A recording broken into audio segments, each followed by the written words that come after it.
one last big shot. Oh. The Inferno Dragon fires. It's down. I'm telling you right now, this is a triple. Look at him laughing. This is just exactly what he was wanting at the final strike. Number one. He has got this.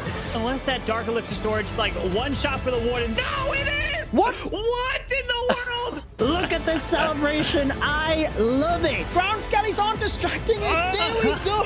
Can you hear the horses on there? 2, Did we call it too soon? No. What is He got that? it. A little bit of help from the dragon, but the town hall is standing. What is happening, Itsu? Breathing fire all over. Breathe. A black ball explodes. Juno. They have done it.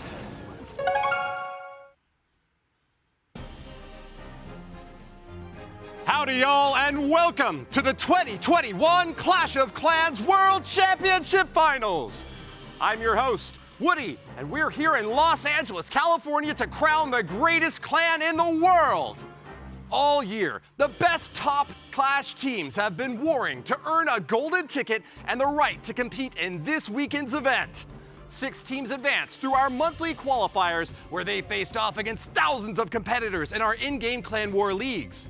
2 more clans advanced from the last chance qualifier where our monthly finalists faced off against the tournament members from our community events. They are all here now, the top 8 teams from around the world, but only one last clan standing can lay claim to the World Championship title. So, who are our 8 golden ticket teams? They are ATN.aTTaX, Tompanai Empire, the Queen Walkers, JX Tiger, Badzinger, Vatang, Aphelion eSports, and Tribe Gaming.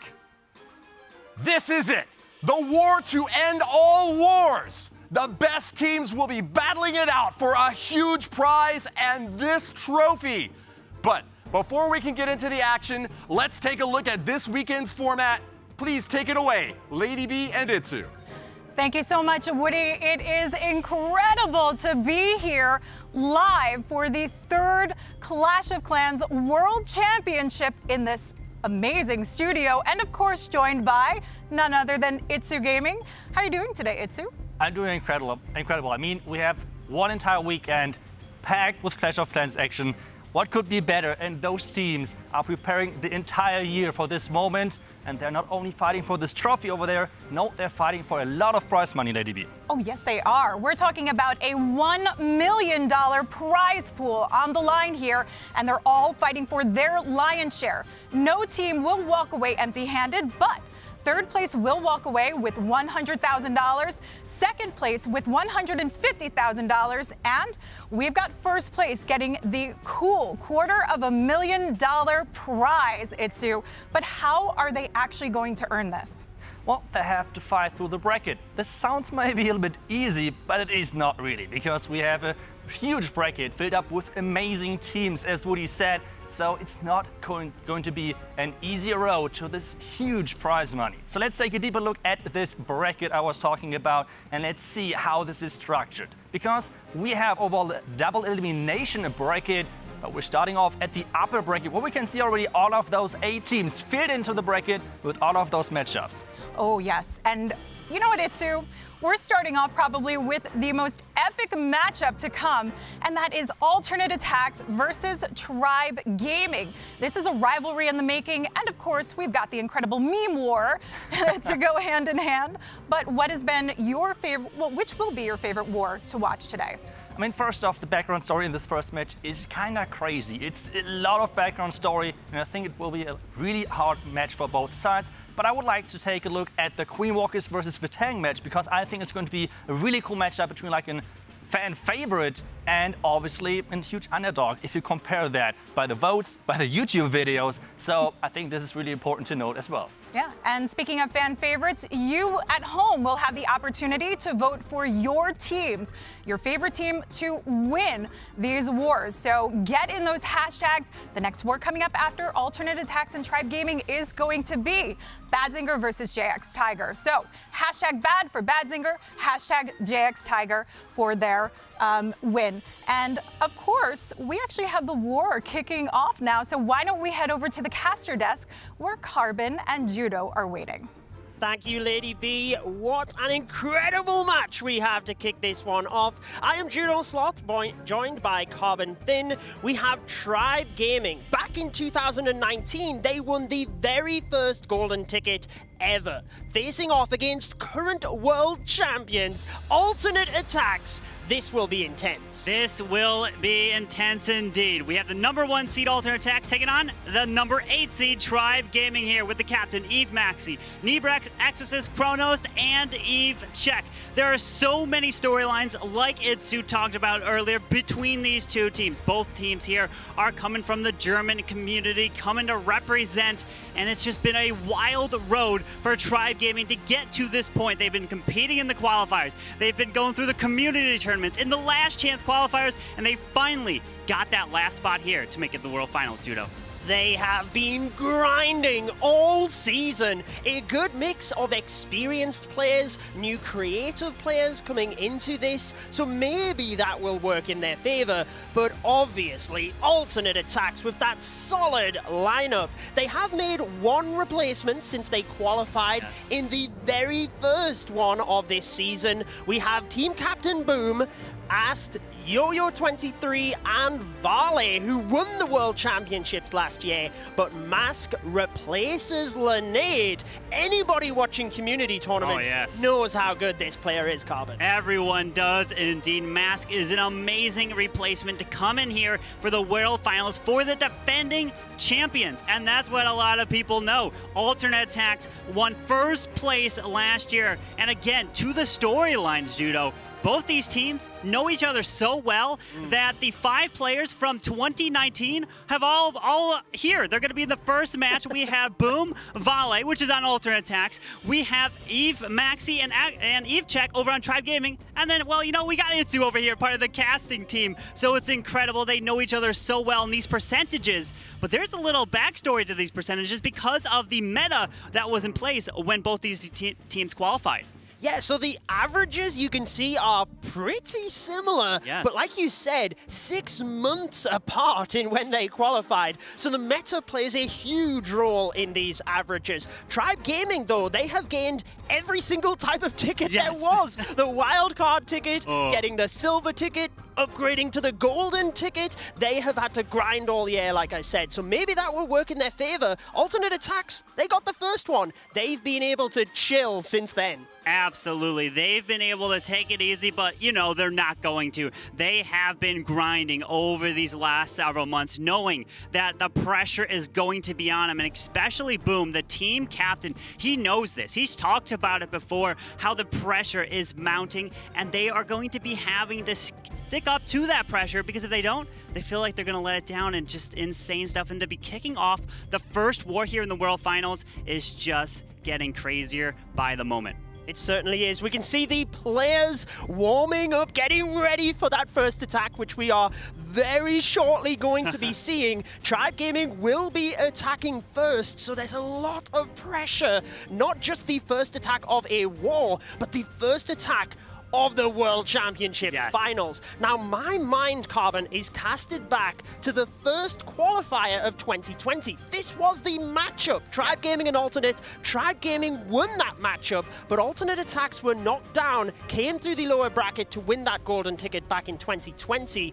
And we always have to remember, it is double elimination. Yes. That is very important. Double elimination means you have an opportunity to make a comeback if you do lose. And if you win all the way through to the grand finals match, that means you have to be defeated 2 times in a row. And that's only happened like, what, once during the qualifier? It's absolutely incredibly hard for a team to come all the way back because the momentum is so heavy riding from the winner's bracket. That's why you want to keep it going. And that's a lot less matches you have to play from the upper bracket. It certainly is, and I know you enjoy looking at some of the stats outside of just the qualifiers, Carbon. Is there any stat in particular that stands out for Tribe Gaming and Alternate? Yeah, so the big stats that we've been looking at over is a lot of times is the attacking order. And it's really interesting to see that ATN.aTTaX, their attacking order really is almost really hard to guess. It's all over the place. So that means that each player is capable at going first, second, all the way through 5th.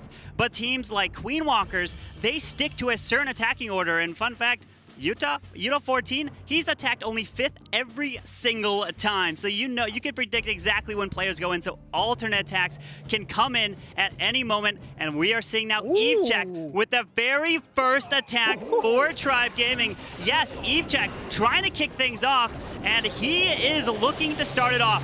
And let's see, with the Zap Super Witches, with that Warden Walk, wanting to grab that value to set it up, taking on Boom's base. So the big thing is the mind games. These teams know each other so well, Judo. They certainly do, and I think this is why eVCheck is using the Super Witches, a strategy that is not in the meta. We don't see it very much, but eVCheck uses the P.E.K.K.A. Smash mainly. It's his favorite attack. Yes. We've seen him do it time and time again. So the principles are very much the same between these. A very short ward and walk with the lightning spells, creating that pathing. And you see these Super Witches in towards the Eagle Artillery early on, with the log launcher hoping to open pathing all of the way to that Town Hall. But he's got the jump spell so he can adapt along the way as well. Exactly, that's why you want to have a jump spell, to make sure that you have access to the Town Hall. You don't need to use it. The best case scenario is to have that log launcher open the wall so you can use the jump spell later for a different part. Wait, come on, the logs. Oh, he just unfortunately doesn't get it. So now he will have to invest that jump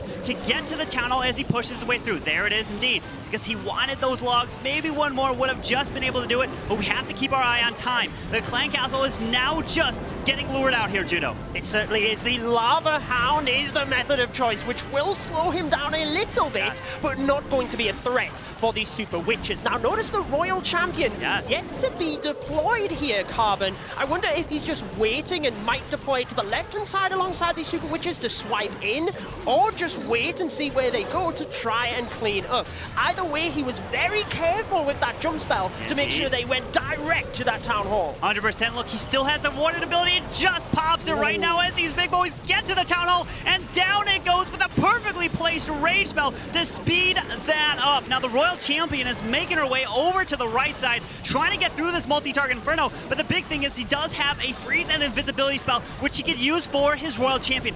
She is going to clutch up so much of this base here, with the Queen ability still intact. It's looking pretty strong here, Judo. It looks very good. Wow. We are into the final 40 seconds, and like you said, he has the freeze, he has the invisibility, and eVCheck, with the pressure on him, will be using his experience to pull in the 3 stars for Tribe Gaming. 24 seconds, hang on. I think the Royal Champion can get over there, though, She's right? got to connect there. Come on. Royal Champion, the Queen's going to help go to the top side. RC is making her way back. I don't think there's any more buildings to the bottom side. 14 seconds. Oh, come on, eVCheck. He's smiling. Get it. He's going. celebrating. Yes. 3 stars for Tribe Gaming. What a attack. Wow, I am blown away because the pressure on that attack was huge, and we've seen throughout the season, eVCheck definitely had a couple of attacks that he wasn't proud of, but he had smiles all around there, and so he should, really making sure alternate have to be at their best if they want to progress here. Absolutely, and I've talked with Itsu about it, and we discussed in terms of with Tribe having the momentum. If players like eVMaxi and eVCheck come in with 3 stars, that is a huge momentum boost for Tribe Gaming, because we know Kronos, he's been an incredible hit rate attacker for Tribe over this whole year, and you almost can rely on him so much. And eVCheck coming in to lead off this World Finals with a 3-star is absolutely so much pressure. But here we go. We have Ash of alternate attacks. He went perfect for their golden ticket run back 6+ months ago. It's been so long, Judo, but let's see what he can do here, coming in with some Dragon Riders, but it's not a Queen Charge. Yep. He looks like he's got some bad spells in the mix too. Look at all of those sneaky goblins. This is the attack strategy where you snipe off the Town Hall early on with those sneaky goblins. We know how devastating that poison is, and he's already checked the traps in this area, has 5 sneaky goblins left in the bag. With that invisibility, Town Hall is secured, able to lure the Clan Castle troops here as well, so he can pull them across to the side where he will be diving in with his heroes, and you're really trying to get as much splash as possible for obviously that back portion at the end. Absolutely. You want to make sure you're taking down the splash, or at least have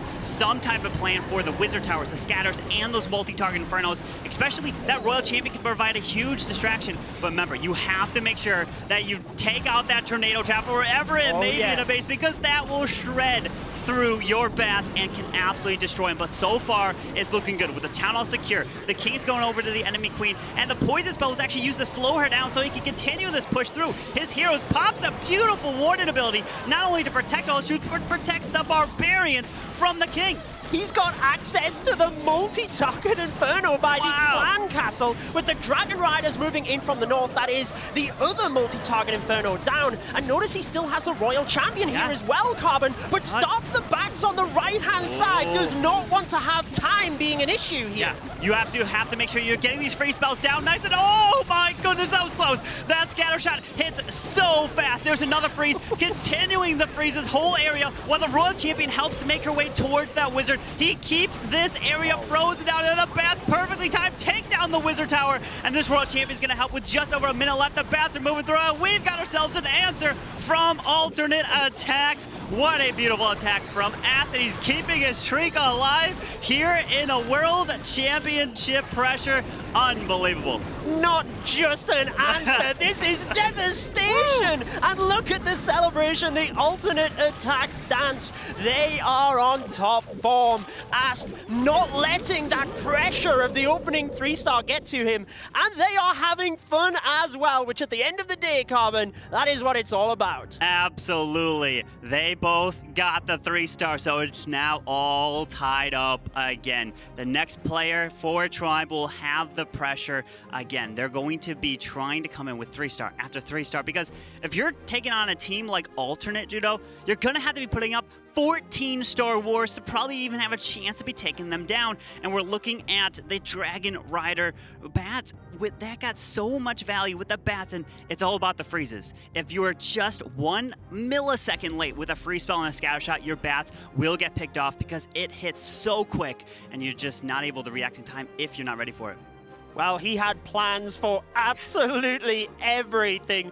The timing of each and every deployment was spectacular, and that's how he crushed the base so convincingly. But Eve Maxi, the other original player of the Tribe lineup, or I guess way back in 2019, he did enter slightly afterwards, but here we go. He's been a part of their squad for the entire time. He has so much experience, and this is what he does best. The Queen Charge Dragon Riders. The team captain stepping up here. He's already popped the tornado trap, and so far it's looking okay, but he's got to be careful on the clan castle when he gets that full pull. Yeah, we talk about the attacking order and how much of an influence it makes, because Eve Maxi, he's going second here. We talked about Eve check, and when Eve Maxi actually, when he's gone last in the wars, for over the last 10 wars, he's actually not gotten a 3-star. So that plays a huge role. So now he's like, okay, let me come in beginning. Maybe, who knows if pressure could be really mounting and putting it on him, but he's like, all right,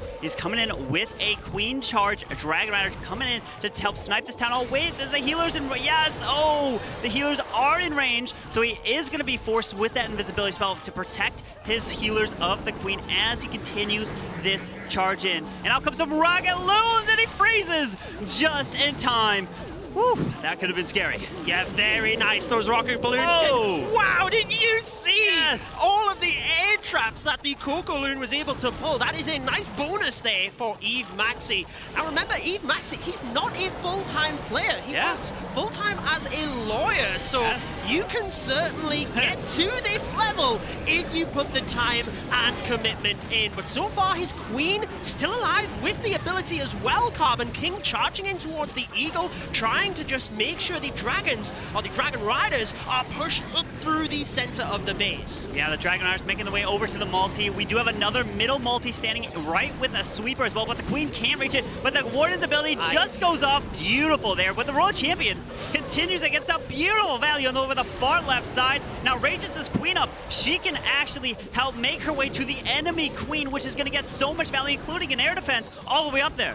Yeah, he was able to tank through 2 Seeking Air Mines with the Dragon Riders. Unfortunately, one of them went down, but it had such little health, it didn't really matter. Queen ability still intact, Carbon. He's got the freeze spell. And here you go, experience showing from Tribe Gaming, who are boot camping. You can see together there, celebrating as they continue to put the pressure on ATN.aTTaX. We knew this would be an incredible matchup to start off. 3 stars, exactly what we expected from these two teams. Absolutely incredible. Eve Maxi coming in with a 3-star. Eve Check coming in with a 3-star. And now ATN.aTTaX are having the pressure. They know it. And when we were talking to them, the questionnaire they filled out, and they were like, well, which team do you think you can beat for Tribe Gaming? Well, they said alternate because they know them so well. They know the players, they know attack strategies, they know the kind of the defending bases as well. They have a lot of the same kind of base builders part of the team. So really the base builders have to go from one side to the other. They have to pick it to help for the World Finals. And it's incredible to see these two battle it out on a World Final stage. Absolutely, and eVMAXI, as part of that questionnaire, said that they would be trying to bring something new to the table, exactly like we seen from Tribe Gaming in the Last Chance qualifier. So, I mean, so far they've kept it relatively basic, but why switch it up if you've got solid plans for the bases? But Vale, he was the MVP of the 2020 World Championships last year. So he is looking to come in with the Hydra attack, the first one we have seen, just being a little bit surgical across to the left-hand side of the base and driving his heroes in towards the right-hand side here, looking to pick up not only the Eagle Artillery, but both of the defending heroes, the Scatter Shot, and even more value in this right-hand side. He is looking to get all this value, and Vale is actually an attacker that really loves to go first, but even though we talked about alternate attacks can go in any order, but when he goes second, that is his best hit rate, hitting at over an 82% hit rate for getting 3 stars. Absolutely mind-blowing coming in with these pro players. But Vale with the Dragons coming from the top side, the Queen's ability does go off and still has a battle blimp to deploy to send in towards that Town Hall. Now the Queen has not went in towards that Scatter Shot, Carbon, so we've got a little bit of a dangerous area across the bottom side of the base here. With the Battle Blimp moving its way to the Town Hall, that should continue to push the Dragons, but the Tornado Trap does catch that Battle Blimp. What does he have inside there? And are there any ground traps? It is the balloons, so he's relatively safe here, but he's going to take a bit of damage. He was able to clone those balloons just over. That was scary, that right there. But the Dragon Rider, with that freeze, able to take down that air defense over the far left. We got the Royal Champion just making her way to the bottom side. Dragons are still up as well. We've got the RC ability. We have an invisibility as well. And this is looking like a 3-star for Vale. And it's going to be the answer. And it's 4 triples in a row to start this war off. What a way, what a start to the World Finals. You said it, Carbon. Tribe Gaming would have to be putting up 14 stars plus if they wanted to beat alternate attacks. And that is seemingly exactly what is happening. Vale did not miss a beat last year in the World Finals. That's why he was MVP. He 3-starred every single one of his attacks, and he's en route to do exactly the same this year. Wow. What can we say? 4 3-stars. Long may it continue. Absolutely. The 3 stars are rolling in. You have to put up the 14 or even the perfect wars to have a chance. And what if it's a perfect? Well, it really comes down to attack duration. Those things, they know, the players know that at the back of their head, they know that if it comes down to that, they're gonna have to come in with a faster attack.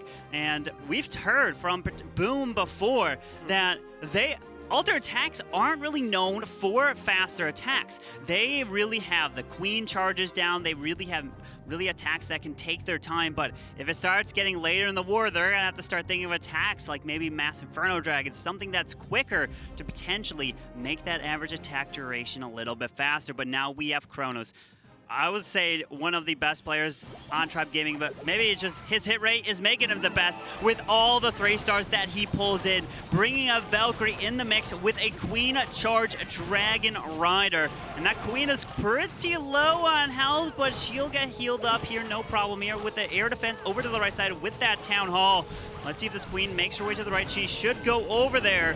Bankhouse a little bit behind the tunnel with a single target Inferno. We do have a Hog trying to lure out the clan castle and to lose out 1 rocket loon here.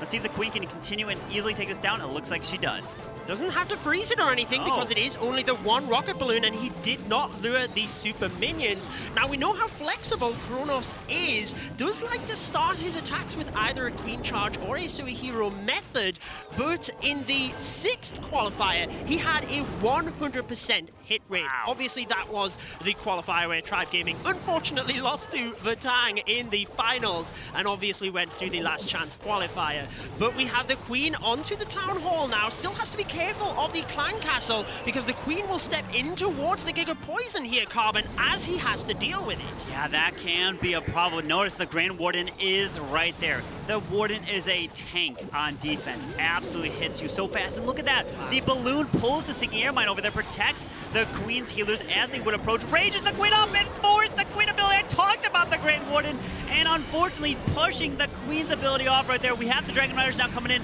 with a Stone Slammer to help assist, but look at this King. The perfect pathing to send him in towards Eagle Artillery over on the far left. Yes, what that will do is carve out the left-hand side of the base so that the Dragon Riders, being defensive targeting, will move through in towards the Inferno Towers in the center. Signal is locked onto the Queen. Kronos has to make sure he is keeping an eye, using the invisibility spell. Good spotting there from his team, but he does only have one freeze spell left, and he's had to use it already, Carbon. The Queen ability is already burned. Can the Dragon Rider get that single target Inferno to protect the Queen? Another one joins, and yes, it goes down as the Dragon Rider even absorbed the fire from it as well. It did indeed. The Queen is now making her way through the wall. There's a rage. Decides to invest on the Royal Champion with 43 seconds left. He is liking it. Celebrating. He's pumping his fist. He is liking what this is resulting into. The Royal Champ does just get picked off, but the air defense is one shot from the Warden. Down it goes with 30 seconds left. Kronos of Tribe Gaming is putting up another triple here in this war. Kronos told us that they were strong as a team because they weren't just a team. They were a group of friends putting on their best performance, and 3 stars continue. Wow, Tribe Gaming really making sure that they want to take Alternate down in this first matchup. If they did happen to play them in the grand finals, let's say, they want to make sure that they are in that upper spot. Absolutely. You want to come from the upper bracket because if you make it to the World Finals, the championship match, you have to lose 2 matches in a row because it is double elimination. That's how it's been through all the qualifiers, and that's how we're doing it here in the World Finals as well. And I know the players love that because it gives them the second chance, another opportunity to make it through, because it's going to be a tough road down in the lower bracket, because at this stage, any team can win a match. It really just comes down to if your hands get sweaty, you accidentally swipe a little too much, you hit the wrong tile, that can be the difference maker and cost you a war. But now, the team captain for Alternate Attacks, we have Boom kicking off with a Queen charged Dragon Riders. And we talked about it before, Judo, that Alternate Attacks, if I'm looking at some stats, and this really includes a lot of the old meta stuff, out of 530 attacks that we really were looking at, Alternate Attacks, 117 out of the 500 plus was Queen charged Dragon Rider, so they know this attack strategy so well, but looks like they're continuing to use it even after the new meta kind of have shifted. Yeah, I was going to say, they obviously used it quite a bit in that first qualifier, with it being the meta back then. Boom, so far, so good in this one. And one thing that I find interesting is Alternate Attacks have won their last 10 matches. Wow. 14 stars have been their average, but they've only conceded an average of 12. So Tribe Gaming have kind of already got more 3 stars than that.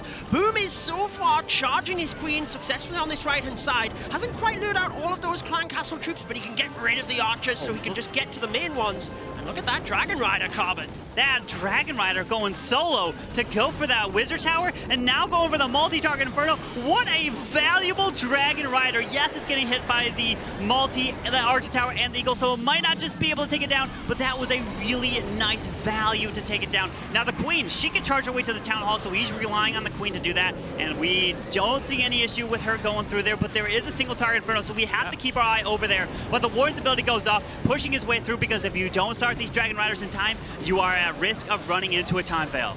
Absolutely. 1 minute 30 has just passed. Boom is just about approaching that 50%, so he's on track, considering the first part of the raid, he didn't have the Dragon Riders in. Now, the Queen charge area at the bottom, Town Hall is down. She should be able to dodge that Giga Poison for the most part, but that multi-target Inferno in the center, Carbon, no Dragon Riders going there. He's going to have to be careful. King, he's coming over. He's going to go into the core. Look at that. He's got the Royal Champion ability left over as well with the free spell for the single target Inferno. There we go, 50 seconds. It's all about time now. He's got a good spread around the map of his troops. He's got it. It's a 3-star again for alternate attacks. Yet anyone to fail in this war. Who would have thought the way to kick off the World Finals, the best teams in the world putting on a show. Absolutely incredible stuff here. The very first match. We've got so much more to go. But this match, it is literally all tied up. It could go either way here, Judo. It certainly could, and you mentioned this, Carbon. I feel for the viewers, they should know. Obviously, stars is the first determining factor, then the average destruction. But in the event that both of those are tied, such as a perfect war, it is the average attack time. Now, I don't think the teams can take that into account too much unless down to the last attack. They know they have to step it up. They just need to play it safe. But I would think alternate attacks are slightly in the lead with that average time at the moment. That is a really good question. We'll have to stay tuned to learn a little bit more about that if it comes down to the average attack duration indeed. But these attacks, the beautiful thing is it's been beautiful attacks. It hasn't been just some throw the attack down and hope it triples, but it really comes down to, are these last attacks, these last bases, were these saved for the very end, meaning they didn't have a plan? So that's the question, you know? We really have to ask ourselves, because that's, Itsu has mentioned before, is usually sometimes, yeah, you might have the most time to plan for the base, but it might just be, it's a base that could be very difficult, you don't have a plan for it, you just save it for the end and hope for the best, but you know, these players, if they're at this stage, they need to have a plan for every base. Yeah, at this level, they need to be coming up with plans, like you said. Now, I like that he used the bowlers here to create the funnel across to the right-hand side, something we all don't always see, and the archers to the left are clear. They can just chip away at those defenses, and the Hydra moving in, but take a look at this, Carbon. The battle blimp is going to be going all of the way across to the town hall. A couple of traps already going off, and holding that warden ability as long as possible. Oh, he does, and he protects that battle blimp. It's flying. Red air bombs coming in. The single target Inferno locks onto the battle blimp. There's a clone. There's enemies. Go with the blizzard. No, super minions. It's super minions. Yes, Judo. Oh my gosh, the town hall falls. The super minions get the single target Inferno, and they are still going. More clone spells. They miss the air defense on the right-hand side. Unfortunately, I love the tactic. But notice the Royal Champion now on the right-hand side. He notices that air defense does not go down. Dragon's on the left-hand side, so he has to adapt and send the RC from the right. He's got a poison spell, which he can use for potential skeletons that pop up for that Royal Champion as she's making her way through. But we got Dragons on the left. We got the RC ability with a minute and a half. This is looking good, Judo. Royal Champion has her ability, Carbon. He is holding on to that for celebration. But remember that average attack duration. This is something they need to be careful of. Use it at the right moment. He's got the free spell. Could have maybe used that to protect the king, actually, but decides to use it for the dragons. Celebrations all around. 4 attacks, 4 3-stars for Tribe Gaming. Really making sure that if alternate attacks want to retain their World Championship title, they are going to have to take teams down when they are at their best. Absolutely. 3 stars has been the only stars coming in this war. Left and right, incredible stuff to start off this World Finals. Both these teams show exactly why they're here. The #1 seed, alternate attacks. The question mark was, will they be ready after such a long break from this type of competition? And then Tribe Gaming being the very last team to make it in. The question is, are they capable of taking a team like alternate attacks down? And they are showing it off right now. Some incredible stuff. Nebrax had a lot of time left on that attack.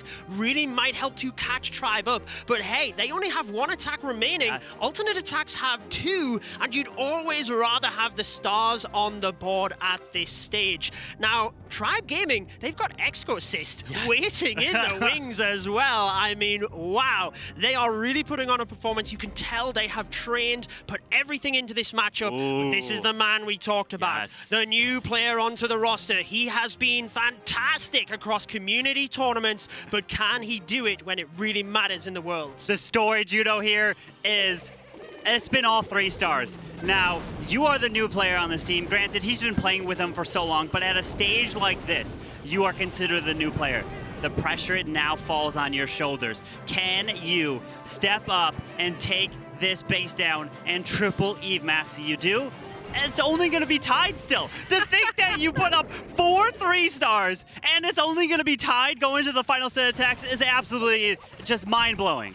We said this war would be intense. Yes. We were not lying. But we have the sneaky goblins trying to make their way to the town hall. Now Okay. look at this. Yes. The storage has meant that he's only just got there. He's had to use one of them. It's gone to the storage To the wrong goblin. one. They're going the wrong way. Oh, He's no. not going to be able to get the town hall with the sneaky goblins. And he's going to have to adjust. This is huge. Whoa! He rages. Oh. He's gonna, no!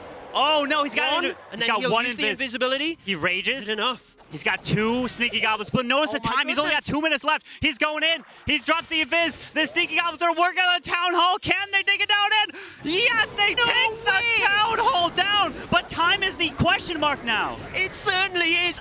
Either way, that was the best adaptation. Because look at that Giga Poison doing nothing at the top of the base. Like you said, though, he's got to be careful Yes. here. Clan Castle Troops move across. He's got the heroes moving in. Now, the good thing is that the bats, as long as none of them go down, it can be quite a fast attack. But you've got to make sure the splash damage is down before you start deploying them. Otherwise, once they're gone, they can't help you. Yeah, we saw it earlier from the early attack with the Dragon Rider bats. The World Champion is deciding to send in with the Dragon Riders as he moves his way through, because the Warden was used in with the Queen and the King as he's continuing this push through the core. That log launcher hasn't popped. It finally does just now. Out comes some Yetis moving his way through, but the Queen is going to make her way to the left side by the enemy World Champion. Going to grab the Wizard Tower, the enemy RC, but the enemy Queen she got to go down to the World Champion. Okay. We're into the last minute. 50 seconds Oh, remain. the scatter! 50% of the base Wait, left what? as well. The scatter shot will go down, but he's got so much of the base to take down, Oh, Carbon. wow. 40%, 40 seconds. Whoa. He's still on track in terms of 1% per second, but I don't think this is going to be enough. He's used the Dragon Rider at the top for percentage. He's got no freeze there. freeze spells for that top Wizard Tower. Oh, he doesn't. You're right. The Queen got enraged. The Wizard Tower is going to take these bats Oh down. my goodness. We got an air defense staying up with 20 seconds, and no, Mask is gonna fall short. But not only is this gonna fall short of a 3-star, but it's gonna be a lower percentage in the 80s here, Judo. That's why he used the Dragon Rider at the top left. He knew he had to try and clear some buildings to push that percentage up. And it's not even going to be the 90%, but it's No not way. over yet. This is a huge attack for Tribe Gaming and Exorcist next. But the thing is, if Tribe Gaming want to win this, they need to be able to perform when the pressure is on. And yes, they're in the lead, but this really is a pressure attack. This is win the war or not. Exactly. All he needs to get is an 87% 2-star, and he wins, because the last attack from Mask was an 86. You just have to be one more building higher than your opponent, and that's what it would take for Exorcist and Tribe Gaming to pull off one of the biggest upset. If people were filling out their brackets, I'm sure this is gonna bust almost 99% of brackets right there. People would have been picking alternate attacks, but Tribe Gaming coming in as the number 8 seed, trying to knock alternate down to the lower bracket. And here we go. Exorcist, the moment is yours. We've got ourselves a Hydra. 7 dragons, 3 dragon riders, starting it off with rocket loons. Want to be able to help take the air defense down. And notice he dropped an archer. People are probably wondering, why did he drop an archer? Well, he wanted to see if there was Teslas right in that location, so he knows he could directly target that air defense. He was able to do just that. Queen Charge Hydra is Exorcist's favorite strategy, so mixing it slightly. An early warning ability here, Carbon. The Battlefield has to get all the way through to that Town Hall. A Seeking Air Mine is not enough. There's the Glory, the Super Minions again. It is with the Rage, but do they target that Town Hall? Where will they go next? He's making more invis. Yes, they do lock on. They're trying to take the Town Hall down. There's the freeze on the Town Hall. They're taking it down, and yes, the Town Hall has been secured. He's got so many dragons, Carbon. He is up towards the 60%. He's still got the Royal Champion ability, the Queen ability. He only needs the 87. He's already celebrating 20%. And Tribe Gaming make the biggest upset that we have seen in a long, long time. Whoa, no way. Did he just do this. We've talked about there. Will we see new attack strategies in the World Finals? And Tribe Gaming has done it. They are bringing in the cloned super minions. I wouldn't say it's new, but it's something that we haven't seen all the time. Yes. Not built for that. Look at the celebration. This is incredible scenes. The Hydra has done it. They used this quite a lot in the last chance qualifier, but with the Queen charge, flipping that around just to make sure that alternate attacks, if they built their bases against it, Tribe can walk through the back door, and a perfect war to start off. Tribe have got the victory. Alternate attacks, our current champions. Wow. They're in the lower bracket already. I am speechless. Unbelievable. Not only did Tribe win the war, but they won on perfection. Wow. They did not fail a single attack, and that is a way to make a statement here in the World Finals. You see them celebrating, and now alternate attacks, all they could do is to try to put up their final 3-star, but they know they cannot get it due to Mask's 86% 2-star, and we are going to be seeing the final attack, but the #1 seed going to the lower bracket. Nobody expected that there. The defending world champions, but I guess the one team that did, Tribe Gaming. Hey, I would love to see the predictions on that one.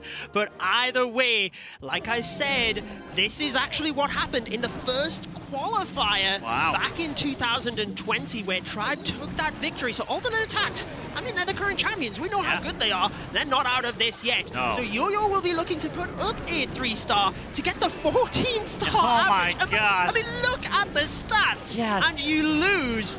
But at this level, in the World Championship Finals, every single percentage point matters, and you can lose on the closest margin. That's esports at its best. It is indeed, and that's what makes watching these wars so incredible. They're putting on the best show we could have asked for at this stage to start off a World Finals. Using an invisibility spell on his World Champion to help take down that multi-target Inferno. The King clearing that Eagle Artillery, getting some beautiful value. Look at the funneling so far. The Queen looking to take out these Headhunters.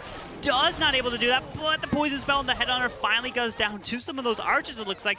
But now here comes the rest of the Lalo for Yo-Yo 23. That entire right-hand side stripped away. He's going to fly in towards the Town Hall. It can be a risky move, obviously, with the poison, but you have to make sure that you have either a Rage or a Haste spell behind the Town Hall to push them out of the Giga Poison. Yo-Yo 23 will know this, and he's just waiting for the right moment to use it. Absolutely, with that Town Hall just activating, he's pushing his way around. There's a Tornado Trap on the other side.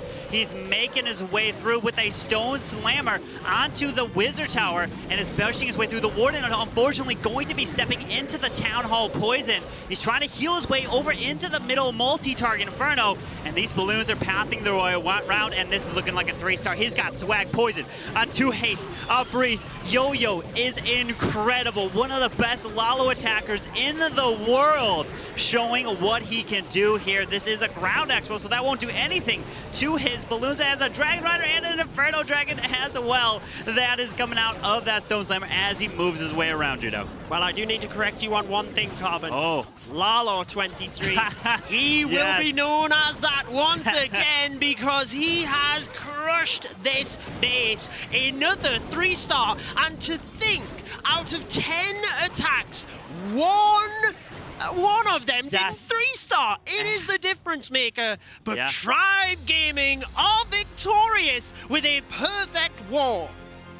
Wow, incredible stuff there. Tribe Gaming walking away as the victors in this match. They will be moving on to the next round, which means alternate is going to the lower bracket. I didn't think I was going to say that. Like, I don't think anyone was expecting us to say that alternate attacks is going to have to work through the lower bracket, and not only through the lower, but the hardest part, because they have to make all the way through the bottom part of that bracket, which is absolutely grueling for all these teams to come in with.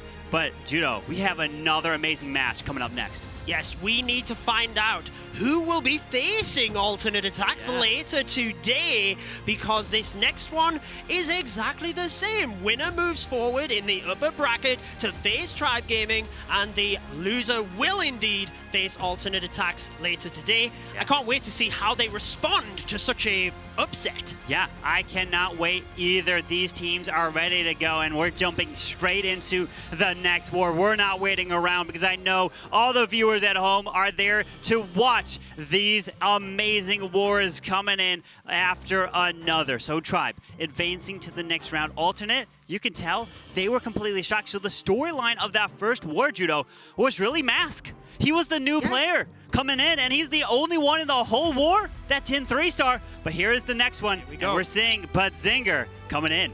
Yes, we have Captain Dima, ND, Avatar, Rakirez, and Juan. This team is packed with experience and skill. Juan was part of the 2019 World Championship team. Rakirez, one of the best players in the world. But they're going up against JX Tiger. They are indeed. JX Tiger is coming in here, and they are looking to put on a show. They are coming in, and they maybe not be the favorites. A lot of people are picking Badzinger in this match here, so they want to prove to the world that they deserve to be here, and they want to try to advance to the next round as well. So this is going to be an insane match. Some people are even saying from Badzinger, Rakirez is one of the best players, if not the best player in the world. Yes, that includes all the other players in here at this tournament. So let's keep our eye on what he can do. And now Juan, he is starting off for Badzinger. So the storyline here that we've actually seen is Badzinger, when Juan starts the attacks, which he normally does, if he does not 3-star, their win rate drops dramatically. So it all really is hinging on if Juan can 3-star in this moment right now. Indeed, he is from Spain, and when we asked him, the most important thing in Clash of Clans right now, it is not running into enemy traps. Yes. So as he flies the Hydra in, notice the battle blimp, he'll be hoping that he doesn't hit any traps over towards that town hall. He flies it over the top of where the dragons have already checked, which is wise. It's not going to hit anything. That Warden ability protects it, but here we go. It gets over towards that town hall. Will we start to see more clone super minions after Tribe's wall? Wait. It does get the town hall pretty safe. Oh, the balloons were not cloned. So he missed the balloons on the clone, and a Dragon Rider got cloned. So that's unfortunately, that did not get all that value. I think he might want to clone the over to the multi as well, potentially, but at least he did take that single target Inferno down. As these dragons are making their way over through the Eagle, they're continuing through the bottom side. The King's ability has gone off, still has that Royal Champion ability. She's going to make her way to the bottom scatter shot. Carbon, look at that multi-target Inferno. Yes. There's a lot of high HP structures around it. The clan castle, the storage. He's not really got any straight pathing to it, so he's got to hope that the Royal Champion can clean up here, but there's just a lot of damage. I'm not sure how to call this one. The dragons are pulled away from the Royal Champion, meaning that the DPS combined is reduced, and now the dragons have even got an air defense to deal with. Unfortunately, let's see if this Queen can continue this push through. Luckily, she does still have the Unicorn, so she can get healed up slowly. The problem is, he can't, oh well, wait a second. There is the wall that is right open over by that build hut, so the Queen can actually walk her way through, and she can reach the gold sword, the clan castle. But the problem is 54 seconds, so I don't think time will necessarily be an issue. The Warden does go down, though, and the Unicorn's gone. Unicorn's gone, the Queen goes to the storage, so the Battle Blimp will have the Queen incredibly low health, even if she gets the Battle Builder hut. That, oh my goodness! What? That is why he used the dragons. It is done now, and it is not meant to be. Not a 3-star kicking off, but hey, 96%, that's a pretty decent percentage. But he always wants to start with a 3-star. Like you said, Badzinger's hit rate and win rate tends to be much better if Juan 3-stars. Yeah, indeed, and Juan not starting with the 3-star for Badzinger is going to put them in a big hole here, because JX they're coming in to try to put 3 stars on the board. And I mean, Badzinger and JX both of them qualified from the qualifiers. Because the last war Tribe, they made it from the last chance qualifiers, and they upset ATN.aTTaX, the defending champions. So let's see what the next attacker for JX can do. And this next one is going to be a huge momentum if they do indeed triple. Well, it is an interesting matchup because, like we said, ATN.aTTaX with the #1 seed, Tribe Gaming with the #8 seed, so huge difference. But since these teams qualified back-to-back, if you will, JX in August, they have the 4th seed.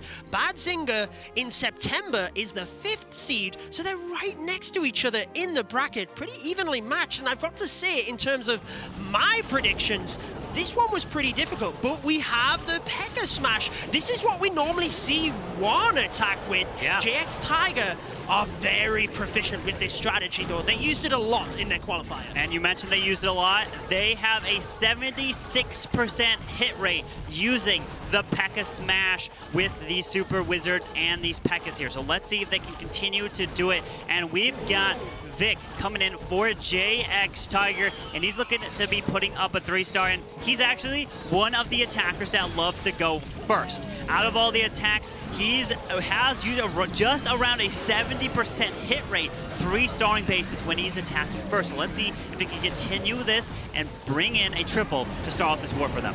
I can see that. He's got a lot of experience. He started way back in 2013, pretty much when the game was launched, and so far this is looking pretty good, but the defending king now proving a little bit troublesome for him. Jump Spell is able to access into this middle area, and he's got to make sure that he uses the second Jump Spell to get all of the way through to that Town Hall.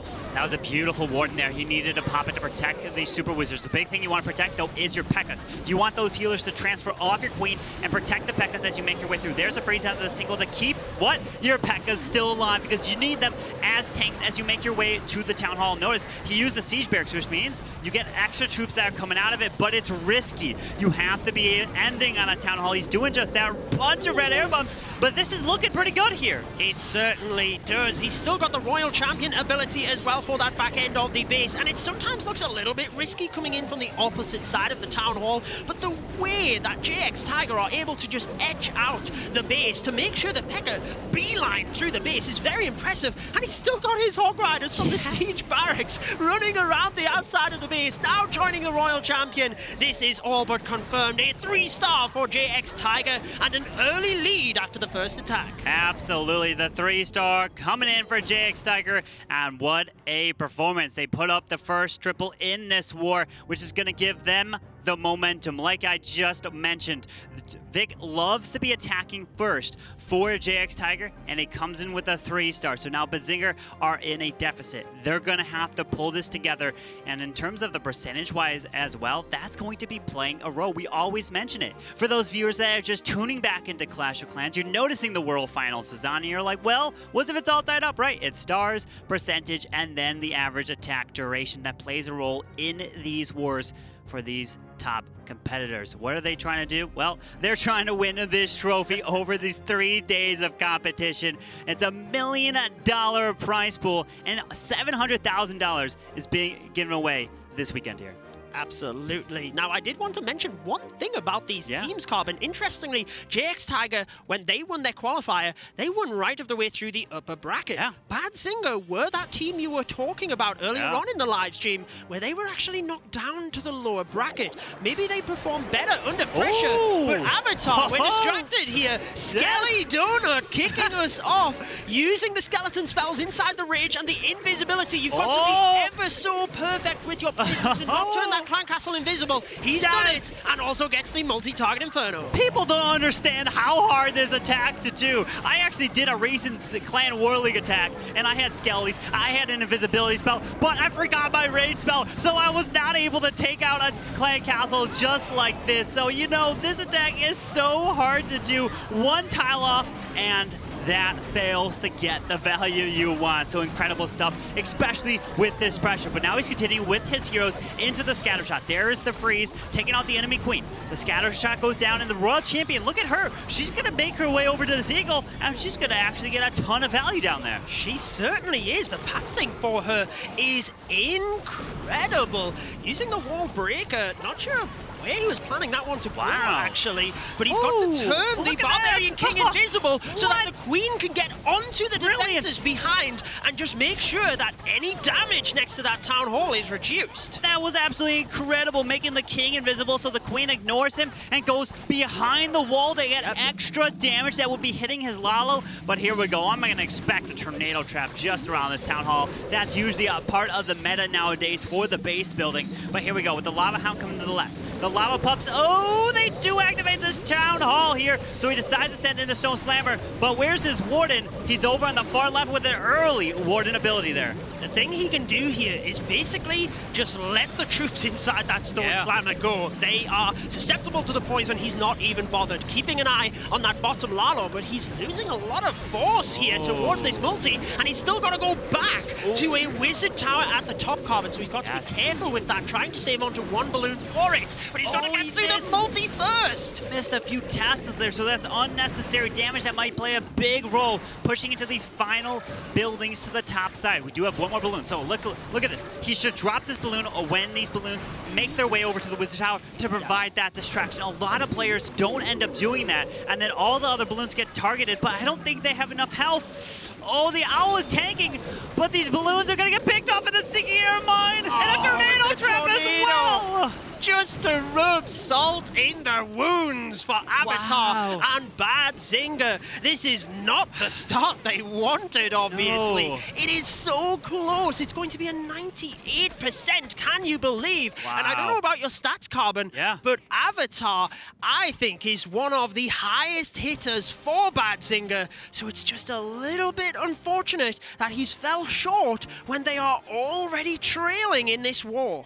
To think that you put up a 98%, and unfortunately, it is not a time fail. It was, unfortunately, it fell short there. He lost all the troops. That tornado trap was toward the left side by the single target Inferno. I mean, we talk about it. The Town Hall has all the traps around it, really to stop sneaky goblins from taking out that Town Hall, grabbing that value. But the tornado trap really does a massive amount of work, and it's really hard to recover from that. But the Skelly Donut Lalo, using the skeleton spells to take out the core clan castle, the multi, grabbing it, but unfortunately it just wasn't enough to get it done there for Avatar. And Judo, we've seen it through these wars that if you don't get those 3 stars, you're going to be at a huge deficit. And with JX Tiger sticking with that 3-star to get it, unbelievable. But we're going to see what JX Tiger can do next.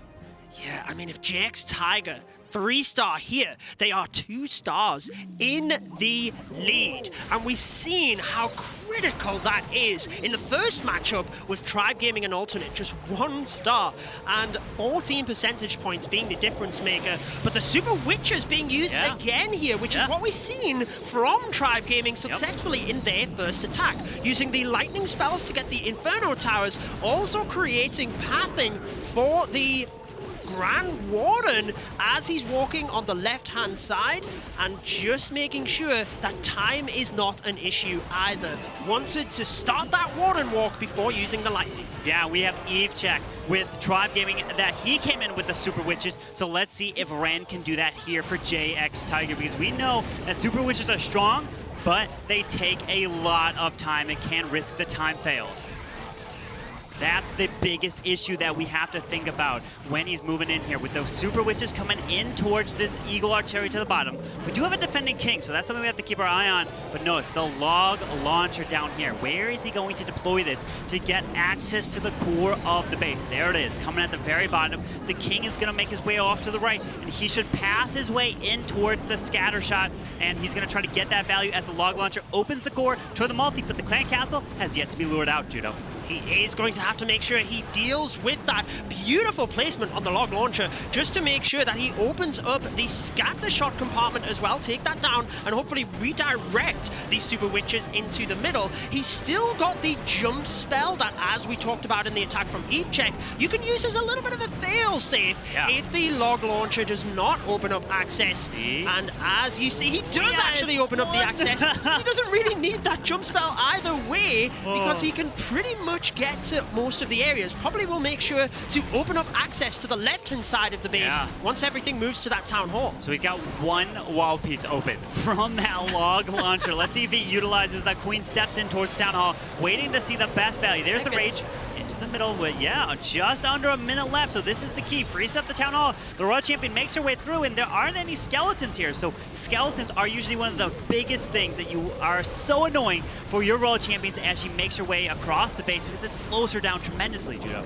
Uses that Royal Champion ability to try and speed things up. Still has the Queen ability. Couple of cleanup troops. I would think the minions, there we go, from 12 o'clock. I was just going to say, minions should be used up there because time is ticking. Super Witches can be a slow attack. You can see they're very powerful, very tanky, but they just are so slow. Now, he's used the Queen ability to try and get through this final wizard tower. He's got a wizard of his own. As the cannon locks on, he can use that. There it goes. Can he get this 10 seconds? I think it might just be short, but it's going to be close. They're going down fast, and oh my goodness, JX Tiger putting on the pressure. They are now 2 stars in the lead already, and they just need to continue this momentum.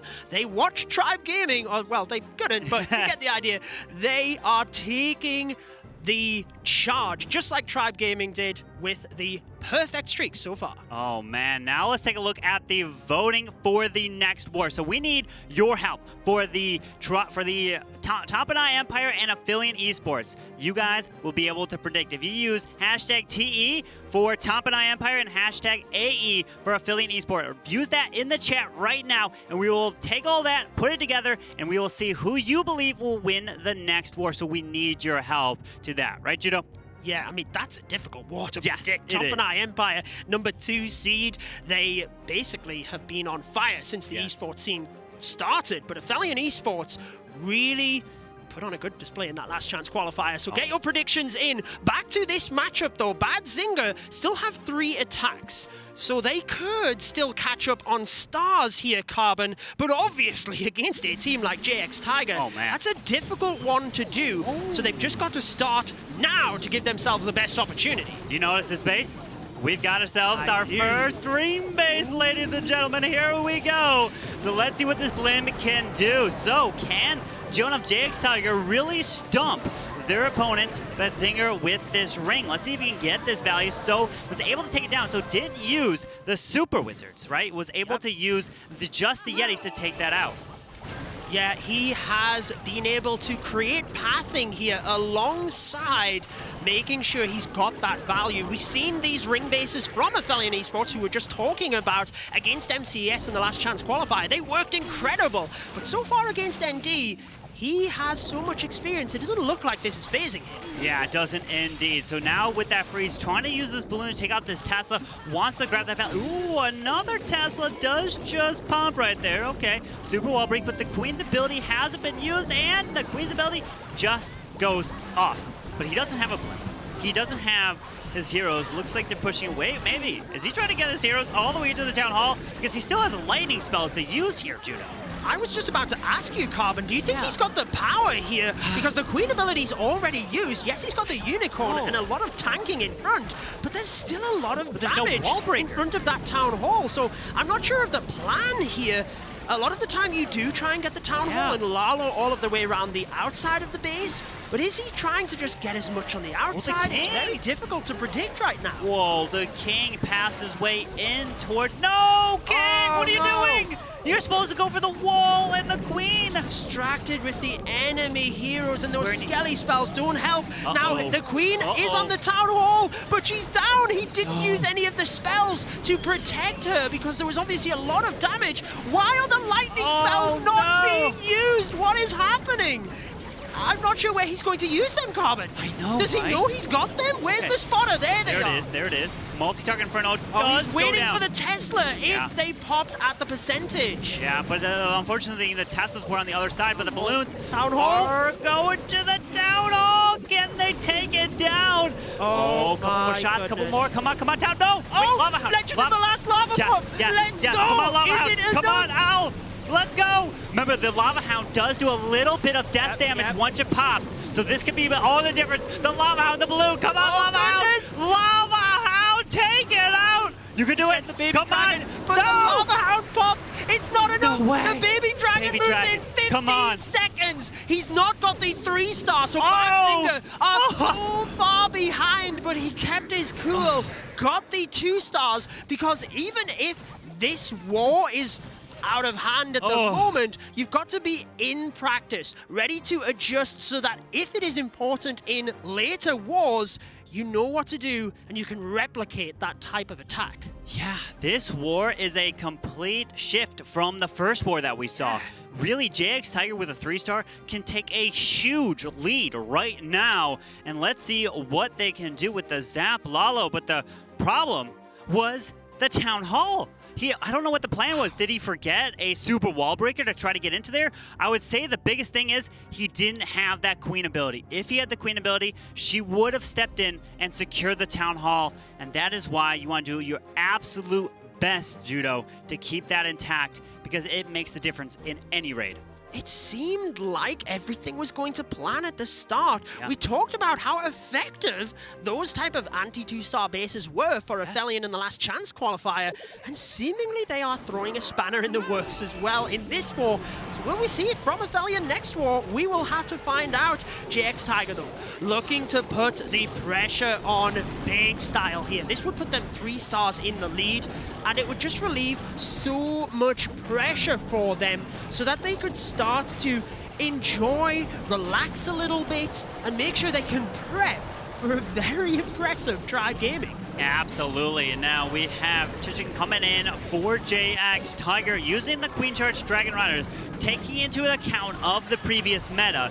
They use this attack just over 21% of the time. Granted, we know the meta has shifted from the Dragon Riders. They did receive that nerf a little bit, but they're still strong. We've seen them quite a bit here in the World Finals, so we know that the players are still keeping this attack strategy at the top of their list. With that poison spell onto the Lava Hound is going to slowly take out these pups, but the Dragon Rider secures that scatter shot very nice. What a sneaky little Dragon Rider to get that value there, Judo. Yeah, helping to just slim down the path that the rest of the Dragon Riders are now moving on through. And look at the pathing towards that Town Hall as well for the Archer Queen. She's got the ability, she's got multiple spells, and the Royal Champion nicely deployed inside the group of Dragon Riders. Notice the Warden ability also helps to protect the Headhunters, who just knocked down that Royal Champion without even trying. He did indeed. Now the Queen is going to step into the Town of Poison, unfortunately, but does have her ability with the Dragon Rider into the core. There's a freeze. Did take out the Inferno Tower in there, but does he have enough is the question, with the RC just going down to the top. So the Dragon Riders are down. The Queen goes down. 1 freeze left. I don't think it's going to be enough here. I don't think he's got enough. No, he had the freeze spell, which he kind of needed to commit to the Royal Champion, because 1 Dragon Rider I don't think is going to be enough down this bottom area. But I mean, what does he freeze exactly? You've got to get the highest percent possible. So whilst there's a lot of buildings you can see over by 9 o'clock, there's no point in saving onto the freeze if the Dragon Rider doesn't even get there. So yeah, he managed to take out those 2 defenses prior to that to allow the minions to get those non-defensive buildings and push that percentage up a little bit more. Absolutely, that percentage is going to play a huge role, but the problem is stars. But Badzinger needs those 3 stars to really have a chance in this war. And if ATTaX tripled here, Badzinger's chances and hopes would have been almost completely been gone. But they were looking at this and they're like, okay, we have the slightest of chances. They still can make an opportunity if they triple and they hold their defenses, but that is going to be incredibly hard to do against a team like ATTaX. It certainly is. And I mean, do you think Badzinger can still do this, Carbon? We talked earlier on about average stars of alternate attacks, but JX Tiger have pretty much the same. In their qualifier, they had 13.8 stars on average. Badzinger, I mean, they can't catch that up right now in this war, and it seems like they just don't have the momentum as a team. They've still got Rakirez, who we talked about, who tends to attack fourth, so maybe he can turn the tides, but this is just such a big mountain to climb. Do you think they can do this? I think they definitely can come in with at least 2 more triples, but it's not about the attack at the moment. It's about, can they hold JX Tiger, because they gave up those first 3 stars from them in those attacks, and every single base plays a role. And that's what all the viewers at home, it's so hard to demonstrate how much work goes into behind the scenes to get to a stage like this, because we all see the attacks, the beautiful attacks, the 3 stars, the Queen charges, but so much more time and effort goes into building the bases, testing them, and there's so many clan mates to help with that, to help provide their input, to provide the testing, because you know, when one clan makes it, the whole community of clans that are in that country tends to stick up, and they want to help them try to win that championship for the 2021 World Finals. That's an interesting point, because the JX Tiger lineup is a Chinese lineup, whereas Badzinger is completely international. Every single member is from a different country. Dima, the captain, stepping up, and I'm interested if you can have a look at your stats real quick, Carbon, for when Rakirez does attack, and the hit rate he normally has between the 4th and the 5th. Yes. Dima, the captain, is obviously giving him that opportunity, and it's time for the captain to step up. So far, this attack is going pretty flawlessly, with the Archer Queen sniping that Town Hall prior to now attacking the Clan Castle troops. So you mentioned about the stats, right? The big thing is, I would say, Dima here. So when Dima attacks 4th, he triples at a 70% hit rate. When he attacks 5th, that is Dima, he triples at a 58% hit rate. So Dima really prefers to attack 4th rather than 5th to close out a war. So that is really a big stat line there, because Rakirez, he triples at a 73 and a 75. It's basically identical, right? So he can go either. So Dima is the one to keep your eye on. So he's a lot more comfortable coming in the 4th position here. So let's see what this Royal Champion can do into the scatter shot to the bottom. Let's see if the RC can make her way over to the multi that's next to the Queen, but the enemy Queen will actually stop her if she locks onto the RC. Yeah, he normally likes the Hydra attack, so using the Dragon Riders, and he's got to make sure the Royal Champion does indeed get up towards that multi-target Inferno, because he wants the Dragon Riders to loop around the outside, has to freeze the Archer Queen, but look how he catches the Inferno Tower as well. That was a top placement of the freeze spell. Very much like that. And notice the Stone Slammer in front of the Dragon Riders as well here, Carbon. Just looking to absorb any traps and just move directly onto each of the defenses. Yeah, Dima coming in with that phrase under the multi. Dragon Riders are pushing through. And looks like Badzinger are coming in with their first 3-star. Can he get through this air defense up top? His Royal Champion, unfortunately, did go down, so he's got to freeze up the scatter. The air defense. These Dragon Riders are moving their way through, and looks like that 4th position is paying off for Dima of Badzinger, and they're coming away with the 3-star. So JX Tiger, they're like, okay, you know, you get a 3-star. They expected that, right? You expect these teams to be putting up 13, 14-star wars. And so let's see what JX Tiger can do with their next set of attacks here. Mathematically, Badzinger still in this. Momentum now shifting into their corner, with JX Tiger missing that last attack they had. So this next attack from JX Tiger is actually huge. As much as they are in the lead, this will secure it or give Badzinger the chance, and we know who is waiting in the wings. We do indeed. Rakirez for Badzinger is going to be closing it out for them. But Dima coming in with a 3-star. And I think you were talking about Dima as a really potential player to keep an eye out, especially coming into this stage. He's been playing in many community tournaments with them through it. And really, if he comes away with 3 stars, they do so much better. They certainly do. And like I said, this is the momentum shift Badzinger needed. But if we drift our minds back to that 5th qualifier, I mentioned this earlier in this war, Badzinger lost they went down to the lower bracket, and that's where they seem to put up their best performances. Wow. So even if Badzinger lose this, do not write them off. They got their golden ticket from the lower bracket. But, Judo, you know who's waiting in the lower bracket right now? Alternate attacks. Oh, boy. Is waiting in the lower bracket. Yeah, good luck. That team, I mean, we know what they can do, but maybe, who knows? Anything can happen at this stage of the World Finals. It's really just whoever makes the least amount of small mistakes. Really, these teams have been practicing for so long. They've been doing boot camps. And if you're wondering, what is a boot camp? Well, the players come together in person, because when you're playing in person next to each other in your country, it's a lot easier to communicate rather than being away at your house there. But we're seeing here with that queen securing the town hall, that going down, but now the clan castle, the lava hound, and the ice golem is coming out of this base. Yeah, I was looking at the skeleton spells that he was continually using to distract the single target Inferno, the Archer Queen, and the Expo. It allowed the king across that area to get a bit of damage, but since there were Tesla and skeleton traps, he wasn't able to get as much value as he predicted. Royal Champion has not taken it down. The Archer Queen survives. The single target Inferno is still up, and this is massive when it comes to a lava loon. They can't attack the defending hero, and also pathing of the attack gets a little bit wonky towards that back-end wizard tower. So he does have one archer. He can move the ground skeletons and the ice golem lava hound somewhere to the corner of the base, so keep that in mind.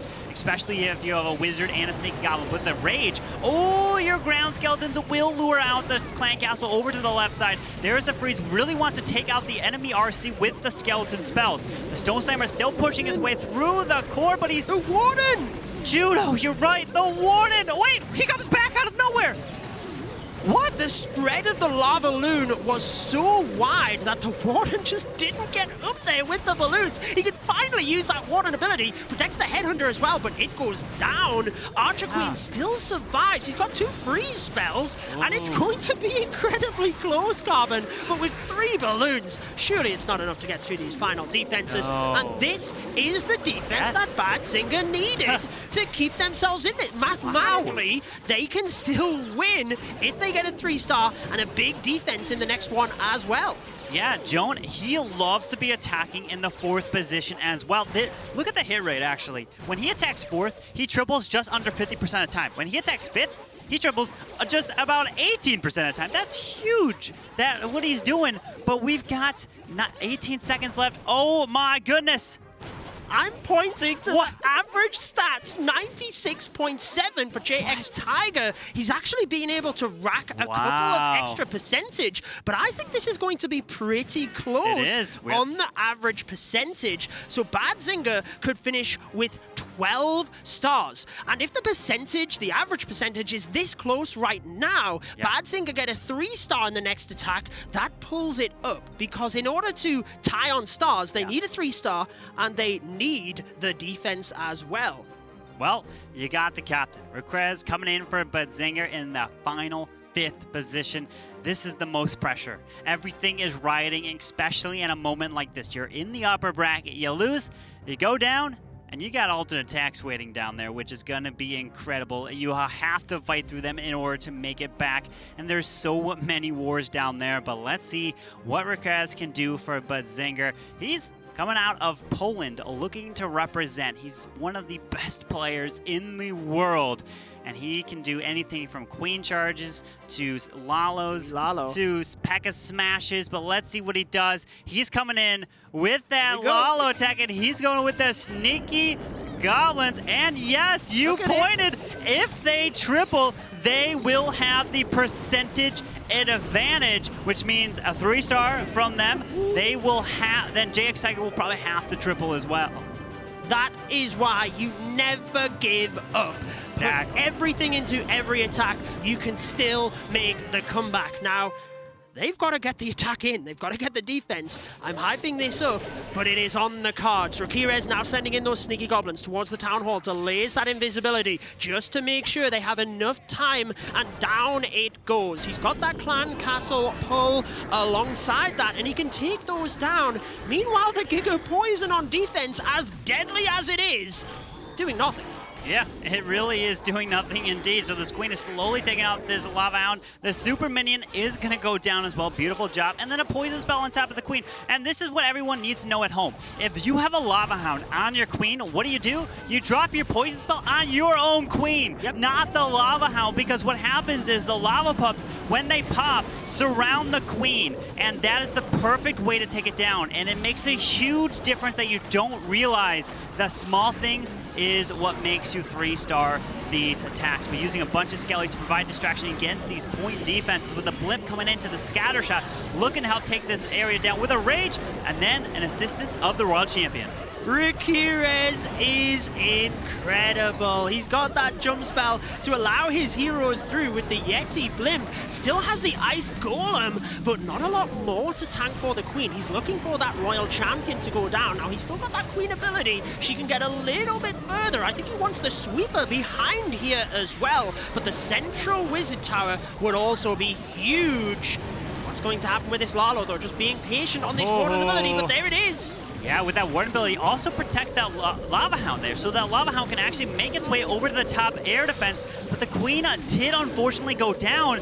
All the red air bombs. The balloons took so much damage. Oh, there we go. There's even more. The balloons move in towards the scatter shot. Does he have enough here? He's still got a Lava Hound tanking. The Royal Champion finishes off that Wizard Tower Carbon with 40 seconds. He's got a Hog Rider. He can snipe off any defense. No way! No. He lost half of his Lalo in the middle of the base, and Ramirez is still going to 3-star. That is why he is one of the best players in the world. Badzinger turning it around right here, and now they force JX Tiger. They must 3-star in order to win this war because of the percentage game. JX Tiger won't take it on percentage. And now this is what it's coming down to, the final attack. This is what we want. We do the first war between Tribe and Alternate. Tribe won right before the final attack. But this is it. Everything on the line for JX Tiger. They triple, they advance. If they don't, they now get pushed to the lower bracket here, Judo. 99% 2-star is not enough. And we talked about having alternate attacks in the lower bracket, but think even if JX Tiger or Badzinger win, they've got perfect war of Tribe Gaming that they would have to go up against tomorrow. So really just making exciting and intensive matches, which is what we expect in the World Championship Finals. But the pressure is on.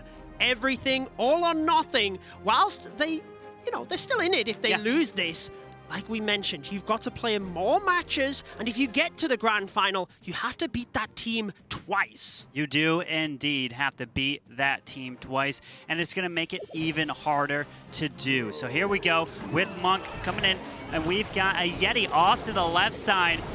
Town Hall there as well. Looks like he wants to push this Queen into there. We do have a Queen charge, so 5 healers to use with a Siege Barracks coming in as well. So the Dragon Riders, again, being used. So they're sticking with these Dragon Rider attacks. They feel like this is the best use to take down these bases.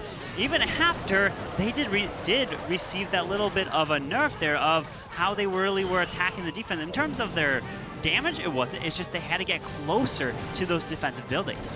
Yeah, it really made a big difference, didn't it?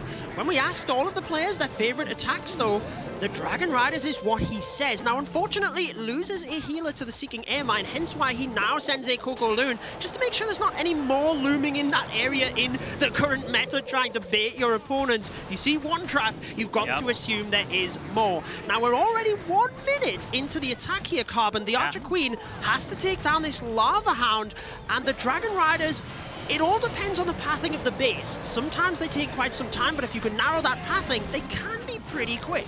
Yeah, the P.E.K.K.A. from the Siege Barracks did get locked down to by the Eagle Artillery, so taking some damage. Luckily, it wasn't his Queen or her healers. Needs to be able to keep her alive as she pushes her way towards that single target Inferno. The Dragon Riders help remove the scatter, and here come the Dragon Riders moving right into the core near that Queen. He's still got the Warden ability. Oh, the Seeking Air Mines went off, but they actually didn't really do anything there to the Dragon Riders. Completely missed. He might be able to catch the Archer Queen inside this Warden ability. I thought he did, actually, but it seems like he must have been half a tile out. So he freezes the single to make sure that Queen stays alive.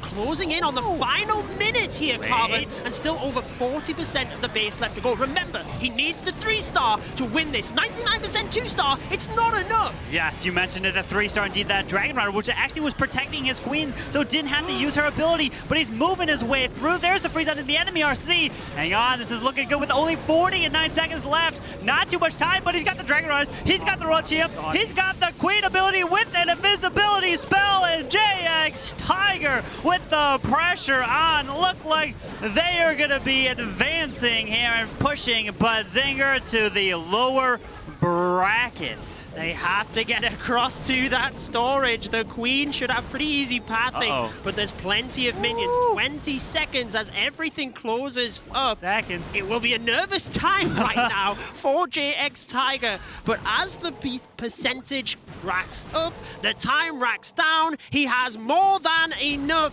What a close war. ATTaX clutching it out at the very end. And the two matches we have seen have been decided on the tiniest of margins. ATTaX progressing forward, and Badzinger knocked down to face alternate attacks later today. What a final performance there. And coming down to the final attack, that's what we love to see. ATTaX was coming in a hot start in this war, and then Badzinger was showing why you never give up till that final attack comes in, and they were just this close from trying to win that war. But ATTaX is going to be advancing, which means that we will be seeing Badzinger in the lower bracket, which means they still have an opportunity, but they can't lose any more wars here, Judo. I'll say it before, I will say it again. They were the only team to win their qualifier from the lower bracket, so they can handle pressure well, but a qualifier is completely different to the World Finals. We will be seeing them later on today. ATTaX, they are done for today. They can just put their feet up and make sure they are ready for the very impressive Tribe Gaming tomorrow. But as we look at the average stats, Badzinger actually in the lead on percentage. That 1-star One building difference. One building difference right there is where Badzinger would have won if they got an additional star there. But we've seen so many attacks here. We need to break another one of these down. So let's go ahead and send it over to Lady B to help break down one of the attacks from that war. Thank you so much, Carbon. What an incredible victory there for ATTaX. And we're going to take a look at one of the attacks coming in from them. And it's something that we're actually starting to get to see a little bit more. Second time, we get to see these super witches coming in.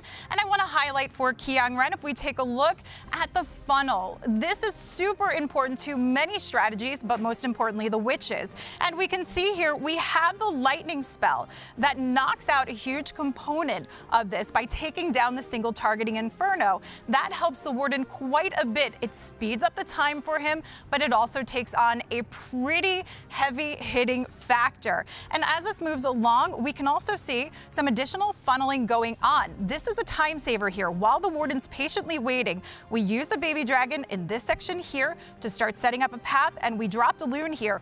Great value, took down the cannon and also took down the other structure with the damage. But let's look at the funnel and pathing that we have lined up now to move in, because you need to force your way through the core, taking on any damage straight on, head on, so the healers stay behind, the big boys stay ahead typically. And the other big thing that you want to worry about is getting your king in to push the funnel along. So as you can see, timing is absolutely perfect to get everything moving in. And as we have the king coming along, we have the opening in place to come in for the scattershot compartment, and this is what helps force the queen, the witches through straight into the core as the log launcher opens it up. So don't forget that your funnels are super important, and timing is also key in this attack strategy. So if you want to do those super witches, those are really going to help you out. We also have a base breakdown, and this one does come from Joan from JX Tiger as well. So why don't we take a look over at his base. Now, we do often see ring-style bases. This is a great way to defend, and the reason is it can really throw your opponents for a loop. It can be really difficult to go, and we saw this almost one-starred, though they were able to recover it over on Badzinger, but the open walls are really what make it tricky because it means you cannot get into the position that you want and set up the funnel, which is so important for the ring-style bases. And you also have the factor of the Teslas that are completely unpredictable where they're going to be. So it's a pretty big gamble for players to have to go on this. So we often do see these tripping people up in a lot of our wars. And that is one of the ways that JX Tiger was able to come in with the superb victory over Badzinger. But why don't we check in with Woody and Itsu over in the brackets? We will go all out! Those were the words of Vic from JX Tiger, and boy, did they come true. We now have 2 wars over with Itsu and 2 major upsets. Our world champions knocked down, and now Badzinger kicked to the curb. What do you make of it? I mean, so far surprising matches, but incredible close matches as well. I mean, as the caster said, we had super close wars so far, and that's what it's all about, right? Right, you are. Well, let's take a look at the community call to action for our next war. For the 4th war coming up, we've got the Queen Walkers, and they're going to be facing off against a fearsome foe, Tompanai Empire. Why don't we go ahead and ask the folks at home to vote and let us know who they think is going to win? Can you tell them how they can do that? Super easy. You just have to go into the chat and put the hashtag down, which is shown right now on the screen, to show not only the support, but as well the prediction you think which team is going to win. That's super easy. Right, you are, Itsu. Well, the community results actually from the 3rd match coming up next are also available here. 60% voted for Tompanai Empire, in fact, and 40% for Aphelion eSports. How does that stack up against what you were looking forward to, Itsu? I think it's kind of fair. At the same time, though, after the first match with Tribe Gaming Alternate, it really shows that maybe those last chance qualifier teams should not be really underestimated. I mean, Aphelion as well, they come up with crazy stuff in their qualifier and surprise everyone. So it might be happening again. Let's see. Lots of good stuff coming up. Let's go to the war now. Casters, take it away. Thank you so much, Woody. We have Tompanai Empire and Aphelion eSports. And joining me, we've got Lady B. How are you doing? I'm doing great. This has been a pretty amazing start to the World Championship. Some crazy action, and I know that it's just going to continue this way, Judo.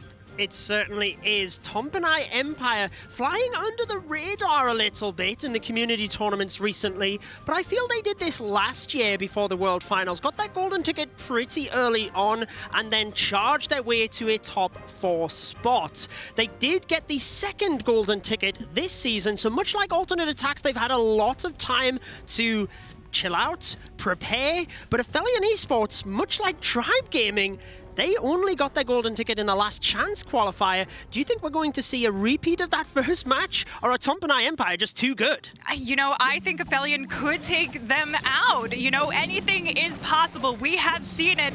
So let's see if that's going to happen as Garakuda kicks it off for Aphelion and coming in with the Hydra. Interesting here. Oh, he's found the tornado trap pretty early on with these super wizards. They are rotated in towards the Giga Poison, and the Giga Bomb wipes them out, Lady B. Ooh, this, at least he was able to get the Town Hall taken down, secured that, but we still need to start funneling our way through and getting everything lined up. We drop in the loot. Little distractionary action to get more value out of this dragon so we can pick up just a little bit more, and of course taking care of the CC troops. This is actually going to really help with the heroes to ensure that they don't trigger this later on and we can get even more value out of them. Absolutely. I remember back in the last chance qualifier, Garakuta did tend to attack first, and I also remember one of those attacks where it didn't quite go right at the start, but he was able to hold his nerve and get the 3-star. That is the main factor here. Burning a lot of time over to this right-hand side with the Lava Hound. He's now sending in the Hydra to try and speed things up, and he's still got all of his heroes left to use. Yeah, and once these actually get going, they tend to fire up and burn away nice and speedy. But that's if he's got the pathing needed and keeps the dragons and drag riders working collectively together. Love the king here on the outskirts of the base, really helping out. But I noticed we have a very delayed queen in the mix-up and the royal champion trying to take advantage of many of these defenses being distracted. I always like to see things out of the box. You notice the wall breaker across the left-hand side will allow the Barbarian King in, and now he can reinforce with the Archer Queen once the King is tanking. He wants the Dragons and Dragon Riders to just rip apart the inside of the base, as they have done, but this compartment on the back end is huge. He needs to make sure the Queen ability and the Royal Champion ability are used at the optimal time. Oh, and he's got an invisibility spell left over in the mix here, which is going to help out superbly for either the Queen or the Royal Champion to ensure they can get through this scatter shot and get as much value as possible, especially since the Royal Champ has actually clipped off that ability quite early. I'm calling it. 3-star it is. He's nodding his head. He can start the celebration for the Japanese team. They were so impressive in the last chance qualifier, ripping apart MCES and QSFN, and they continue that impressive streak in this first matchup. It's always difficult attacking first, but Garakuta holding his nerve. 3 stars for Aphelion eSports. The celebration here is incredible. I know these guys are at home, but we have a lot of the workshops going on. Getting to see the players so hyped, so excited for these wars is just truly a wonderful thing. And we've got Aphelion, who's actually new to the World Championship circuit, so this is some big moves for them. It certainly is, and they're going up against probably one of the most experienced teams. I mentioned earlier in the stream, Tribe Gaming won the very first ever golden ticket. The Tompanai Empire roster, they won the 2nd golden ticket under Team Queso. They ended up 3rd that year in the World Championships, top 4 last year, so really full of experience. But is it going to be enough against a team like Aphelion eSports, who are just on fire right now?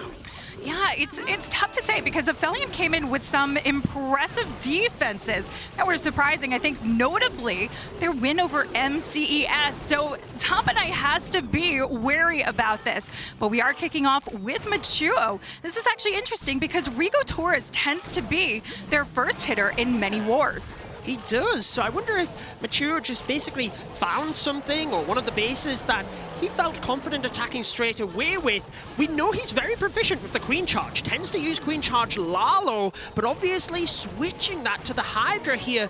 And this is interesting, it's kind of similar to the approach we've seen by Tribe Gaming in the last chance qualifier, where you Queen Charge from the opposite side of the Town Hall, hoping to avoid any of those traps, send the Hydra through with the Battle Blimp to hit across towards that top end at the end.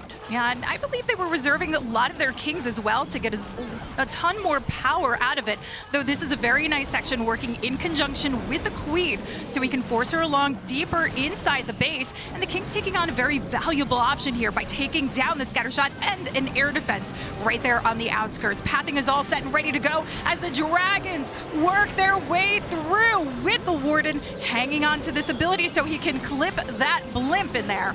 Yeah, and I really like the Dragon Rider just across to the right. It was used to take down one of the Expos to relieve fire from the Queen. Now gets through to the multi. Battle Blimp approaching that Town Hall. He's frozen the area. There is the Tornado Trap with the Rage, but he should be good here. Pops it. What is inside? It is Yetis, so he's going to have to turn them invisible now. They go to the Town Hall, and it will indeed fall. But is it enough? He's got the Queen ability, the Royal Champion ability. It's getting close with that single target Inferno burning up. But again, look what we get to see here. The invisibility spell being held to the very end. These are lifesaver spells. We often see these remaining towards the back end as a back pocket item. They really can get you out of tough situations, and the Royal Champ has already launched that Seeking Shield. No contact with the single. Drops everything, makes it invisible, but the Queen would have to be through too many walls to get here, Judo. Oh, the Royal Champion goes towards the Wizard Tower. He was hoping she'd go towards the single, but obviously goes everywhere. But can the healers tank this single long enough? It does go to the Royal Champion. We've got Lassie in the area as well. Will it be enough? They both fall, and the Queen has to go through the wall. How much health does this? Oh my word, there's a Seeking Air Mine as the Dragon Rider was approaching. Do not tell me. It's a 99%. Oh my word, the Archer Queen will go down. And just 1 percentage point is the difference maker. Oh, this has to hurt to be this close to perfection, and he did everything possible that he could. But you know what, Judo? We have seen 99% coming back in teams' favors. This is actually, if they can hold some defenses, a blessing. Well, the percentage is super high. I mean, when you're not 3-starring, 99's about as good as you can get, isn't it? So if they are able to get any type of defense, it means they have a good shot at leapfrogging the percentage. Remember, it is stars the first factor, percentage, then obviously attack time, but the percentage points is often the deal breaker at this high level. And 99% keeps Tompanai Empire in this, but clearly disappointed to be behind at this early stage. Yeah, I think they wanted to come in with a nice, fresh start, and I think that's why we often see Rigo Torres. He's been in that pressure position, but Machiro handling it still very, very well. Let's see what CEO can do if he can follow up for Aphelion with another 3-star, and coming in with the Inferno Drag Riders. I think this is actually one of their highest hit rate offense strategies. It is, and it's interesting that a lot of the players are mixing up what their typical and favorite attack strategies are, because SIO likes the P.E.K.K.A. Smash. We see him using that a lot, but we've got that safe route of the Battle Blimp across the Inferno Dragons, so we know it's okay up until the Town Hall area. There is the Rage. So far, no Tornado Trap, and it looked like just a free spell. I thought he was going to use, it looked like a clone spell, but obviously he doesn't even have one with him. So that would definitely be a secret move if he was able to use one and not have one. But we have the extra space now to bring in the additional Skelly spell, which is really nice. This is a necessary factor for your Inferno Drag Riders. It does help protect against some splash, distracts, not only for the Inferno Drags and Drag Riders, but for the heroes as well, which is also a nice option here. King working on the outskirts, just forcing that ability, but taking the lead for the Royal Champion, who can dive deeper inside the space and reserve her ability to get clear through that single targeting Inferno. Yeah, and you can see the skeletons from the skeleton spell were just continually spawning. Watch the one by the single target Inferno. It doesn't spawn them all together, so you get that long-term protection for your heroes moving through, and he's still got the Royal Champion ability, a freeze spell, with 1.5 minutes left over. How has he done this? Aphelion eSports are just on fire, and I can't believe the start that they have made. I knew they were impressive in the last chance qualifier, but again, a team like Tompanai Empire are at that top level. They are in the top few of Clash of Clans eSports. Aphelion eSports, 3 stars off the bat, both attacks. Couldn't be better for them. No, and you know what? Aphelion eSports is this team that they're coming with a strategy that most players are asking, are Inferno Drags nerfed? Well, clearly not. You can use them right there just like that. And I think this really is their secret weapon, because a lot of teams are going to struggle to try and defend against this. It all depends on what the teams build against, right? So that's always something that you're trying to defend, mainly what's in the meta. So if you can use something that's not quite in the meta, for example, like you said, something that gets a nerf, maybe you can actually outsmart your opponent, because it still works. It's still viable, obviously, maybe just not as successful as previous. And maybe not as much, but that was still lightning fast, Judo. And that's about as strong as I remember seeing it. So they have definitely found the secret sauce. Oh, let's see what Rigo Torres can do. Coming up second, he knows he needs to pick up the 3-star now, Judo. He needs to get Tompanai in the game. He certainly does. This would be 2 3-stars behind, but I mean, let's face it, they were so close in that last attack. I don't think they will let them phase them too much. And Rigo Torres has said they are more determined than ever. Despite their high finishes in previous years, they are giving everything. This is 3 years in the making. He's been working towards this goal. So he is laser focused. You can see on the right-hand side of the screen, dialed in.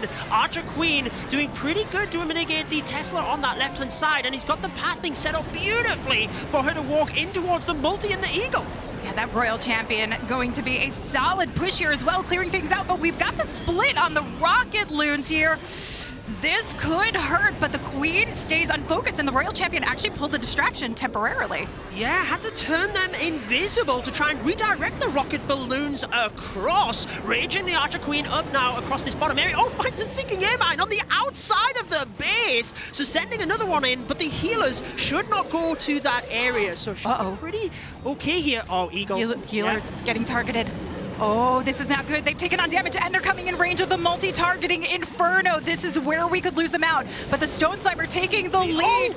There's all of the red air bombs, so he knows the healers are fine. He just has to get this multi down, like you said. Does he use the freeze? He's holding on to it. He does not. The healers are pretty much down, but presumably he's got the value he wants from the Queen, knowing she's still got the ability. Especially since she's now taking the front line for that scatter shot, so the Loons can sneak their way in. He's only got this one haste that's on the board. No freeze to hold this off. So the Queen needs to stand strong and get those Loons in there, Judo. Oh my goodness, they beeline straight inside the dead area of the scatter shot. He's got balloons on the back end of the base for the Wizard Tower, and beautifully done here by Rigo Torres, going back to his roots with the Queen Charge Lava Balloon. 3 stars when they needed it most, making sure they are right on the heels of Aphelion eSports. If Aphelion slip up, Tompanai are here to take this war. Oh, Rigo Torres coming in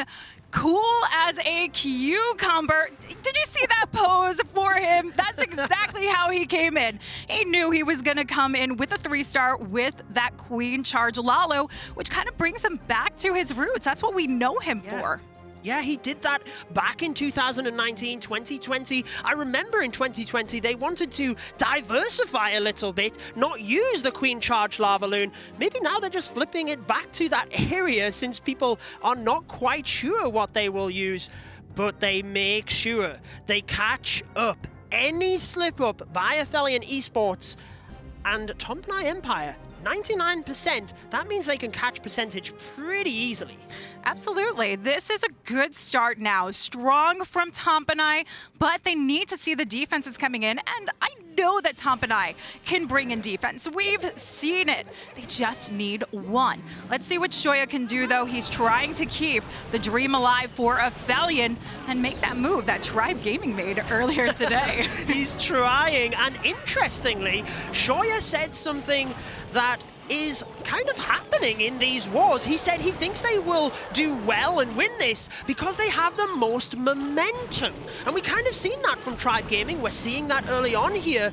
This is his favorite attack strategy. Can he get it to work when it really matters? So far, not ran into any traps or bait up towards this top area. All healers protected. And he's actually used the wall breakers to allow the Queen outside of the base and back in towards that town hall. Yeah, beautiful pathing for the Queen here, but we also have the King riding along the opposite side. You can see those open walls that we talked about during the base breakdown, how it can be a little bit tricky. This is a good way to try and funnel your troops in. Make sure that you take down some of the structures along the outskirts so you can build that pathing going in, but you need to leave a little bit of meat so the King can take down this Eagle. He's still got the Stone Slammer, which presumably he wants to use alongside the Dragon Riders, but does he hold on to it a little bit here? I mean, the Queen's got the ability. He should be pretty happy that she's going to get that Town Hall as a minimum. But look at the Royal Champion in the middle, just sneaking in towards that scatter shot to get it down. And she's even going for the multi-target Inferno, although she will not be able to take it down fully. This is superb, what we're seeing so far. The Stone Slammer coming in, just forcing the drag riders along. Queen is just hanging on to that ability for days, and we still have 2 freezes in the back pocket to use, and not too much to worry about. The single would be a good call, but he's got everything swarming through Judo.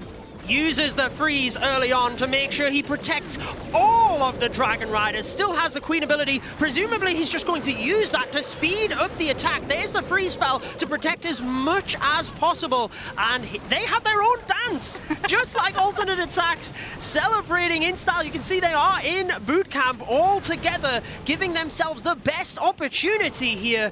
And they are taking after their last chance qualifier partners of Tribe Gaming with 3 stars across the board. This is a powerful start continuing. I can't even say start. We're midway through the attacks for them. They are just going ham right now. I feel like it is the excitement. You know, they're coming in fresh, and this gives them a huge opportunity. Plus, we know that Tompanai is definitely highly streamed and covered, so it kind of gives them a little bit of an advantage here. I guess it does from that regard, doesn't it? I mean, Aphelion eSports did give away a lot of what they use in the last chance qualifier because they needed to put everything into it. So that was a recent broadcast Tompanai Empire could look at, but also they used such a variety of methods, such a variety of bases in that last chance qualifier that again, it's just very difficult to predict them. And Tompanai Empire, remember, I mean, they're only 1% out of this. So Riak, who is an incredibly experienced player, you might recognize him from the Nova eSports roster last season, transferred across to Tompanai Empire and diving straight in here with the Yeti blimp. And he was one of their star hitters, so this is a nice transfer over for them. Now we have that beautiful blimp that not only sets the funnel for this Queen to move into the scatter shot compartment, but does double duty by luring out the CC troops. But the Queen's taking on quite a bit of damage here. Does hold on to the ability, though. Yeah, I think he was trying to just save under that freeze spell, I guess. I mean, you normally use a freeze and a poison when you have the super minions and the headhunters. Didn't even phase him. I don't know if you've seen the face cam across the right-hand side, but stone faced the whole time. Dialed in exactly what you need to be. Now the Archer Queen is nicely going to have the pathing in towards this right-hand side. Hog Riders are something we've not really seen today, Lady B, and the spring traps are crucial when trying to defend this.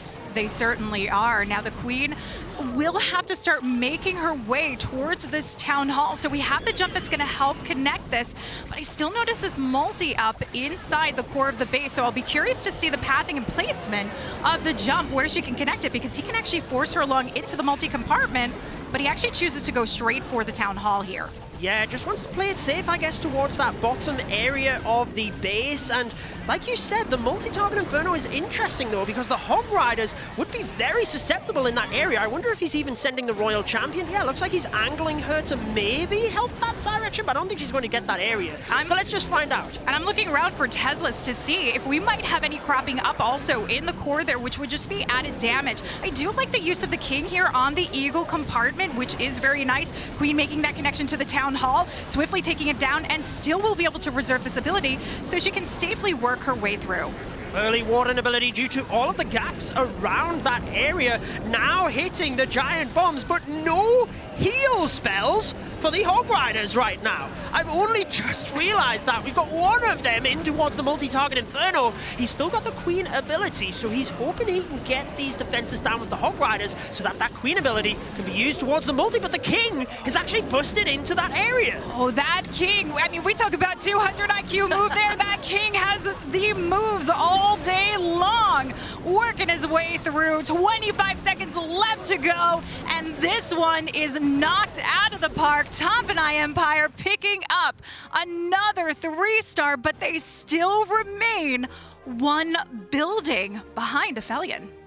They are making sure to keep themselves there, but as long as Aphelion triple out, then they obviously win. Across all of the community tournaments that Aphelion have played recently, they have won 9 out of 10 wars. So an incredible win rate, but obviously they can be defeated. Tompanai Empire had a 13.6 average stars in their qualifier. Well en route for that. Is it going to be enough? I don't know. I mean, when you're this close, it's gotta be, you know, you feel like you can't even be demotivated because you have one building away. You're just hanging on to hope that you will find a defense here. They have to just believe. Let's see what Chalco can do, though. Now, I notice we're seeing a lot more of this with the one Valk. Yeah. Since the Yak no longer deals splash damage, we're seeing it a lot more for the King entries to help with any potential skellies. This was something that we saw coming in from ATN.aTTaX just before the World Championships, starting to see it a lot more. So a pretty big move here. Let's see how the heroes are able to section off, take on the scatter, and work their way towards the Town Hall. Well, you've perked my curiosity. I've got my eyes on that right-hand side. Whenever the King is diving in towards a tier 1 defense, that is a critical one, the scatter shot. You've seen the skeletons are there to defend, like you said. Able to just take them down super quick so the King can get in towards that scatter. It has lured the clan castle. Barbarians get the scatter shot, and so far looking good, but the Queen needs to loop in towards this Town Hall. Now, he has set up the funnel. We can see she's got a little bit of meat to work her way in, but she needs to target. She's in the perfect position to get inside this base as the Royal Champion takes a couple more shots and working her way towards a multi. This is some extra value here.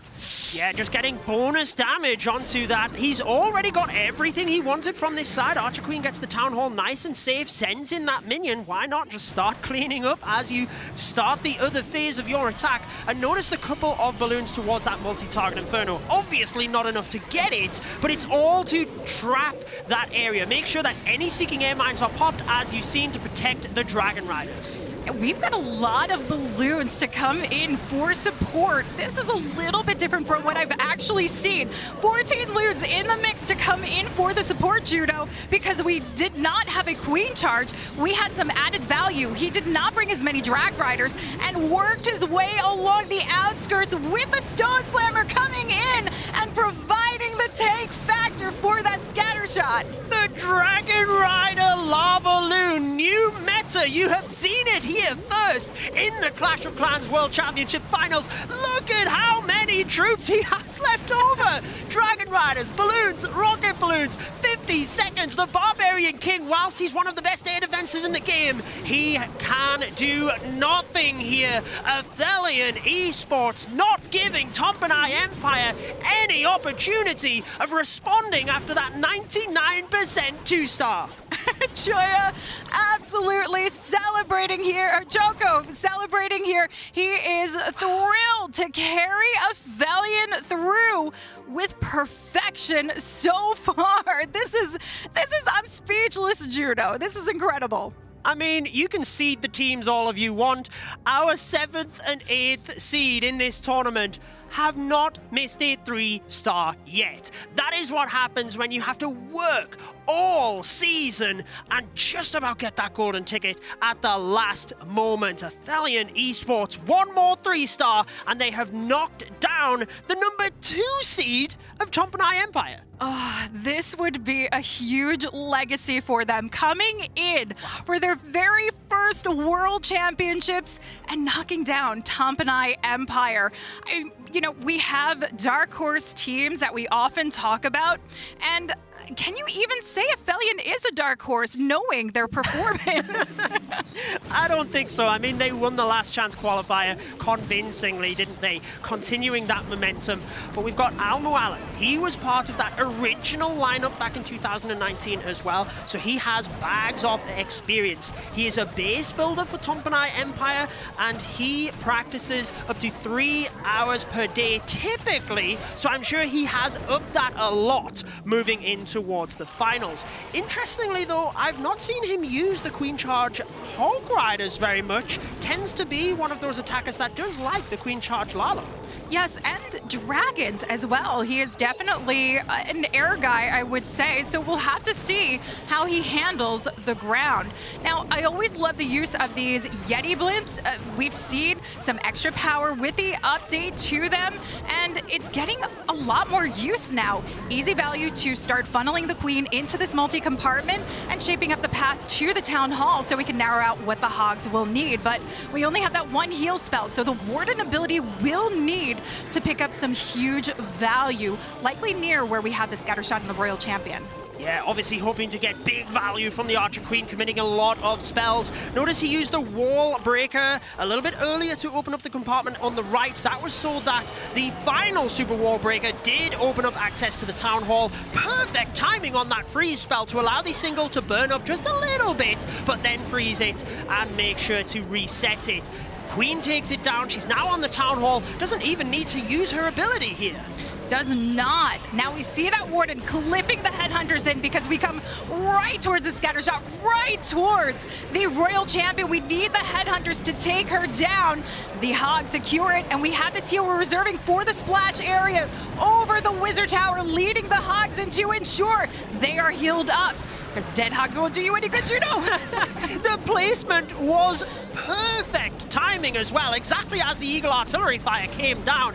Oh my word, do not let anybody tell you that hogs are not in the meta. This base is crushed. Tompanai Empire keep their hopes held high with another 3-star out of 4 attacks. They've only missed one of them, which is a 99% 2-star, and yet they trail in this war. And I feel like that's the disappointment that we're seeing on Amwalen's face here, knowing that as hard as they're pushing, they are still one building away, which is devastating. They are so close to taking down a massive team here. Aphelion, though, just will not let up. They are just keep going, aren't they? I mean, when we talk to all of the teams, they all say that they've been preparing for bases. So Tompanai Empire, they told us, just like every other team, they have been working tirelessly to build their bases. They've just got to have confidence in getting the defense here, because remember, 99% is about as good as it gets. I mean, it is without getting the 3-star. So the only way that they could not win on percentage is if Aphelion get the 99, Tompanai 3-star, and it goes down to attack time. Yeah. And we would not see that. Surely we wouldn't see that coming in. But let's see, we got Kazuma. Again, look, we've got the Valkyrie here. We know this can really help out of those sticky situations. It came into good use, but this could be for the perfect. And I notice 5 of those invisibility spells, so we should be coming in with a blizzard. Blizzard dragons, interesting. First one we have seen today, and the battle blimp is popped pretty early. There is a giant bomb, but the wizards will be able to get through that. Another giant bomb will actually wipe them out, and the Eagle artillery stands in this area. What an amazing start for Rigatores on defense. Oh, this is a defense they've been waiting for. This means he needs to invest some additional units to take it out, sends in the loots. But this is something that could have been of big importance for the Dragons, because they pick up the traps along the way. They do. They help to get the defenses down fast, but like you said, are pivotal in any of their seeking air mines. So there's not a lot more he can do but stick to the current plan, using the super wall breaker for the Archer Queen to get in towards the town hall. We can see that that will work nicely with the Barbarian King across to the left. Will shape up pathing beautifully for this right-hand side. But is it just going to be too much damage for the Dragons? Uses 1 balloon, obviously, to test, but that is it. Yeah, that 1 balloon, unfortunately not enough for these Dragons. Early Warden ability will help get them through the Queen, the scatter shot, but not long enough, and we have the spread out of the multis. Now, while it doesn't do as much damage as a single, it does spread the beams out, and while the Dragons are distracted, that's where it can pick up that value when you place storages in front of it. Pathing is not going the way he wants, and we were not able to take down the scatter shot in the back end compartment. This is looking like it's done for Kazuma. It certainly looks that way, doesn't it? I think that super wall breaker was meant for the king over there as well, so completely missing that area. He's still got a lot of dragons at the moment, but needs to get through this multi where traps are just popping up left, right, and center. I just said he's got a lot of dragons, and they are gone, just like that. This is what Tompanai Empire needed. Tell you what, Lady B, He's got one this is invisibility. close. Yeah, this has got one invisibility left. Lava He had Hound on 3. defense. Gets the Royal Champion in here, going for the percent, trying to pick up as much as possible. Judo, there is no way we would see that 99% here. Dragon still going, Warden along. You can't use the Headhunter for cleanup because the Barbarian King is still alive. I can't believe how much he has been able to fix this attack. 95%. The battle timer ticking away, though. Wait a minute. Tompanai Empire had 99. We're on 98. We've still got a few seconds. 99. And he is doing it. 3 stars for Aphelion eSports to win the war against all odds. This is completely unexpected to lose that value from the start, Judo, and be able to turn this around. Aphelion is just showing that they are the team to watch out for. This World Championship, I think, has found some new leaders in the mix. Tribe Gaming, Aphelion eSports, perfect war, the number 7 and 8 seed, and we've got ATN Tompanai Empire, 2 teams that everybody would have had as their favorites. They're in the lower bracket already. I don't know what to say. This is incredible, exactly what we wanted to see from the finals. Yeah, they have proven why they belong here. Despite not making it through the qualifiers, they had to fight harder, they had to fight stronger, and they have done that here today. Michael, though, unfortunately knowing that one building difference, I feel like their hopes must have been so up here. You can see the expression on his face. He is, I mean, how must you feel? Such a good performance. Now, he's had to turn buildings invisible to send the Archer Queen in. Obviously, with the wall breaker, it looked like he wanted the Queen to go in that area, but he's managed to get her to the Town Hall. And I don't know if you remember, but Michael DP was often given the nickname Michael OP back in the day because his Queen charges really are next level. They certainly are, and we can see the mastery of it, as you pointed out, with keeping that Queen focused on with the invisibility spell. Now, the Queen has to contend with the CC troops, but while that's going, we send in the King to keep everything moving, picking up the funnel, and taking out the scatter shot. Again, much like you said earlier on, protecting that tier 1 defense by the scatter shot at the bottom of the base. We have Tesla and we have the skeleton traps as well to try and slow down that King, make sure he doesn't get it. But obviously in this situation, Royal Champion is there as well. We've got the Stone Slammer moving on in towards that single target Inferno. This helps to take everything out on the right hand side of the base and send the Queen back out through the wall break that he made initially. Interesting, because that's going to force her up along towards the scatter shot. This is a very interesting approach to bring in the Stone Slammer from that bottom side. It's the single. He missed that single target Inferno, which is huge for Dragon Riders on the back end of the base. He's going to have to finish up on that, try and save some spells. And not only that, he's going to have the splash coming right at them from the Wizard Tower ahead. He does have the freezes that he's hanging on to, but the Queen has died out. This, unfortunately, stands no chance here, Judo. Yeah, the Dragon Riders split up, meaning they just don't have that DPS moving through. This Seeking Air Mines popping off as well. Give Tompanai Empire a break. Michael DP, unfortunately, not able to get this. I guess the silver lining, can you imagine losing out with a 14-star war and a 99% on your other attack? It's a little bit less painful for them, but still, Aphelion eSports, so impressive. People's predictions might be so different after the current matches we've had. They certainly might be, and this means, Judo, oh my goodness, we get to see ATN going into the bottom, and as you mentioned, Tompanai now, the teams that I think most people were expecting to see, but look at the celebration coming in from Aphelion as they make it through into the upper bracket. They were number 1 in that matchup. That is their celebration. Is it going to be number 1 across this weekend? They have continued their momentum out of the last chance qualifier, and they will be super happy. But the thing about this is, they've been able to prepare against Tompanai Empire. They've known their opponents. Now it gets a little bit more unpredictable as you move through the bracket. That's actually a really good point, because these teams only know from the start how they're going to deal with their base building. The rest, they have to pretty much speculate, and that means they need to build bases for a wider variety of attacks. And maybe that's not too much of an issue for Aphelion, since they seem to be the ones that everyone needs to watch out for with what they are bringing. So that could put a huge advantage in their pocket.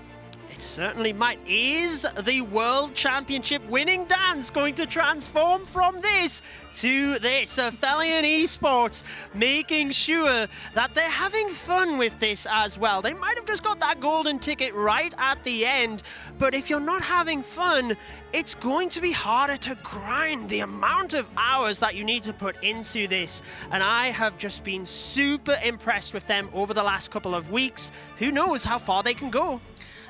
By the looks of it, Judo, I would say they can go pretty far if they keep up this momentum. But there's still going to be 2 more days of action for them to have to get through. And let's take a look here. That perfect war, 100% coming in from the last chance qualifying team. Tompanai Empire, though, with beautiful, beautiful push, Judo. Incredible, and I can't wait to see them battling again tomorrow. But I think what we should do is take a little bit of a closer look at some of the attacks and bases from that war with Carbon Finn at the Telestrator.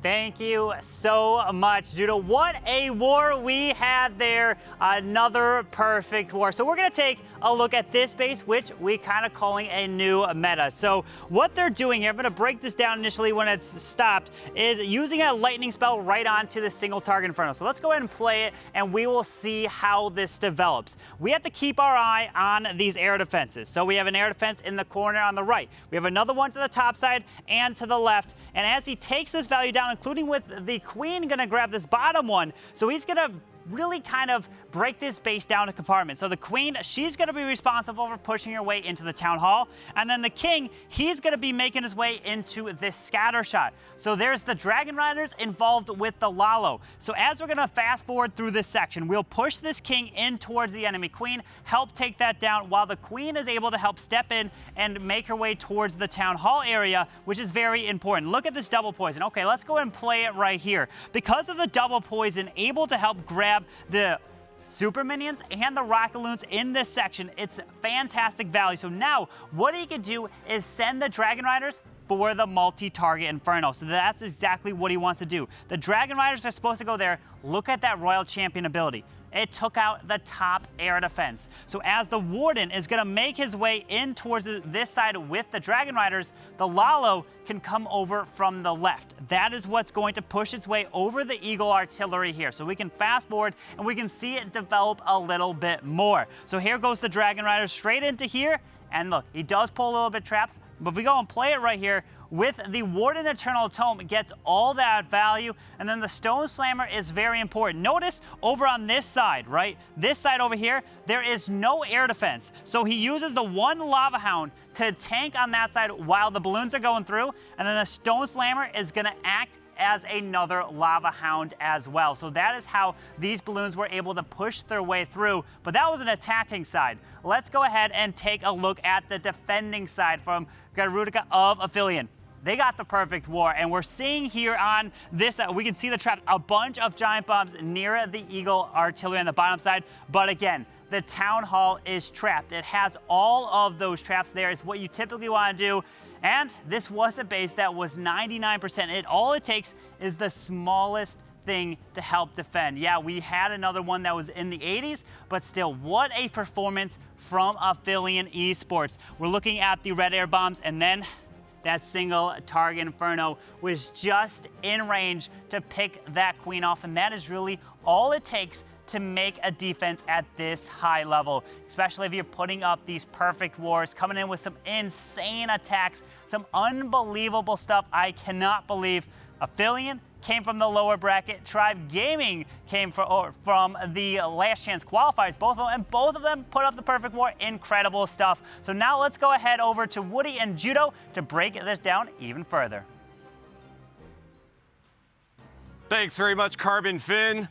I would like to win perfectly on both offense and defense. Those are the words of Shoya from Aphelion eSports, and boy, did they come true. A perfect war, and would you believe it, Judo? Such an incredible upset. What do you make of it? What do I say? I mean, the wars have just been incredible. Nobody could have predicted what has happened. But the form that these teams have had moving into the finals, you can tell the amount of preparation they have made. Well, we have a saying in American football, any given Sunday, any team that shows up can get the win if they are well prepared, and especially if they've got some insight into what their opponents are bringing. I think that definitely holds true here as well for the Clash of Clans World Championship, where upsets have been the order of the day.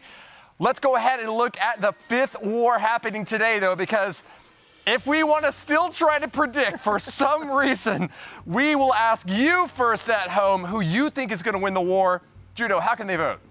They can use the hashtag ATN or hashtag BAD if they think ATN.aTTaX or Badzinger is going to win. All I can say after the matches we've seen is good luck with the prediction.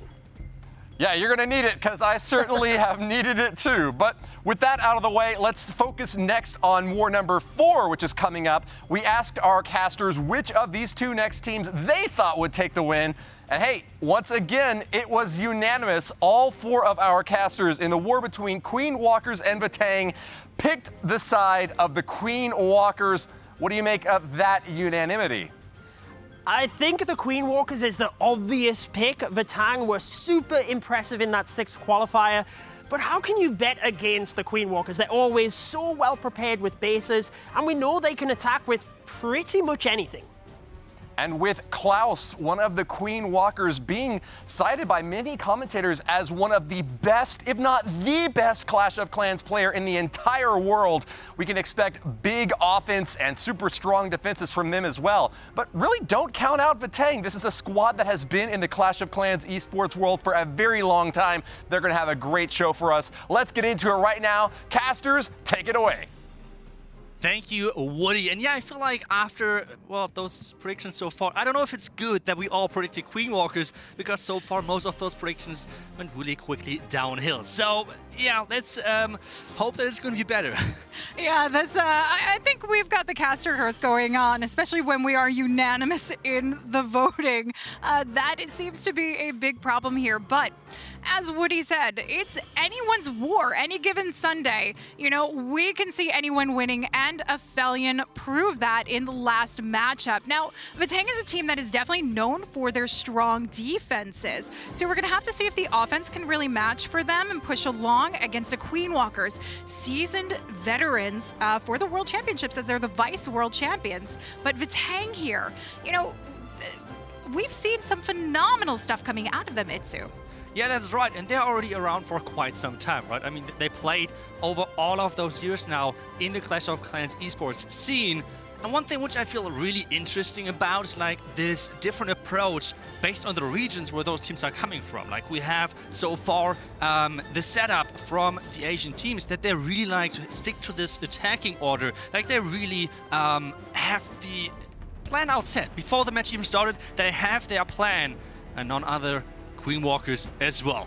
The Japanese powerhouse, as we already mentioned, highlighted from a lot of YouTubers because their attacks are so unique. So Queen Walkers are coming in with their familiar roster. I think we all know those guys right there. Yuta, Klaus, Gaku, Stardra, and Stars. with their incredible hits, which are always amazing.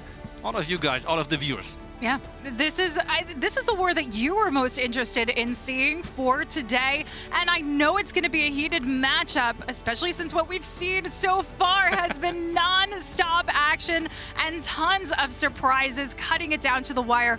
I really anticipate seeing the same. What would you think that we're going to see in this war? I don't know if I should predict, because so far I'm 0 out of 3, so I don't know if I'm the right one to ask, but I'm just hoping for an amazing match, because so far we have seen an incredible amount of numbers of 3 stars, because like going into this event, you could argue defense has a pretty good shot. A lot of people said it's a really solid meta where the base builders can have some great impact, and yes, we saw some defenses, but even few of them are like 99%, so they got really close. So really looking forward what type of match this is going to be. High scoring, or maybe a little bit lower. This might be one of our first ones of the days. Queen Walkers versus Vatang, and this is going to go down to the last attack, hopefully. You know, I've seen some questions out there wondering what we might expect to see from Klaus. You know, he's the one that everybody, when we're watching Queen Walkers, he's the most talked about attacker. And of course, we got to see the Carbon's Challenge War, which is actually pretty interesting here because we got to see some unique attacks coming in, though I think Klaus would probably stay relatively safe. But looking at her stats here, we can see Queen Walkers taking the advantage overall on attack and star count, but Vatang actually not too far off here, Atsu. Yeah, those two teams are really close. I mean, so far in general, those matches were all pretty close, right? Like, so every single match was always coming down to the last few attacks. None of those matches, none of those teams are really far from each other. So we're not expecting anything less, even though we have now talked about so much about Queen Walkers. Vatang, powerhouse, as I said already, around in this competitive scene for so long. This means they know how to handle pressure, they know how to come up versus those, I mean, you have to say it, right? Like, they're for sure the underdog in this one, and Queen Walkers being the favorite. Yeah, you know, we say the underdogs, but not by much. The percentage shows it, and their long-standing history in the competitive community. They are a team always to watch out for and super feared. I think what we're going to have to see from them is if they can find the right defenses to go up against Queen Walkers, which I do think is difficult, knowing that Queen Walkers is very versatile. They are a lineup that has, you know, just they know exactly what they're going to go in with a couple of switch hitters, but having a P.E.K.K.A. Smash attacker, having solid Lalo attackers here really works in their favor. Yeah, that's right. You say versatile. I mean, they pretty much stick to their strategies, but at the same time, they're versatile in how they use them. I mean, I know from last year, they finished on the second seed, but it was last year the same story. Like, everyone knew what they would do, but no one could defend it, and that was the big problem. So let's see if they can make it again, make it work again this year, and we should get into the match really soon, any second, hopefully. You know, I think they're maybe trying to wake up Yuta, make sure that he's ready to go, and, you know, get into the action, but probably just tying up some loose ends, making sure they're all prepped and set. And this is going to be a pretty good war to come. This is the one that I think many people are waiting for, considering we, of course, will have Klaus. But I expect to see him hitting fourth unless they're going to throw a little bit of a mix-up. Yeah, we have the first attack now in. Jangvi is in for Vatang, and he's starting things off with an attack strategy which we have seen now quite a bit recently in this last chance qualifier. Tribe Gaming bringing this strategy kind of back into the mix, and were really successful in their last chance qualifier, coming in with the Queen Charge Hydra.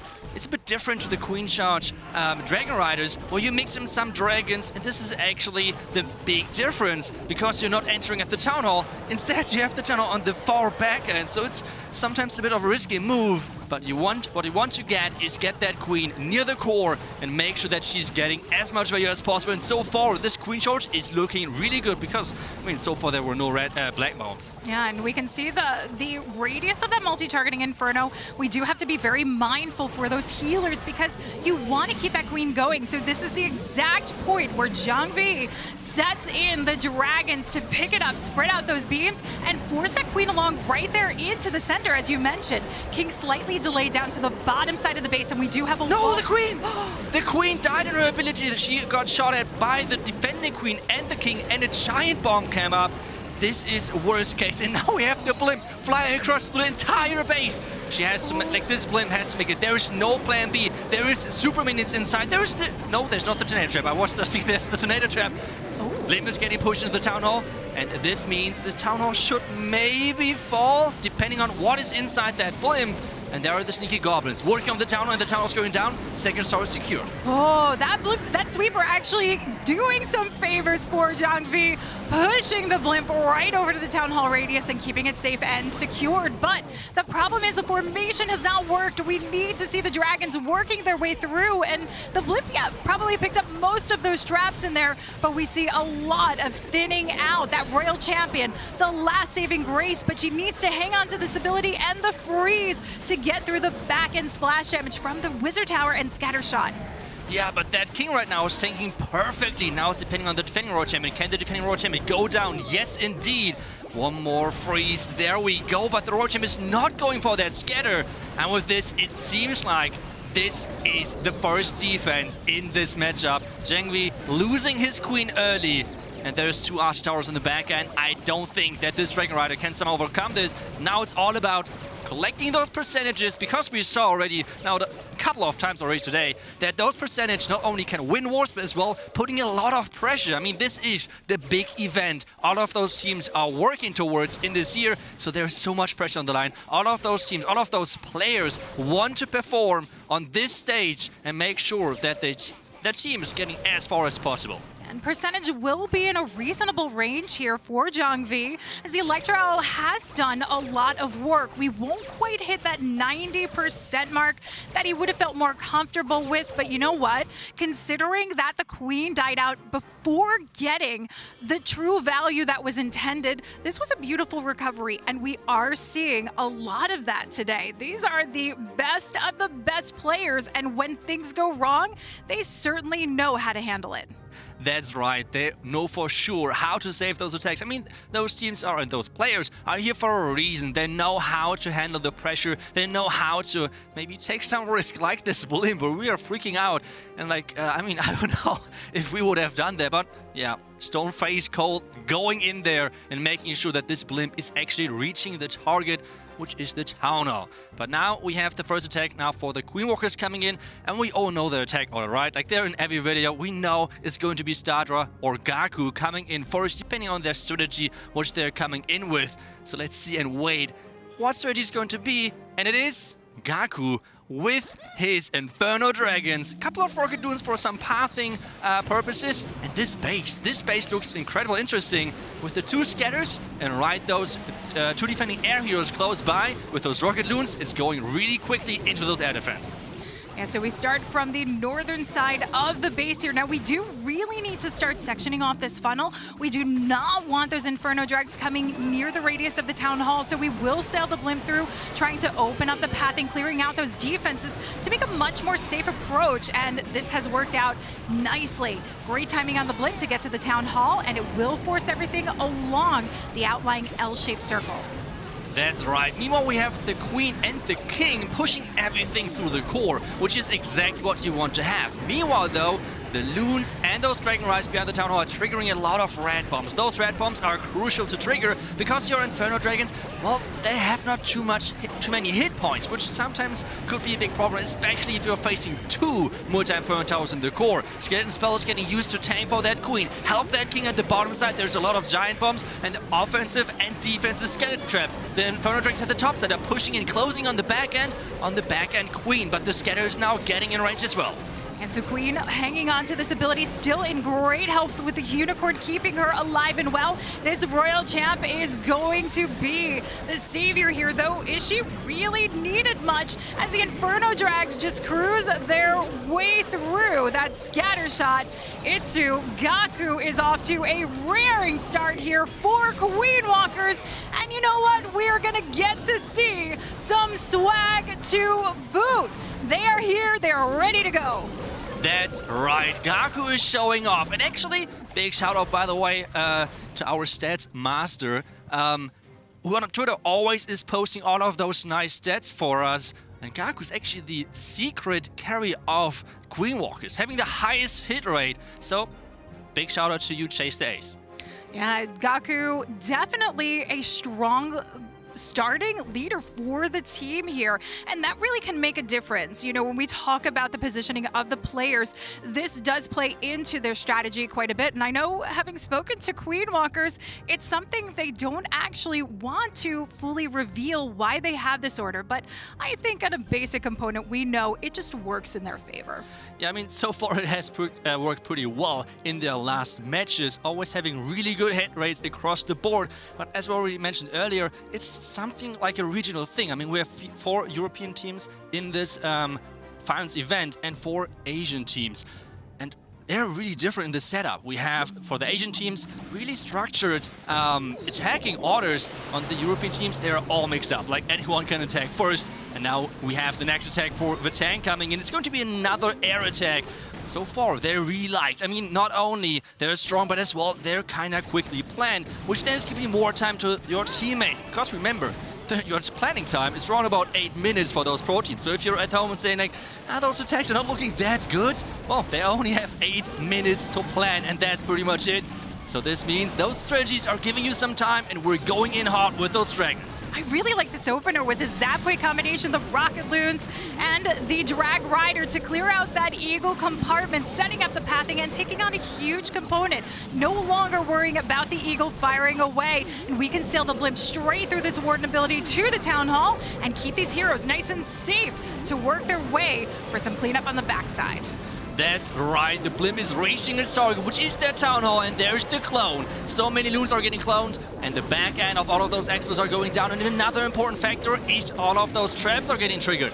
But wait a second, Lady B, there's a lot of dragons and dragon riders are dying out, so there's still quite a bit of back end with the expo, with the defending Royal Champion, and this. Oh, and the defense is ground skeleton as well. This is going to be tricky. Look at the timing of the King ability. Takes the focus of that Expo off the approaching Royal Champion. Gives her even more opportunity to work through getting inside this base. And with this, PSW is able to secure a 3-star for Vatang, which is much needed considering Queen Walker's start here. Itsu, this is starting to heat up. This is exactly what we want to see. Yeah, that's true. Those back-end Rocket Loons were a big game changer right there. Being able to direct his Royal Champion and obviously the Dragon Riders, which were alive, into this last scatter shot to just overwhelm it. I mean, the scatter shot can only shoot into one direction, right? So, like, it cannot shoot everything, even though it's really powerful and devastating, but it can't take down every unit at once. So, really good attack right there. And both teams are showing off that air right now is still incredibly strong, even though we had an Inferno Dragon nerf and Dragon Rider nerf just recently. And still, both teams are having great success with that strategy. Yeah, it doesn't seem to phase certain players because this is it seems like it's in their DNA.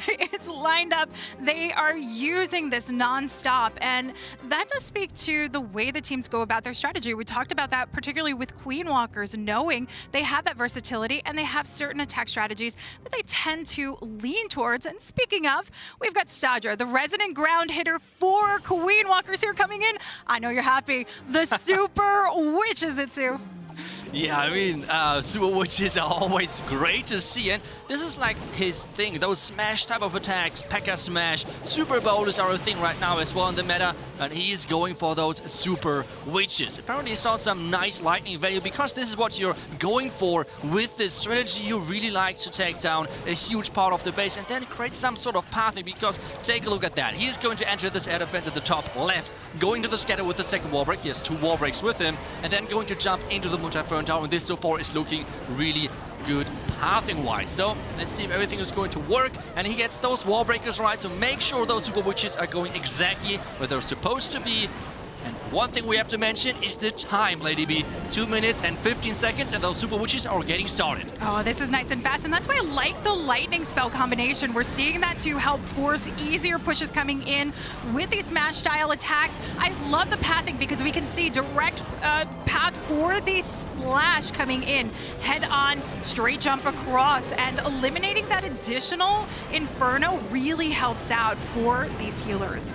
Yeah, and maybe Vatang actually predicted this ground attack because we have the triple Ice Golem Clan Castle coming out. This Clan Castle, yeah, will take some time until those troops can move again because it's ice time for them. A lot of Ice Golems right there, having some fun, freezing those attacking units. And now it's keep going because they're going to go into the core, keep diving forward. The Town Hall is pretty much the last building on this one, so he needs to concentrate and use those spells correctly. Yeah, and you know what? He had that rearing start, which I think helps him out quite a bit. But what I want to point out is the position of that siege barracks. So Wei was able to come in with the Hogs. Unfortunately, they die out a bit too early, but they were on that direct route for the scatter shot, which actually did distract it slightly. The Royal Champion will be able to pick it off, but let's see what we have left over here to get through the Town Hall and take care of the cleanup. We still have plenty of the time on the clock here with 57 seconds left. Yeah, that's right. The Expo has to go down. Take a look at that. So many defensive traps, air traps on that right side, making sure this loon is not getting anywhere. So now there's one Expo, which the Royal Champion was not able to take down, is taking down the healers, is taking down the HP of his troops, and this is going to be close. 40 seconds left, we know on the back end. Those super witches are so slow, and they're dying out with that Queen ability. But I don't think this Expo is going to fall. It seems like this one Expo might be the MVP for Div. Might be the difference maker for Vatang. Oh, this Royal Champion, unfortunately not able to clear out that compartment on her lonesome. That's really where we needed the Hogs to shine. And while they were able to get right in there, right for the target, just too much oncoming damage for them. The timing just not right, but the Freeze trying to keep the Queen in this so Queen Walkers can get the percentage nice and high, and this will carry them above Vatang on percent here, but tying up in stars. That's right. I mean, it's only the first 2 attacks so far, but it's already really close. And this is, I don't know why, but this is always a thing for those pro teams. I mean, it always seems like those teams are like talking to each other like, hey, I'm doing a 13, you should do a 12. It's always so close, like every single time. And this is hopefully not going to be any difference for those 2 teams because so far they are completely even on stars. 5-5 after the first 2 attacks, and Batang has to hit next. So Queen Walkers always can react, always has the possibility of knowing what they need in their next attack and what they have to top or not. Yeah, so this could put some pressure on Queen Walkers potentially if we see that 3-star coming in as well, but it'll help try and sit Vatang a little bit more comfortably into the mix. And I mean, you know, if you wanted to see a show today, you were certainly going to get to see it, but Urek we have coming in with the hybrid. Oh, Queen Charge Hybrid, okay. There's a couple of things right now with Queen Charge Hybrid where... Wait a second. The healers. Please use your healers. Healers, please? No. What is happening? Is he really trying to intentionally delay the healers? Because if that... Okay, he delayed the healers. Okay, all good. I mean, the Queen has not used her ability whatsoever. There wasn't too much damage. And this Unicorn. This Unicorn is so incredibly powerful. He tries to lure out the Clan Castle with this one Hog Rider. And it's working. And it's another...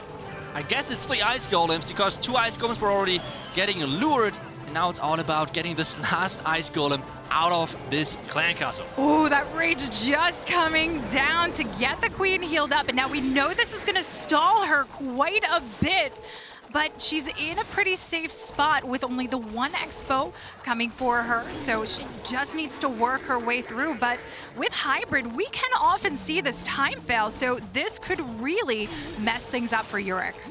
Yeah, that's right, but it seems like he already took down everything what he wants to, because this is the strange thing with Hybrid.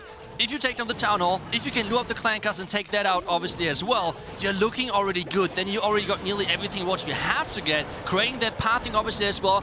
I guess he's going to start from the top side, or maybe he's going to wait for something else. There's the Native Trap out of the picture already, and there we go with the Hybrid from the top side. 1 minute 30 left. So he needs to hurry up right there. He does, but we Oh, have... spring traps! Ooh, we do have the siege barracks at least to try and help cut the funnel, but they're trying to work inside the base rather than on the outskirts. They will take some additional tank factor here, which is a good thing for what remains, but look at all these spring traps flying these hogs off the board. Yeah, and that's the problem with Hybrid. If there's so many spring traps, you can't do anything about it. Now the Hybrid is pushing into the core, trying to dive into that multi-inferno tower. The King on the outside is doing a great job. Now it's on the inside actually, taking down the Eagle, taking down the Expos, taking down the defending heroes. And there is this Yeti on the far right side trying to push this King inside the scanner compartment.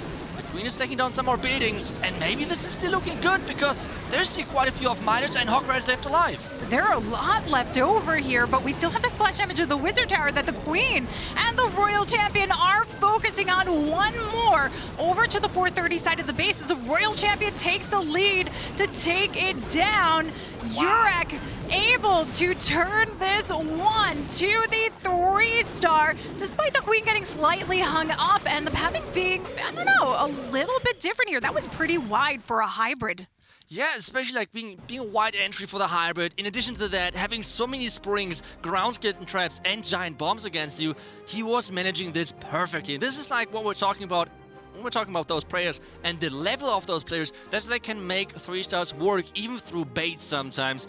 I mean, we all see sometimes people failing really horribly, but this is not what those guys are doing. They are incredible at what they're doing, and this is exactly why they're at this stage of Clash Worlds, of this event, which every single team, every single Clasher tried to get to. And you mentioned this now will kind of put a little bit more pressure on Queen Walkers. Know what they have to do. They have to triple. They don't want to slip up here and give that opening an opportunity to Vatang. What I'm waiting to see, though, is if there's going to be more defense for Vatang, because they are certainly known for that, with a strong base building team behind them. Now, Stars, though, coming in, this is exactly what we would expect to see from him, the Lalo, but we're bringing a pretty big tanky golem to come in for the mix so we can get some big value out of these heroes. Yeah, there are some invisibility spells, so they can get ready most likely for a Blizzard. That's one of his special abilities, you want to say. They're so good with Lalo, but especially with Blizzard Lalo, really, really good. And wait a second, is this going to be hero dive in that bottom side with the Warden ability Blimp onto that Clan Castle? Maybe. We're going to see because he's starting things off. Wait a sec, that invisibility spell? Okay, he's trying to take down the air defense, but I guess he was surprised by those Tester popping up. Can you take it down? Yes, there we go, air defense is down, but this is already a heavy investment of one invisibility spell and already a couple of loons making this next invisibility spell for the air defense, and there's this Blimp flying into this compartment, making sure that you can reach multi-inferno tower, Expo, scatter shot, defending Royal Champion. What would you want more with the Blizzard? Look at that beautiful placement into that open zone. And I love the invisibility spell just to redirect the Hound into the path right there into the core to protect that Blimp, get it where it needs to go. Now, with the CC Lord, we can take it down, say in a nice spot where the Queen could pick that off with limited damage. Just the Archer Tower right now on her. Yeah, that's right. And another triple Ice Golem Clan Castle. It really seems like that Vatang wanted to make sure that they're using a lot of those Clan Castle setups against this Queen Walker squad. He's now sending in the King from the bottom side, trying to push the Queen towards the top side, which is, well, a really good idea because he's bringing the next tank where you would normally see maybe the King using King power, tanking power, getting used for the Queen. In addition, he's now bringing the Green Golem to make sure his Queen is getting down, taking down the Town Hall, but that's still a really long way. And the Queen took on a lot of damage from that Archer Tower because of the Ice Golems freezing her up and the Unicorn. But she's able to get that regenerative health now back in action because most of the defenses were distracted, so can work her way into the Town Hall, but needs to hang on to this ability and work these freezes. But he's not. He's not hanging on to these freezes at 2. He's not using them. Yeah, he's trying to concentrate on the Lalo right now. So much multitasking, but the Town Hall is going down. That was the crucial part. He has still 3 freezes left. I don't know where he should use them, to be honest, because the Lava Hound is flying across. The Loons are following that Hound. And yes, still the Royal Champion with her ability. Another haste. 2 more freezes are left.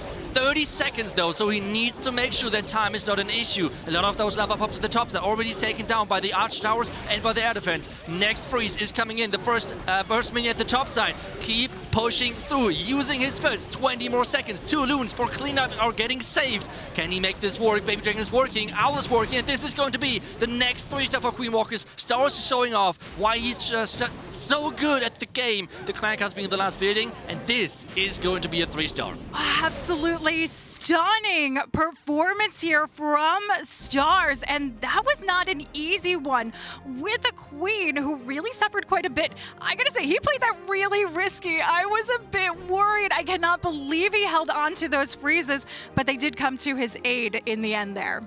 That's right, Stars is just so insanely good. I mean, you maybe know that from when attacking on your own. Trying to multitask like this, Lalo is already kind of complicated, you would argue. And then really having the nerves in a situation like this, using the Queen ability, not saving anything at this point actually, not even using a freeze for that Queen. He exactly knew the power of his heroes. And with this, the next 3 stars on the board. And so far still the match stays close. Only a really small percentage lead for Queen Walkers is being the entire difference of this match so far. And we're only around about halfway through. Yeah, there's still plenty that could turn here for either one of these teams. So Queen Walkers is hanging on. They're hanging on strong here. But, man, you know, we are just seeing non-stop excitement. I think this has been probably one of the most epic world champions so far. Wow, let's go. Super bonus, that's already cool. Bats, that's already cool. And you see a Lava Hound and a Golem in there, which makes this even more crazy. Okay, so let's try to somehow understand what Div is trying to do, because somehow something is not really working. I mean, as far as I know, bowlers or super bowlers are ground. A Lava Hound not. So how is he going to use that? Because so far he's starting off with a Warden Walk, making sure the scatter shot is going to be taken down. And then he's somehow going to push through the base. Well, I'm assuming it's going to be somewhere into play with this blimp, perhaps, from where he wants to bring that in. But I think that's the biggest question, is where would he use it to bring in that blimp, Itsu?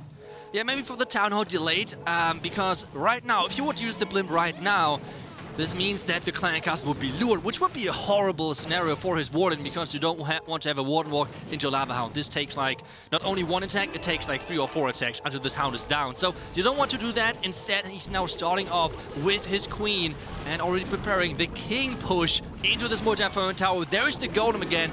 That's kind of cool, to be honest, that we're seeing the Golem so often again on those pro plays, because he's such a good tank if you're not going to go into the single Inferno Tower, and this Inferno Tower is set to multi. So we have this force along, gets those bowlers in. King's gonna help continue that push right there into the center of the base, but still, we're hanging on to this Hound, hanging on to the blimp. And we are gonna get the push across into the center of the base to take this down. So that is going to leave only that one option open here. Yeah, making sure that this blimp is going to reach the Town Hall 100%. There is the Hound, and there is the blimp coming in. There's a Black Mine already coming up, but this Town Hall should go down. Maybe with that NATO trap coming up. The Goblins and Sneaky Goblins are getting spin for a run, but at the same time, there is so many Expos on that Queen. Queen ability is getting used to take down Expos, with the Town Hall is going down as well with those Sneaky Goblins. And now it's all about those bats with the Royal Champ. They have to make work, and they're coming in from the top side. And we still have the Ice Golem to bring to the table and 2 freezes. But we have to worry about the Wizard Tower and the scatter shot here. The poison! The bats are gone!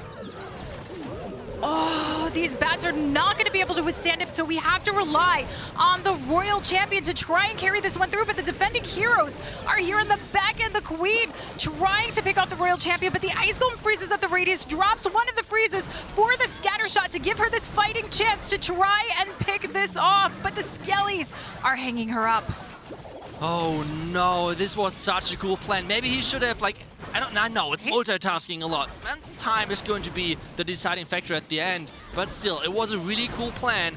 But the problem was, I think he used that blimp a little bit too late, because the damage of the Town Hall, I mean, as soon as 50% is getting reached, this Town Hall is going to be activated, and it's firing back. The Town Hall is really, really threatening to your troops, so you want to have the Town Hall down a bit earlier. In addition to that, the poison of that Town Hall took down all of those bats, and with that, there was no power left at the end.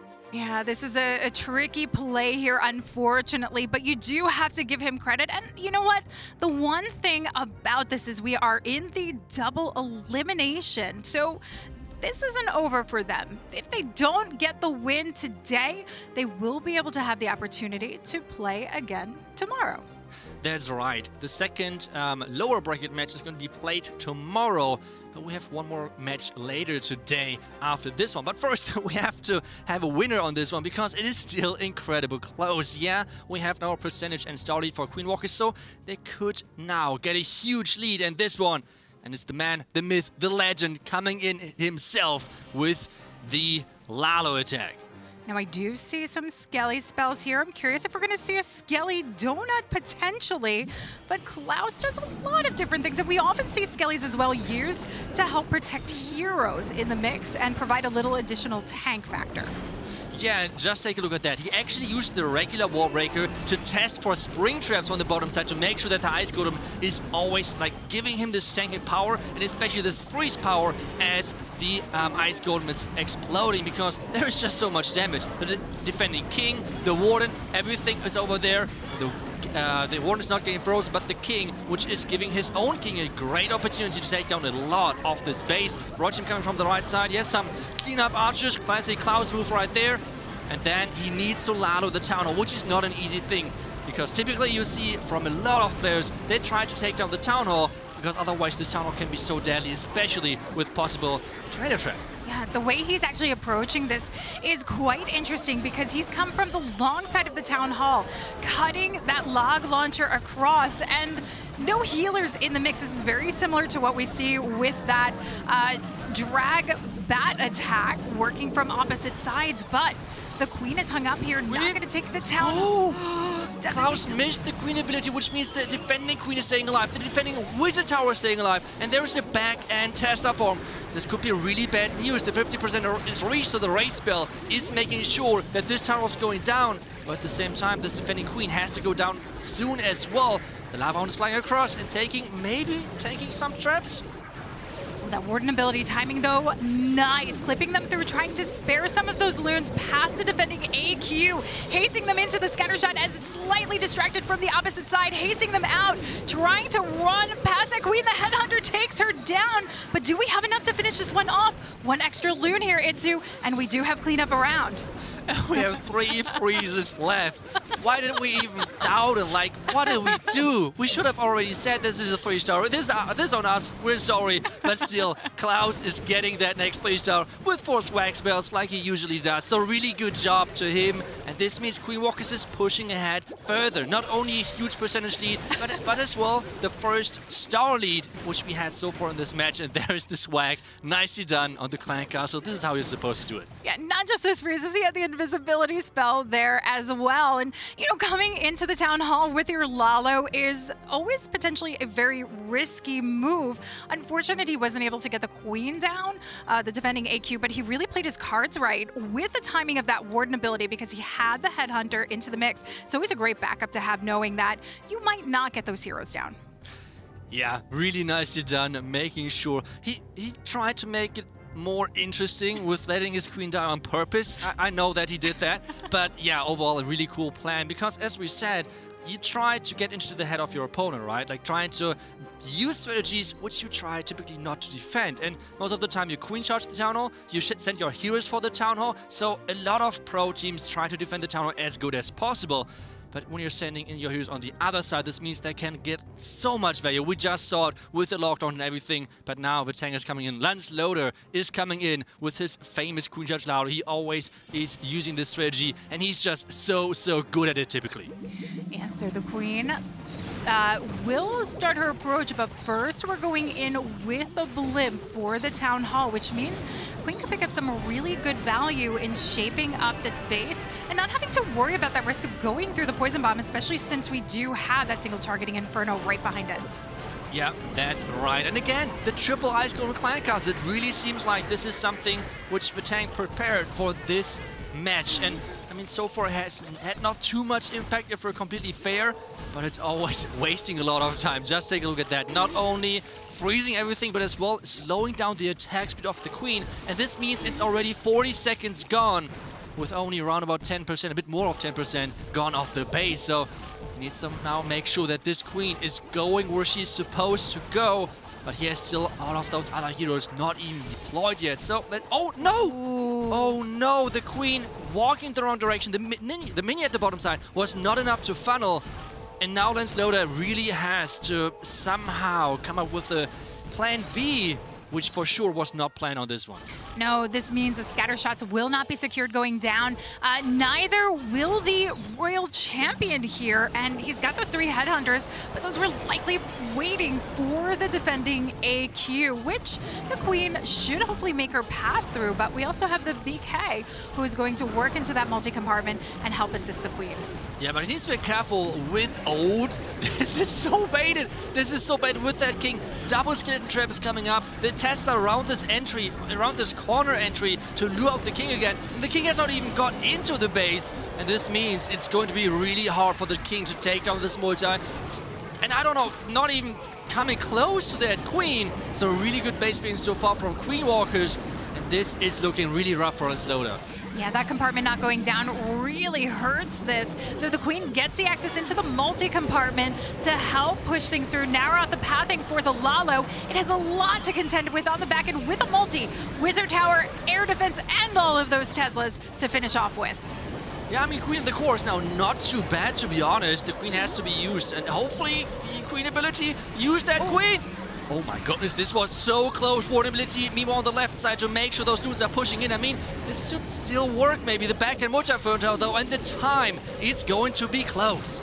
It is 29 seconds left on the clock. We still have the Royal Champion working through, but her health is dropping down, hanging on to that ability to get into this back-end compartment. This was the sticky situation, but only 14 seconds left at 2. Oh no, Roger ability, hopefully soon to take down the defense, and there we go, 8 seconds. He's dropping everything. Maybe he can make it work. They need that 3-star to stay close to Queen Walkers, and it's only 1 building left, and it goes down. Lensloda making things work for Vatang, and they had to get this 3-star to stay somehow close to Queen Walkers, and that's exactly what they did in this one. That is not an easy feat when your Queen goes in the wrong direction the way she did, and you come up to a baited area. To be able to recover, that really speaks loads to what Vatang has done. And I can only highlight, I know Lensloda is quite often pushing Legends. And this right now was a prime example why everyone out there, if you want to compete at the highest level, should play in Legends. Things are going wrong. Things are going quite often wrong and not going to plan, as you just have seen in this one attack. But the difference between a good player and an incredible good player at this level, which we're having right now on this event, is that you can save attacks like this. I mean, everything went wrong. Queen wrong direction. King was baited and I think he got a cannon. That was pretty good. But except that, nothing went down. So really nicely done. And now it's up to Yuta. Can he get the Queen Walkers to the next round, or can he keep the curse of the casters alive? We will see as we approach with the Queen, delaying those healers, getting the Queen positioned, working her way along, and waiting for a safe passage for those healers to drop. But we still need to get the Coco Loons in place. I'm not sure right now if this was planned again, that the Queen is going in there, because you never really know how those Queens are stepping around the open compartments. And it seems like right now there's a lot of damage. He needs to invest in rage, he needs to invest in visibility spell already quite early on. And he's charging in between of 2 expos. Meanwhile, the Warden's on his Queen, the defending King is on his Queen, so there's a lot of damage on the Queen charge right now, so he has to invest a lot of things. Clan Cast is coming out as well. This might be really bad news right now for Yuta. This might be. We still have the king. I'm looking over at the scattershot compartment with the queen because I noticed we have the skelly spell, but the king actually coming in from the opposite side with the royal champion. Queen's still on course, clearing out the components, but we need this king to step in place, and the Teslas are pulling him awry. So this means the royal champion might lose her cover here.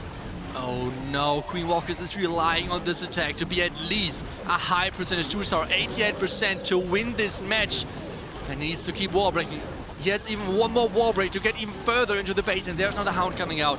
And he is using one of his last spells, which is like there's only one more rage left in this Queen Charge, and he did not really get into the core so far. Maybe he's going to invest another spell into the Royal Champion to get down the multi, but it's not going to be easy. It is not. A no-spell Lalo is a tough one, especially being the attack you finish off with to try and secure your victory. Queen still hanging on here to the ability, but the final rage goes down as the healers get targeted by the multi. Will this Stone Slammer set her back on course? No, she walks. She walks, but maybe the Slammer can open up for the Queen for the Town Hall. Maybe this can work, but there is still a multi-Inferno Tower on the back end. Core Inferno Tower still left alive, and this means, yeah, the single Inferno Tower is not that threatening, but it means there's a lot of traps, a lot of red bombs around there. He's starting the loud of the town. The Tornado Trap is keeping those loons around the town hall poisoned. Warden ability is getting used early. Those loons have to get out of the poison. Those loons have to get out of the poison, otherwise this is really a big problem. There's the Dragon Rider trying to snipe the multi-Inferno Tower. It's going down, and the back-end scatter has to do the entire work. He is crossing the percentage, 88%, 89%.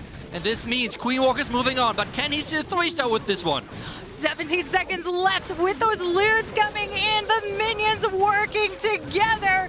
Yuta will not only clutch the victory, he gets it with the 3-star. Yet again, we get to see, I would say celebration. It was expected for them, right? Like, job done, they won, everything is good. Oh, you know these guys are always calm and collected with those victories. But man, you know, that isn't easy. Again, we see Queens going off course. Queens walking, one would say. And they're still able to turn this one around, Itsu. It was like every second attack was just adapting on the fly, getting those attacks back on track. Queen walking around, no problems for those players. They can just, I mean, they need just 30, 20 seconds to plan, like just do Legends style. Most of them obviously pushing Legends then as well, getting this practice in and making sure they're securing this win. And Queen Walkers, well, they did not fall to the caster curse. No. I mean, we got at least one prediction right. That's already pretty decent, I want to say. This is more than we expected. Definitely. I was a little bit worried there, thinking that we were going to be to blame here. Knowing that for Queen Walkers, they were certainly the favorite going into it. But as you can see, this is why it is a close match. Coming super tight down to the wire, 14-13. Batang definitely showing up defensively. Unfortunately, not quite enough there. Yeah, especially Vatang, you have to say, they came with really creative attacks. I remember this Super Bowler, Lava Hound, Golem, Bats, I don't even know how we should call this, but really, really cool attacks as well in there. Some small things went wrong, just making all the difference at the end. So really unfortunate right there for Vatang, but they have a second life, right? Like all of those matches, or like in the entire bracket, is double elimination, which means all of those teams having a second life moving forward in this tournament. Yeah, and you know, we'll get to see most of those tomorrow, but we still have one to watch today. That's right, there's going to be one more match, and it's not going to be a crazy one, but I think we should take a second look at one important attack, and I think Judah is the best man for that, so let's toss it over. Thank you, Itsu. What an incredible war it was from the Queen Walkers. So I have a surprise for you.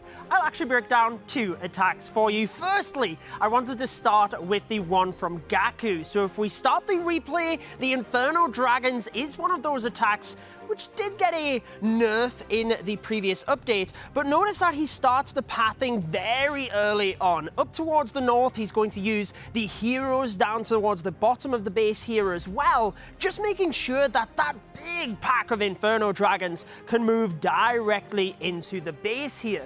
Now, whilst we always talk about pathing initially, he keeps it throughout the entire raid. So as the Battle Blimp moves forward towards the Town Hall, that is secure. He's had the Warden ability alongside the Inferno Dragons, and notice the heroes that are just continuing to deal with that pathing. So the entire 6 o'clock area is going to be dealt with. We've got the Dragon Riders cutting out the top area of the base, and again, this just allows the Inferno Dragons to continue moving exactly where he wants, through the middle of the base. Notice as well the healing spell right inside that area. Knows there's multi-target Infernos to deal with, so he can protect the Inferno Dragons through. We also have multiple skeleton spells down to the bottom area of the base, which continue to distract the defenses for the heroes. This means that everything moves in conjunction through the middle of the base, through the bottom of the base, and as he moves up towards this top area,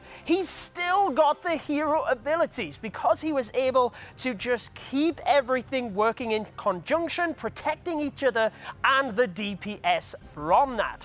So why don't we take a look at one of the other attacks as well, something completely different. The Inferno Dragons is something you might want to do, but the Blizzard is something that we see every once in a while. So Stars uses the Wizards down to the bottom of the base. Very nice, actually, to take out the air defense. Tries to turn them invisible to catch them due to the Tesla. Has to use a couple of balloons, but this is super important. It looks like one little defense at the bottom, but what he wants is the Lava Hound to track to the air defense, turns it invisible mid-flight so that it turns and goes across to the other air defense. And look at how he has then checked this entire area for the Blizzard. As we mentioned, it's something we see every once in a while, not so much as we used to, but this is where you can get the value if you get it into the right place. Continuing to have these super wizards, just taking out this area, and it does a couple of things.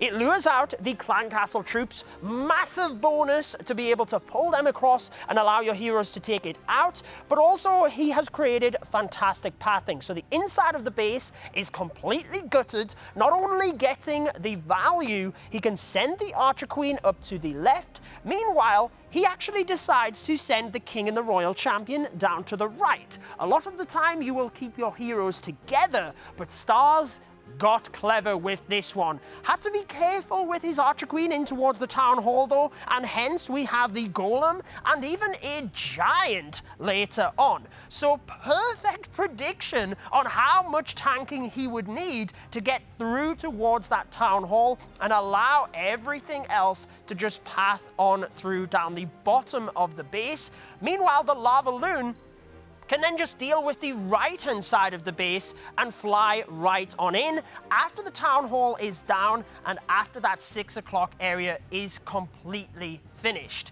It means that the Lava Loon has the perfect pathing, and it means that he can preserve the spells for the splash damage in that area. The Royal Champion actually had nice pathing to help with the multi-target Inferno, but the Town Hall is your major threat. Hence why the Archer Queen was pushed into that area, so he didn't have to commit as many spells.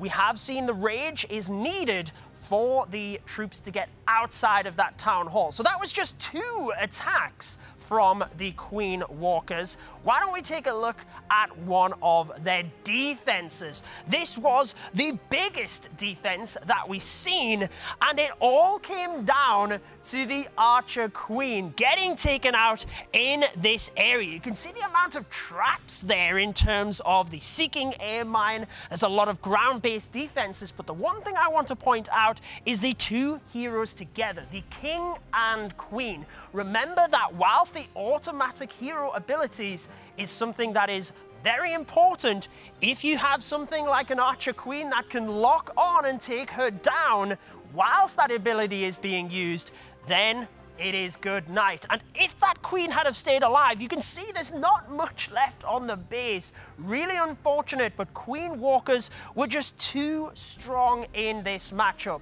showing that they are well prepared with their bases, but also with their attacking styles as well. I think what we should do now, though, is have a catch-up with the next match in preparation with Woody and Carbon Fin. Thanks very much, Judo Sloth. It is great to be back. Carbon Fin, thanks for joining me here. What an amazing war we just witnessed. It is useless to take measures. Those were the words of the indefatigable Klaus, persisting tirelessly through an incredible match and defending the Queen Walker's position. What do you make of that last war? That last war was incredible. Couldn't believe the amazing attacks that came through. Queen Walkers just edging it out, showing how strong they are, but it was still incredible, Woody. Well said, Carbon. Let's take a look at the next war as ATN.aTTaX will go up against Badzinger. We have the results from our community predictions and I can report them now. 72% of you voted for ATN.aTTaX as the winner of the next war. 28% tipping toward Badzinger. So our #1 seed going into today, our reigning world champions holding a strong margin of victory in the minds of viewers. Is it possible for them to be eliminated, or will they start their comeback from the lower bracket, Carbon? I don't think anyone would have predicted ATN.aTTaX to be the first team to be eliminated, and this is potential. Badzinger is trying to make that come true, but it's gonna be a fight, and ATN.aTTaX, some incredible stuff we're about to see. Well, all 4 of our casters on stage once again predicted victory for ATN.aTTaX. We have a big decisive swing from both the stage and the viewers at home in favor of our reigning champions. Despite their mess up in the war against Tribe, they still held their own in a very impressive offense and defense both times. But I don't necessarily know if this is going to be the time that they go out or if it's going to be Badzinger. One of them will be eliminated. It's all on the line here. Last thoughts, Carbon? It's going to be incredible. Like you mentioned, it's all on the line. Cannot wait to see. They can't hold anything back for this match.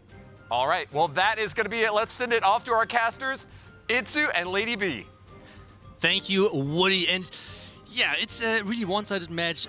Prediction-wise, I mean, we had this already just before that with the Queen Walkers, but still, that we have seen so many upsets today that even though it might be a one-sided prediction, it does not matter the outcome because it's, never really sure. At the same time, though, Woody said, Alternate, I don't know if they really performed that well. I mean, they lost to a perfect war, right? Like, they lost 14-15 versus Tribe, so they did really incredible well. So I think it's actually good looking.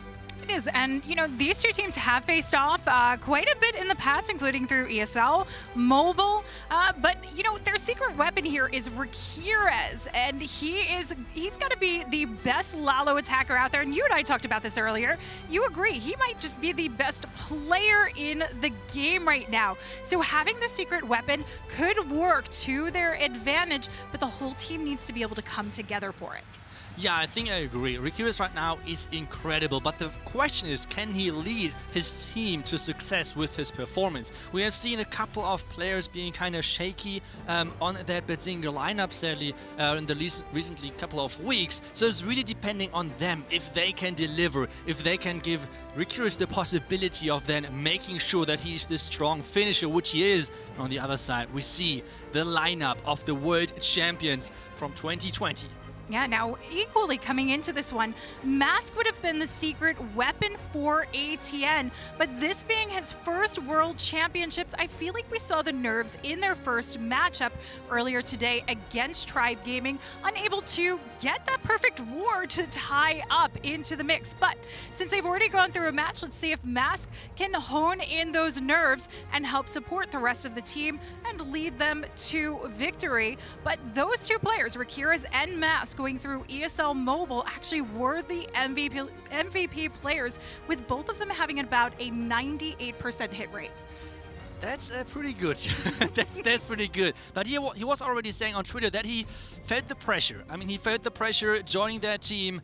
And you can take a look at the statistics right there. Alternate having a little bit of lower average stars and percentage, but at the same time, you have to mention that I think the metas, where those teams qualified, were different. So this is only a direction, because we have a couple of stats, obviously, from the last couple of matches in this current meta.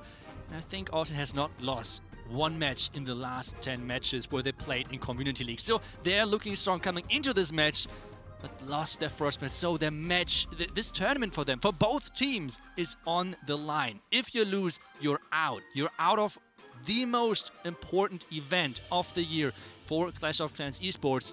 So you really want to make your chance count. Yeah, this is going to be a tough war, knowing that you could walk away. This means the pressure is building. And I don't know, maybe for a player like Mask, where it is his first time in it, he could start feeling that. And also you do have players from Badzinger where this is their first circuit, though we have a couple of the players that have seen the World Championship stage. Of course, Juan, who was part of the Nova team, and D, I believe, was also in the World Championships previously. Both have for sure a lot of experience, and Yuan again is starting things off for Badzinger. He was one of the players which is super crucial to make sure that they're 3-starring, making sure that, well, kind of like the top performing players can just take this last spot and make sure the 3-star is coming in under all of this pressure. So can he make it work? He's choosing the P.E.K.K.A smash. But with a twist to it, he is bringing the bats as well. Yeah, something that's not quite as common that we see. So we're going to keep an eye on the splash damage on the back end, because that's where he needs to be very careful. Hang on to these freezes.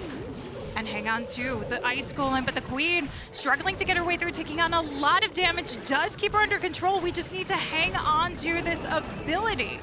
That's right, a lot of skeleton traps right there, making sure that this one walk was most likely more expensive than he was hoping for. And there's now the P.E.K.K.A, the Ice Golem, pushing in with those switches surprisingly behind the king, because take a look at their scatter shot. That scatter shot is like saying, nope, those switches are not going too far. The first switch is already down. This is 12,000 space without having too much value, unfortunately. And that's really unfortunate, because we expect those witches to be there, working over the walls where the king can't reach, helping him through. But the king still has his ability to work his way around, take on the Warden Tower in that compartment. And we do have the Force along, away from the Poison Bomb. We just need the Queen to take the jump and get into that core.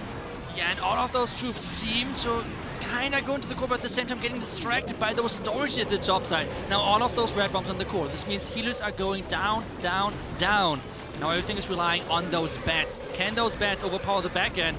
And there's more bats coming in, because so far he used only one with that Royal Champ together, but there's the King as well versus the Royal Champion. Ooh, so Ice Golem trying to provide tank, not going to be able to do it for the back end. These freezes need to come down fast, but he does need to reserve, I would say, one for the scatter shot here. Queen's going to round the corner, hanging on to these. But wait, can the Royal Champion finish things off? Oh, he's already celebrating, because he knows there's only one big defense left, which is the scatter. He is showing the face, knowing that he has got this. 35 seconds for overall around about 10% of the base. This is it. And we said it. The players have to deliver around Mikires, and this is exactly what Yuan does. We said he is like one of those veterans in the team, and he needs to lead them when it comes down to experience, motivation, because remember, those players, those teams are under incredible pressure. We have talked about that for Musk. But those veterans, they have to keep their nerves calm, making sure that they can then perform as well. And you could see that with that sigh, you know, knowing that it was close, he just exhaled.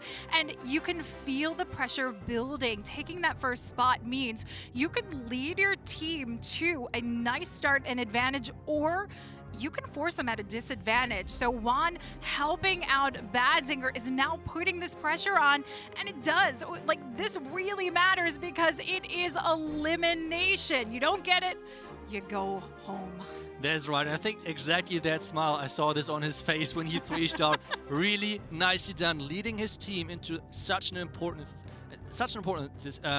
position, because we saw this earlier. Tribe did this to alternate. They pressured them non-stop. with obviously 15 stars, but as well pressured the new player in Ast, Musk, but now Ast is in. Ooh.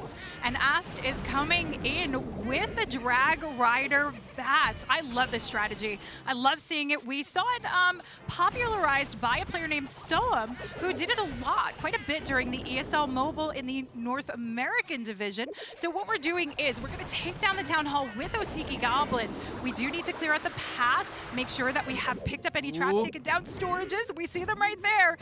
He's got enough left to get right in there and take it on. Yeah, typically 5 of those sneaky goblins can take down a tunnel with that invisibility spell. Invisibility spell placed perfect. That's exactly how you want to place it. Do not make that tunnel invisible, and especially everyone who tried this strategy already knows that if you try to do that at the top side, from the top side, it's way harder than from the bottom side for some reason, like how those buildings are angled. But now he's pushing it, set up the funnel already, his king, queen, warden, and the lock launcher is down, and they're pushing into the space with the hound going down first, and then hopefully pushing even further into the core of the space and taking down splash damage. And this is relying heavily upon clearing out the core of the base, so we can work on either side with the Drag Riders one end, with the bats on the opposite end, not really wanting to join them together because those bats would be susceptible if they're working in conjunction with the Drag Riders. Oh no, the king actually broke through the wall. The Golem King showing his power and going the wrong direction. This means the Scatter and the Royal Champ on the right side are staying alive. You can see his reaction. He's right now thinking, how should I react? What should I do to save this attack? Right now, those Dragon Riders are forcing his heroes further into the base, but the Yak is dead, which means the Queen is going to shoot at walls for quite some time. Those max walls, it takes some time for the Queen to take down. The Royal Champion so far not been placed yet. Maybe he can take down the splash damage on the right, and he's trying exactly that. Yeah, and the Queen still has her ability and only taking on damage from the multi, which is not enough to take her down, so she will pick this off. The Royal Champion, though, taking on a lot of heat. Solo health, but does manage to keep her alive with holding on to that ability, Itsu. Yeah, but the Headhunter got spring chipped away, and this makes the Royal Champion versus Royal Champion ability not as easy as you might think. The Royal Champion ability is coming out on offense, and this means it's around about 40 seconds left. He's not really knowing yet what it is going to be, but 30 seconds should be enough to finish off this base. The cannon is going down, the Royal Champion is staying alive. And there we go. This should be a 3-star. Nice reach for the Queen here for the storage, helping out, and Ast can breathe a sigh of relief, picking up the 3-star start for ATN. I can't say he looks too happy here. I think that was much closer than he expected. Yeah, especially, I really think they feel the pressure. We have heard now from different players from Alten already that they really feel the pressure because everyone was expecting them to win, right? Like every second player, at least, I would say, were saying Alten is going to win this World Championship. And they already lost the first match against Tribe. And this is not the position they want to be in. This is giving them so much pressure right now. And you really saw this with the reaction of us. I mean, he really was just, okay, guys, let's get to the next attack. Let's plan out the next attack. Make sure nothing is going wrong. And as well, supporting his players, his teammates, to make sure that they are staying collected, staying concentrated, because, as we said, this is the match for those two teams. If they are losing this one, there's no second, like another match. Yeah, we could maybe win this one. That's not in there. And Rikiris, we were talking about him. He is coming in with his Lado. He's bringing a War Ranker, which we have not seen so far. And he's bringing a lot of Ice Golems, making sure, a couple of Ice Golems, to make sure that they are getting this push in from this top side. Is this Queen walking in? That's the big question. Queen looks like she wants to go to the Teslas, but we have the opening where we could potentially meet up and also pick up the scatter shot as we have the tank provided. So we should still pick up similar value, and the wall wrecker actually cutting across from that northern side of the base here, which should ideally work the Queen into that multi-compartment. That's where we need that Queen back into the 12 o'clock compartment. Take a look at that. Yak, it's going left, right, taking down the buildings. With that Royal Champion, the scatter shot is going down. There's the Clancaster coming out, but those Yetis, can those Yetis take down the Inferno Tower? I think there's an air trap as well, so this is going to be tricky, and the Inferno Tower is going down. This was so important. We all know those Inferno Towers can be deadly to Lado. And we have again an entry, which is going in on the other side of the base, making sure the Town Hall is somewhere where the Lalo is. He is bringing a heal spell though, so we have not seen that too much today so far with the Lado-S combination, so he really wants to make sure that this tunnel poison is not as deadly as it usually is. No, often we see these heals reserved for cores where they're multi-targeting Infernos, but definitely going to need this to help out the Loons. Already starting to spread out that cleanup here where we've taken down the defense. A smart move because it could come down to the wire, come down to time, and coming in from that backside of the Loon. So we have the cleanup all working together on one side. And there's this delayed eye sound, making sure those Loons are coming in, but those Loons are splitting up so much. The beginning Loons were not able to take down the ground Expo, and now we're getting into the core. As you said, those heal spells, there are so many traps, and the heal spell has to keep those Loons alive. There are the red bombs, there's the heal spell. Can they? Oh, the heal spell. Heal spell is keeping them alive for now. The back end scatter is now the one deciding factor. There's the freeze, perfectly timed, but wait a second, there's the Royal Champion on defense still left alive as well. Ooh, you know that Hound, the Ice Hound timing was almost superb, except the Loons were not there to support it. But the Warden trying to clutch this one up. The only problem is we have the defending Warden tower here. Warden's taking.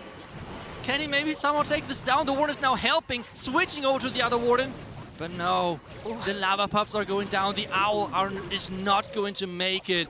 And this means it is going to be a 2-star maybe? Yeah, this is going to be high percent, but you can see the disappointment in Rakira's face.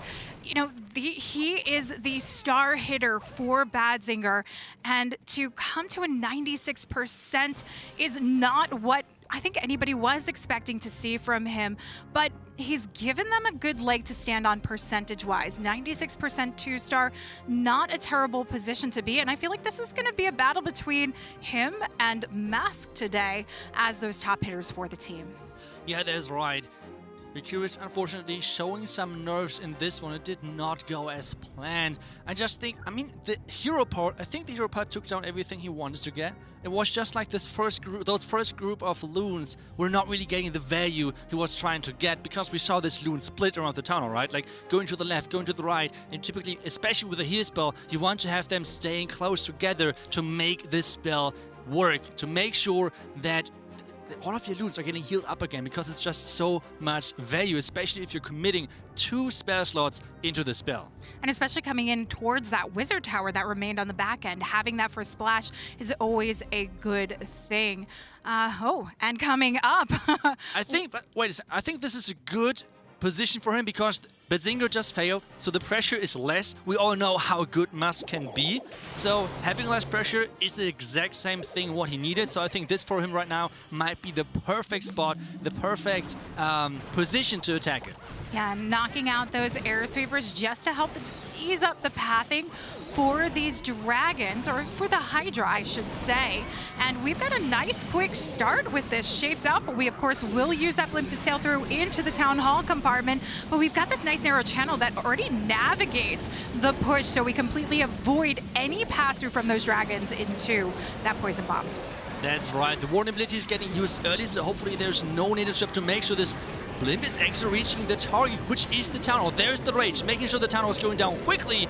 Now it's all about with the Single Inferno Tower, but so far those dragons are taking their time to push into that Single Inferno Tower. It needs to go down. The King is getting used at the top side. The Queen as well, to push things even further inside. Yeah, a couple of dragons actually susceptible and dying out to the poison bomb because of the Tesla that pulled them to the side, but the majority working together. He needs to get this multi down. The heroes can support quite a bit, but there are still a lot of expos here that that Mask on the back end is going to have to worry about. If he doesn't have the dragons to support this, the heroes will have a tough time.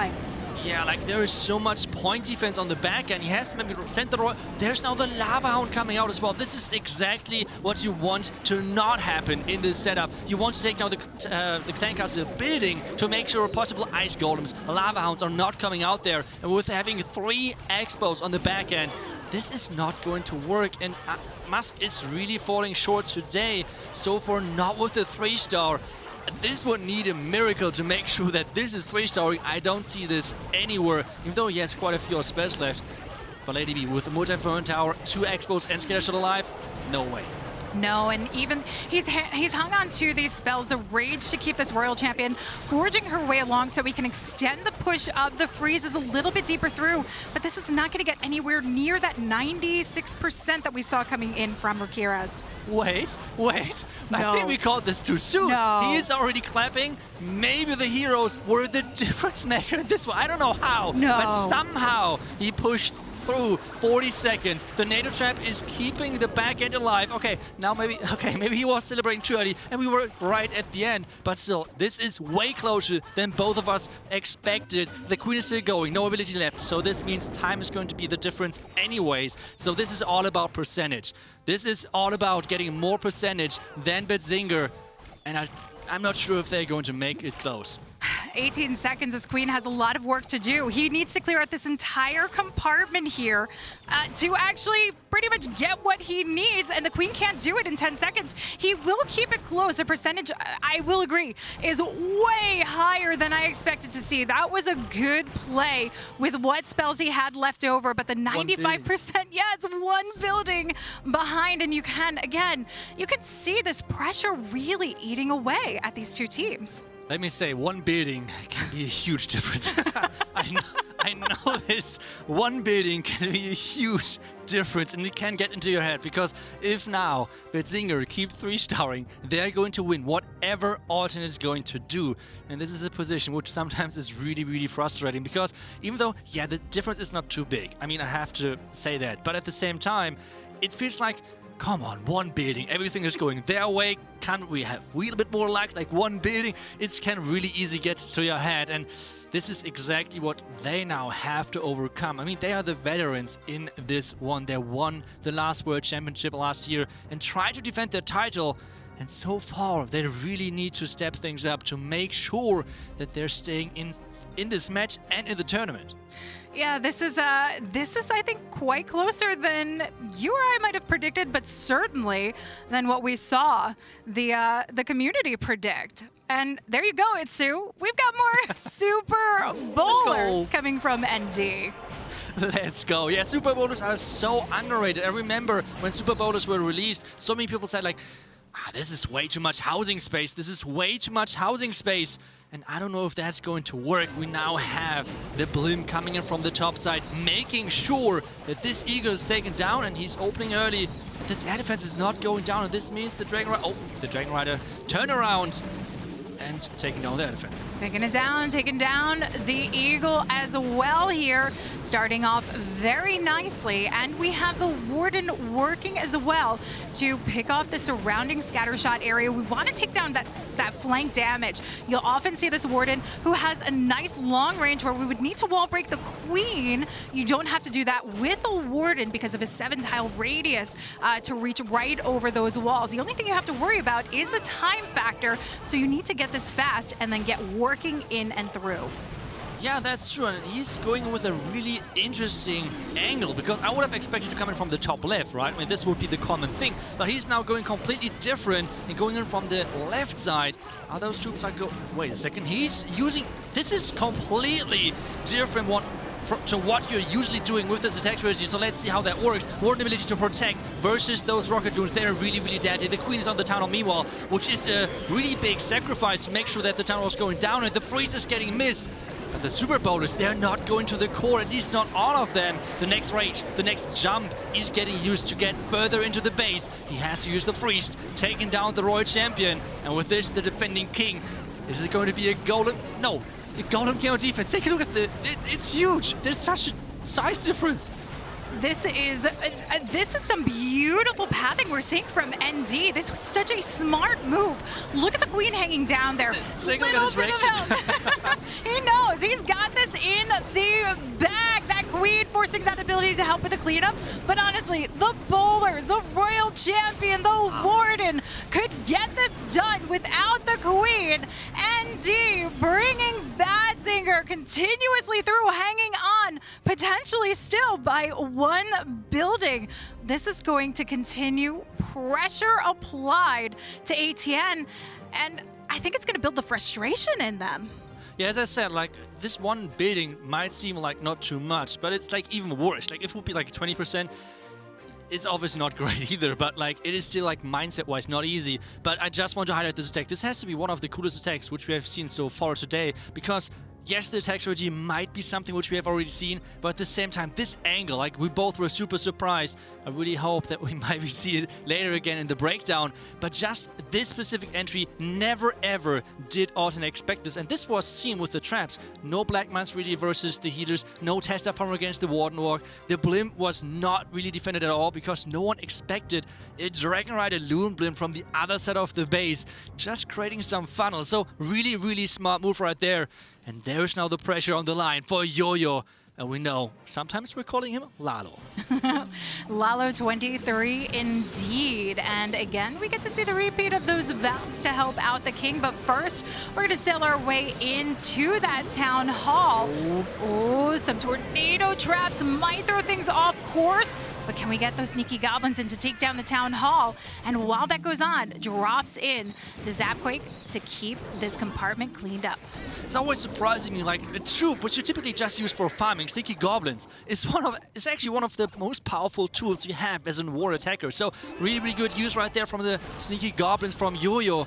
And now we have the Queen actually taking down the Lava Hound at the bottom side of the space. There's the poison to make sure the Queen's not taking too much damage. The wall break to make sure the Queen is actually entering. I don't know if that wall break was on the right side, and with so many Tesla popping up, this is going to be a rough ride for that Queen, because there's so many traps. I don't know if she's going to go inside for that scatter. Trying to tank with that golem though. Yeah, so we actually use the Valk to set up the funnel here. I wonder if this is a slight adjustment on the plan with that Ice Golem coming in for the tank, but the Royal Champion has easy reach across. We still want to see her pushing up, I would say, towards that multi. We still have to worry about the damage zone of this base. We want to try and typically eliminate that for pathing in Lalo's, and with no heal spell to use, that could be problematic if it does not go down, having to use this Royal Champion so early here.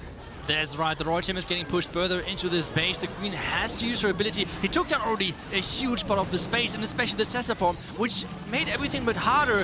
At the end, he's getting that down, which is huge value, but the Sweeper is staying up. And now it's all about how good is his Lalo. Lalo is like the most skill-needed strategy in the game, and pros can turn around things really crazy. But is this value enough? There's the haste. There is the traps coming in, and he's investing a freeze and a haste spell for nothing pretty much. No, this is going to crush this attack. There is no coming back from this. He's handled the Lalo very, very well, but with only one freeze, and we've got so much splash left over. Yo-Yo can't possibly turn this one around into. I mean, he has no spells left. This X-Bow is devastating, but at the same time, maybe the Warden can finish things off, right? If this X-Bow is going down, there's not too much single target damage to air. If this Warden is falling, the Warden and the Owl are really going directly to the multi-phone tower. 25 seconds, he can still make this work. We were talking about Lalo is always possible, especially if your name is Lalo 23. Red bombs are coming up, but it does not matter. It's all about this Warden. It's 12 more seconds. Can those minions, can those pups, can the Warden take it down? Yo-Yo really does not know what is about to happen. 5 more seconds. But it seems like there's too much left alive on the left side. Left side. Warden! 99, no! Oh. This is a time fail. He was nearly able to save things, but just the entry was too well baited with all of those Tesla, all of those skeleton traps. This was such an unfortunate finish. And I mean, what is going on with Alternate? Alternate really struggled today, and it might happen for them to be the end of this tournament. Yeah, this is a devastating time fail for that, and a beautiful recovery nonetheless. ATN.aTTaX definitely not on the performance I think they would even hope for, but certainly I think not what many people expected to see. Badzinger, though, I got to give them credit because they've definitely found their number here today. That's for sure. I mean, after the match between Badzinger and JX Tiger, you were kind of, I mean, Alternate did not play bad in the first match. They lost 14-15. But Badzinger, with their 12 stars, it wasn't the best performance, but they're really showing up when they had to. We had earlier Judah and Carlton talking about, they were qualifying from the lower bracket. the golden ticket. So they really know how to handle pressure, and Dima is in next. And we see Super Bowlers again. Let's go. I'm excited because Super Bowlers, they're such a cool troop. Come on, like, it's really cool to see those bowlers throwing their rocks and they're bouncing to the other side of the base. So let's see what Dima can do here. It's nice that we are seeing a lot more of these in the mix, but I will say Dima still has some pressure applied because we're talking about a 2-building difference, though. They're up pretty high, you know, to have this advantage on stars as well. So Warden picking off the Eagle, and again, we get that nice value of his long range, but it is time consuming, but not too much. Not a lot really obstructing him. Yeah, there's the King and the Ice Golem installed, and we know those entries on the corner are typically baited because there's the Scatter and the Royal Champion, which is huge value for Lalo-Tex, for example. So we see typically a lot of giant bombs or skeleton traps in this compartment. So far, not too much. The bowlers are jumping in, the healers are doing their job of keeping them alive, and there's this Blim, and this Blim is going to go on an adventure because this Blim has to connect to the Town Hall. With those Ice Golems, I don't know if that's going to work because this Blim is going to get frozen as well. Ooh, taking on some damage along the way, but he held that Warden ability to clip through. Look at all the red air bumps, but still makes it in. It rages up those Yetis, and this is actually going to help lead up some more of the surrounding defenses, keeping those bowlers on course. That is incredible value of this Yeti Blim because it's not only taking down the Town Hall, Inferno Tower, and even the Expo. So much value right there. The Royal Champion is coming from the top side, and Dima is looking like he would crush this base. Royal Champion from the top with her ability still left. The King ability just got used. The Queen ability is still not even used. This is looking crushing with another freeze left. He is smiling. He knows he got that. Really nicely done. And Super Bowlers, I mean, they are crushing. They really are. You are seeing the overwhelming, dominating power of Super Bowlers today. I mean, if this doesn't convince anyone out there to use them, I don't know what will. Yeah, exactly. I mean, the high legend players already know this is the troop which you want to use. And it's really underrated, which I feel like is kind of cool because right now, not only the meta is really like you can use pretty much everything, which is not that great for the base builders because you have to defend everything. But another thing which I really enjoy so far from the entire day and in this match as well, every single team has their own identity when it comes down to these strategies. For example, Tompanai, Queen Charge Hawk Riders. No other team use Queen Charge Hawk Riders, and then so on. Like some teams are preferring Queen Charge Dragon Riders, like in the early stages. Some teams are like on the Super Witch hype train. So it's like everywhere, which makes this so exciting because, well, for us exciting because those teams to prepare, it's not easy, and we're seeing that today with those hit rates. I think it's definitely exciting for all of us because we are seeing so much healthy meta in the mix. You know, we're seeing the variety, we're seeing the incredible attacks, and I mean, we are still seeing some really good base building. You're seeing where these players are getting tripped up, but they are showing their stellar performance and ability to handle a lot of the pressure. Now, we do have Boom coming in, and Boom, you know, he's a very versatile attacker, but often takes that position of taking over the smash attacks. I mean, I think for this, there's a background story needed because he's going to Warden Walk, which takes some time, and he's obviously also playing in the ESL Master Shop as well. And there was an interview happening because this strategy specific did not really have the best hit rate for them. And he was actually saying they are, like, whenever they have a plan for this strategy, they're saying they don't use it because it's not that good hit rate wise. So I'm looking forward to that, Boom. I really hope that you're going to succeed. But what you say, maybe they try to trick us. Maybe they try to trick us and make like some false statement to trick those opponents. But the P.E.K.K.A smash is starting in, and he is going to have this Blim flying across the entire base because this Blim needs to connect to take down the Town Hall. Yeah, but what I like about this is we've got the Loons taking the front here, get clipped in that Warden ability to pick up any possible traps here for the healers along the way, coming into the core, helping to navigate the path. And the Town Hall goes down fast. We still need to work our way around to the backside of the base, but the Royal Champion, let's see if she can get everything under control. We still have the bats too. We still have the bats indeed, but take a look at that Tesla port. Every single Tesla is popping up, and he's like, take that, bats, take them out, go at him. And now we have that Queen inside that core. Nice Queen ability. We see we know this queen can actually die through her ability versus scatter shots. They're kind of deadly and giving a lot of problems sometimes. But now that Royal Champion is having a lot of problems versus the ground skeletons, and the bats are diving in with the back end Wizard Tower, but the Ice Golem is tanking the freeze onto the Sea Inferno Tower. He has one more freeze left. Boom! He's coming in, and they need to 3-star, and he's doing that. Sea Inferno Tower is going down. He knows he did his thing, but at the same time, same reaction as us. They know it is so incredibly close still. They need a fail from Badzinger. Otherwise, Alternate might be out of the competition. There's like this small sigh of relief in his face, and then ASAP back to like business, because they know they have to deliver in the last attack. They have to hope that their base building team did a good job. Yeah, they are keeping this 1 star away right now, and 2 buildings. This is so close. It's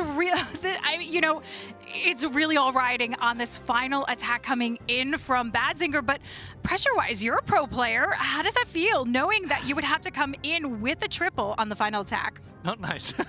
I mean, that's how easy can. Like, it's pretty simple. Like, it is a lot of pressure, and it's not easy because those moments you cannot train those. I mean, you can train strategies, you can train attacks, you can prepare base building wise, but you cannot really train those high pressure moments, because even though community leagues, they're great, and it's really cool that there are so many out there, but at the same time, it's not the same thing as you would compete for a share of 700,000 prize money in just this event, in just those 3 days, right? So it is a huge difference. Avatar is coming in with a 3-star. They would be through, fail, and they're out. And he is coming in with the Skelly Donut, one of the hardest strategies to do. Wow. Yeah, this is one that, I mean, you have to be nerves of steel, and he is stone cold, stone face, but he's not gotten the Inferno. Oh, Itsu. This is gonna hurt. This attack, not taking down the multi in the core. I mean, he's got one more Skelly. He's got another invisibility spell here as well. I'm not sure what was going on there. I was just like incredibly confused, because for all of the viewers out there, if you don't know, this strategy, if you don't have like incredible control over your hands, like your hands are shaking at this point, and if you misplace one invisibility spell, only one tile, your attack is done, because everything is relying on that. So I'm not 100% sure, but we keep going with the Queen, diving for the Town Hall. But this core Inferno Tower staying alive. Let's see if that was planned or not, but the King is diving towards the top side. I think it's supposed to take down the Scatter or the multi-Inferno Tower, or at least tries to get towards that. Yeah, this multi could do in the Lalo. We do have the Stone Slammer, though, that could help quite a bit. Queen has secured taking down the Town Hall. Royal Champion needs to get the Scatter Shot compartment down, get the Expo down, and really try and get that push. With the extra invisibility spell, we could potentially get that additional value out of her. There's the Royal Champion ability exactly bouncing towards that Scatter, which was so needed. There's another Headhunter coming in to take down the Royal Champion on defense, but I don't really see that's going to work. The multi-Inferno Tower is giving her quite a challenge, and there's now the Lado coming in with that Slammer, with those runes on the far right side. The Eagles first on the menu, but the Royal Champion is still staying alive on this top side. Not only the multi-Inferno Tower, but the Royal Champion as well, staying alive. The Lado's coming in from the bottom side, and there's so much space left. And that means that we won't have the Stone Slammer coming in, absorbing the traps in the core of the base. It at least is holding the resistance from the Air Sweeper. You know, we've seen so many beautiful recoveries, and look at all these loons sailing through, hanging on to the Warden ability so he can have a fighting chance left. With this invisibility spell, there is a lot of opportunity. It's really depending now on those traps. I mean, there are so many loons, but they're all grouped up together. Red bombs behind the Town Hall, any red bombs inside this core, and this could be a game changer for Alternate. But obviously we have to wait to see if they're going to make it. The loon power itself should be enough, but at the same time, going against the Sweeper, which is time problematic, and the red bombs are coming up. The first red bombs are there. There's the invisibility spell, which means the Inferno Tower is having a couple of seconds. Another red bomb is coming up. The multi-Inferno Tower has to go down. Otherwise, this is not going to 3-star. He's saving 1 minute. The multi-Inferno Tower is going down. And this is 5 seconds left. The Elixir Gold Storage is going down, and this means Badzinger is knocking out Alten. Alten is the first team to get knocked out of this competition. No one predicted that, and I know that your prediction just failed, because if someone predicted that, I mean, hats off to you, but I don't think so. That is incredible. Again, you know, we've seen these beautiful recoveries. We keep saying it. Avatar, just stone cold, stone face. Wait. We actually see a smile coming in from Avatar, knowing that he secured their spot going into tomorrow's matches. Wow. That's everything I can say right now.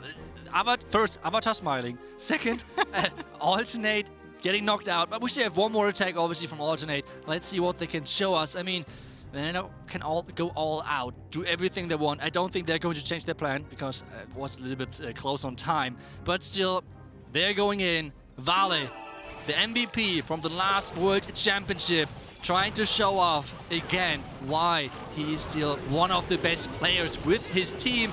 Queen Charge, Dragon Rider it is. Vala was the MVP of last year's World Champions. Obviously, this will no longer be the opportunity for them. So we do have the Queen working her way along, and I do feel like ATN wants to finish off here with a solid finish.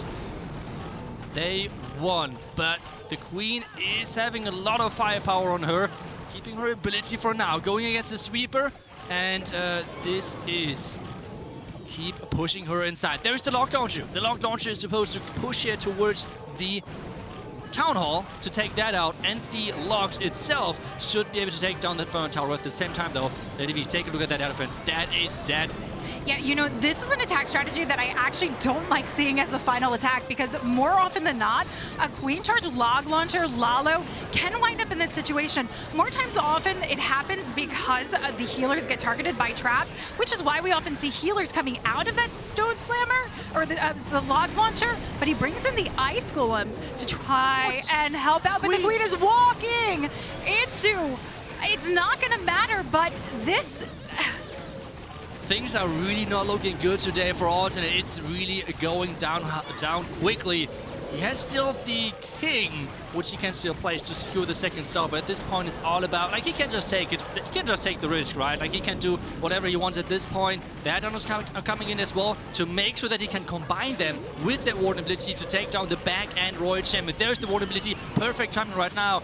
And the Queen somehow ended up in the core. I mean, this is a surprise right there. And now we have that King. The King's supposed to take down this Town Hall. Queen ability not there anymore. He has one more rage, which he's going to use really aggressively. So the healers are not in that rage, or like, yeah, not really in that rage yet. Yeah, drops that invisibility spell just to give the Royal Champion what she needs to take down the Town Hall. That Royal Champion actually really saved the Queen coming in to help take down the Warden Tower, which does pack a nasty punch. With the King ability left over, Val's actually able to secure the 3-star with that going belly up. And I know he's not going to have that victory celebration that he was hoping for, because at the end of the day, Badzinger came in with the victory. Yeah, you can see his emotion on his face. This is not what they expected. This is not what we expected. Obviously, we knew they are one of the best teams. But I think the biggest surprise just is like they received on defense 15 and 14 stars. And congrats to Badzinger. This was just incredible. The players showing up when it matters. We were talking about them as being the pressure machines because they were the only team qualifying from the lower bracket. They exactly knew how the pressure would touch them, or like get them affected. Yeah, you know, we talked about Aphelion being that team to watch, but Badzinger has just taken down the reigning world champions in this claw-tooth-nail matchup. And you can see the disappointment from ATN, the reigning world champions. Yeah, this one stings badly. They were not expecting to wind up in the lower bracket, and equally, I gotta imagine they must have underestimated Badzinger's defenses slightly. I mean, I don't know. I really think in the current meta, yeah, obviously you don't want. I mean, it's hard to say. I feel like the biggest problem for Alternate, even though I would have never expected to say this, was their defense. I mean, 15 and 14 stars against them. This is not what we're used to. We know Alternate are incredibly good on offense, but at the same time, they did not really show up today, and this is really causing them huge problems. And I would have never expected to see that as well. Badzinger, everyone 3-starring, but Rikiris, the star player for the team, getting carried just to make sure that, well, he can show up maybe tomorrow. Yeah, this is definitely a huge turnaround in many different ways than what we expected, but nonetheless leaving us with a final exciting, like, this was an amazing day, and it only means we're going to have some incredible action to come in the next 2 days as well. One thing which I feel like really exciting about is you can't predict anything. I mean, I was going into this tournament like, come on, the first 4 matches are so easy to predict. I got at least 1 out of 4 right, okay? I got 1 out of 4 right. And yeah, that was a really surprising thing, really cool thing. But now let's go to the telestrator and let's take a deeper look at this match. Thank you so much, Itsu. It's time to break down one of the super bowler attacks coming in from ND of Badzinger, which was absolutely incredible. So let's see here. Let's go ahead and play and look at the value that he's going to get. So using the Warden to grab the first compartment where this scatter shot is, which is going to be the left side. The big thing with these super bowlers you really want to keep is getting them funneled in. So here comes a Dragon Rider blimp to take out the top side, while the Warden is walking on the left. That's important. If you're doing a Warden walk, make sure that you have the Warden down first to help set that time. Otherwise, you will time fail if you do that indeed. So with that Warden coming over here, he's going to be able to help clear that, and he wants to then push his queen to go for the Town Hall. So we can go and speed this up a little bit so we can see the super bowlers in action here. So once this Warden, you could potentially use a rage spell as well in a compartment that is where the queen is and all this value.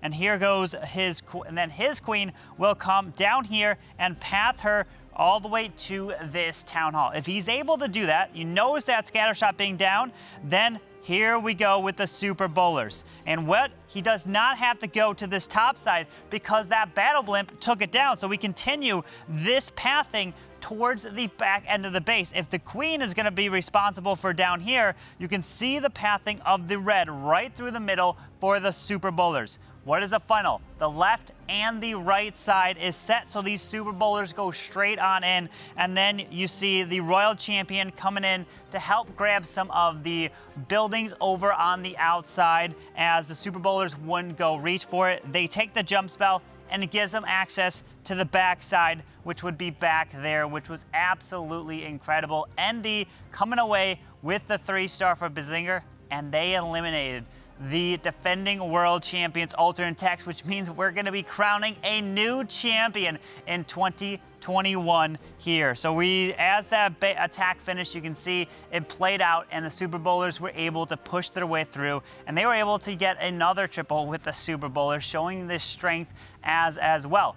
But now we can go take a look at a defense that came in from Dima. And Dima definitely wants to provide a shout out to Mark, who helped provide and make this base right here, which helped defend alternate attacks. And so the big things you want to notice, we have the Town Hall here. Typically, that is where you tend to put your tornado traps, things like that. But Mask hit this base with dragons, right?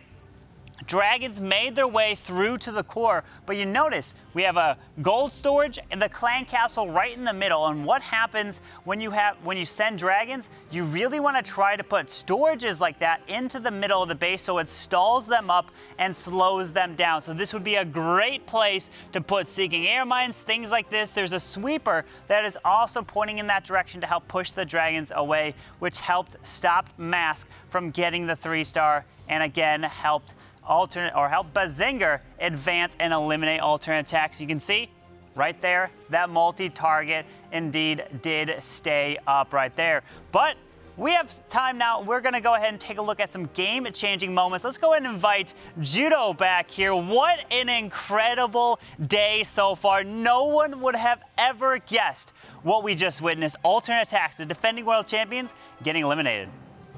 If you could have predicted one team, if you could have predicted a team to be eliminated, nobody would have predicted that alternate would be that team. It just shows the caliber that we have in the tournament and blows it wide open moving into day 2 and 3. Absolutely. So we're going to be crowning a new world champion in 2021. I mean, Queen Walkers, they are excited. They were the runners-up. They came in second place. They lost to ATN.aTTaX, and you know they are going to be ready to go. But we saw two perfect wars, which was Tribe Gaming and Aphelion, and both those teams came from the last chance qualifier, Judo. Absolutely incredible scenes.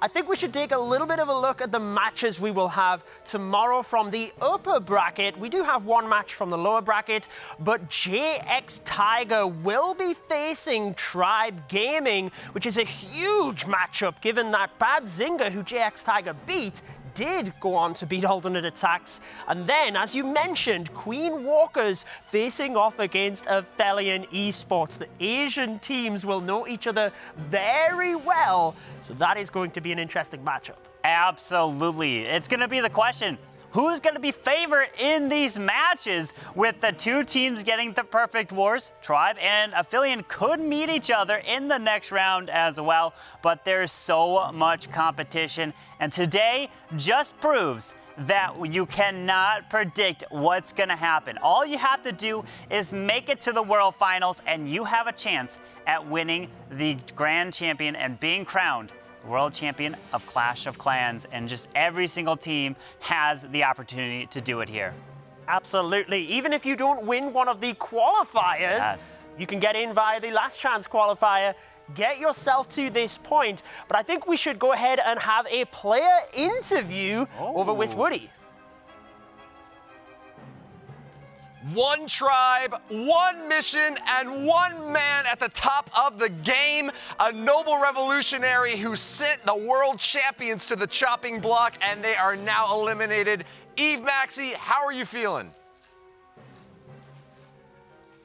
Hello, I hope the video is working right now. I don't have the best connection, but yeah, apart from that, if you can hear me fine, we are very happy to have it to the second day. But yeah, at the same time, right now I feel quite sad that Alternate got knocked out, and yeah, I would have loved to face them again at some later point in the tournament.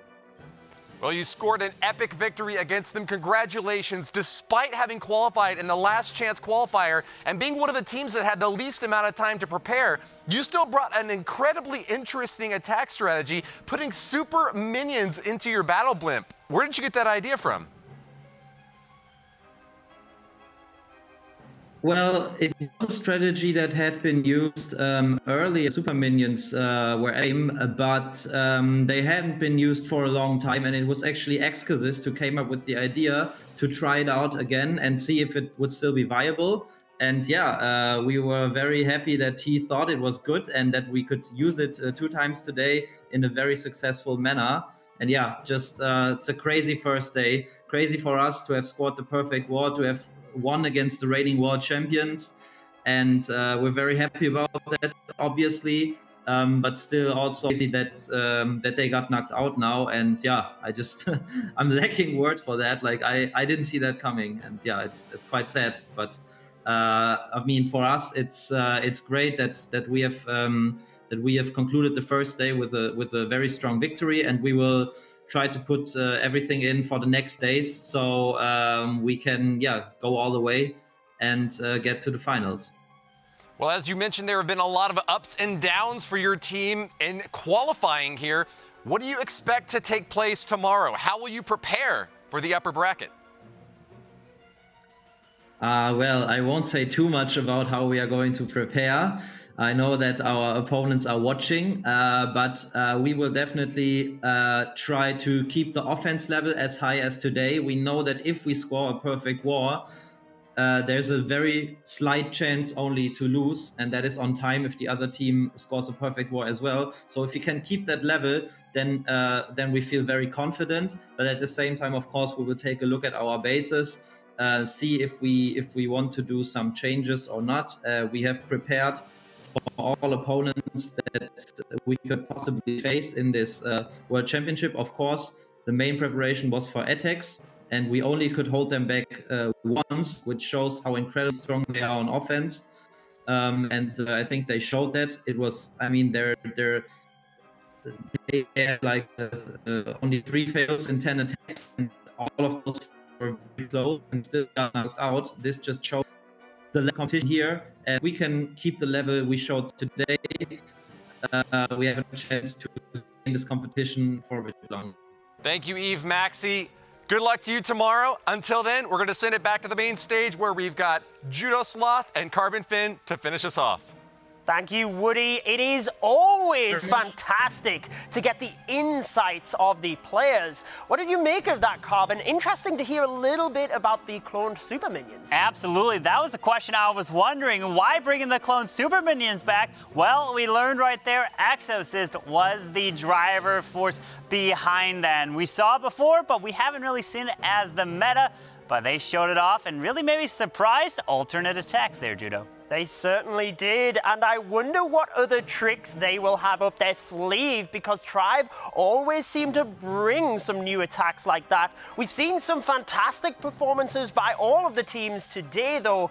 Upsets, huge wars. It is going to be mind-blowing tomorrow. I want to thank all of you for watching, all of the players, my fellow casters, and obviously Supercell and the production team behind the scenes to make this possible. If you think day 1 was exciting, wait for day 2. You do not want to miss it. Tomorrow at 5 a.m. UTC. We will see you there.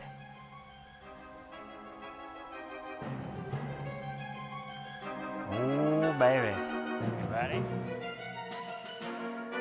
It's got the free spell, and here you go. Experience showing from Tribe Gaming. Who would have thought the way to kick off the World Finals, the best teams in the world putting on a show? This is all but confirmed. A 3-star for JX Tiger. Royal Champion finishes off that Wizard Tower Carbon with 40 seconds. He's got a Hog Rider. He can snipe off any defense. No way! He's nodding his head. He can start the celebration for the Japanese team. That King, I mean, we talk about 200 IQ move there. That King has the moves all day long. The Dragon Rider Lava Loon, new meta. You have seen it here first. Gaku is off to a rearing start here for Queen Walkers. This is going to be the next 3-star for Queen Walkers. Star Wars is showing off why he's just so good at the game.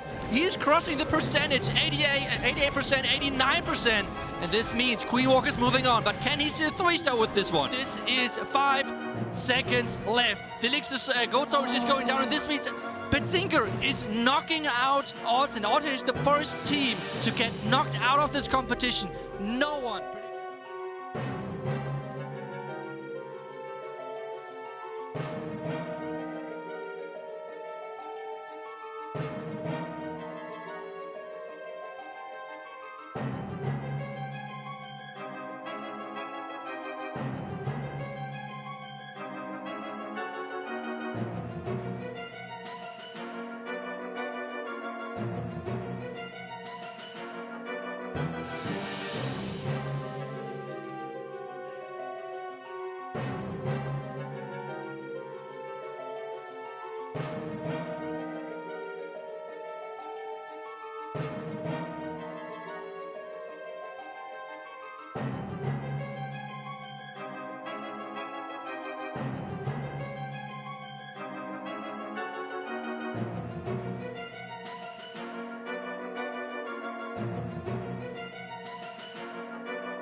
Thank you.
Thank you.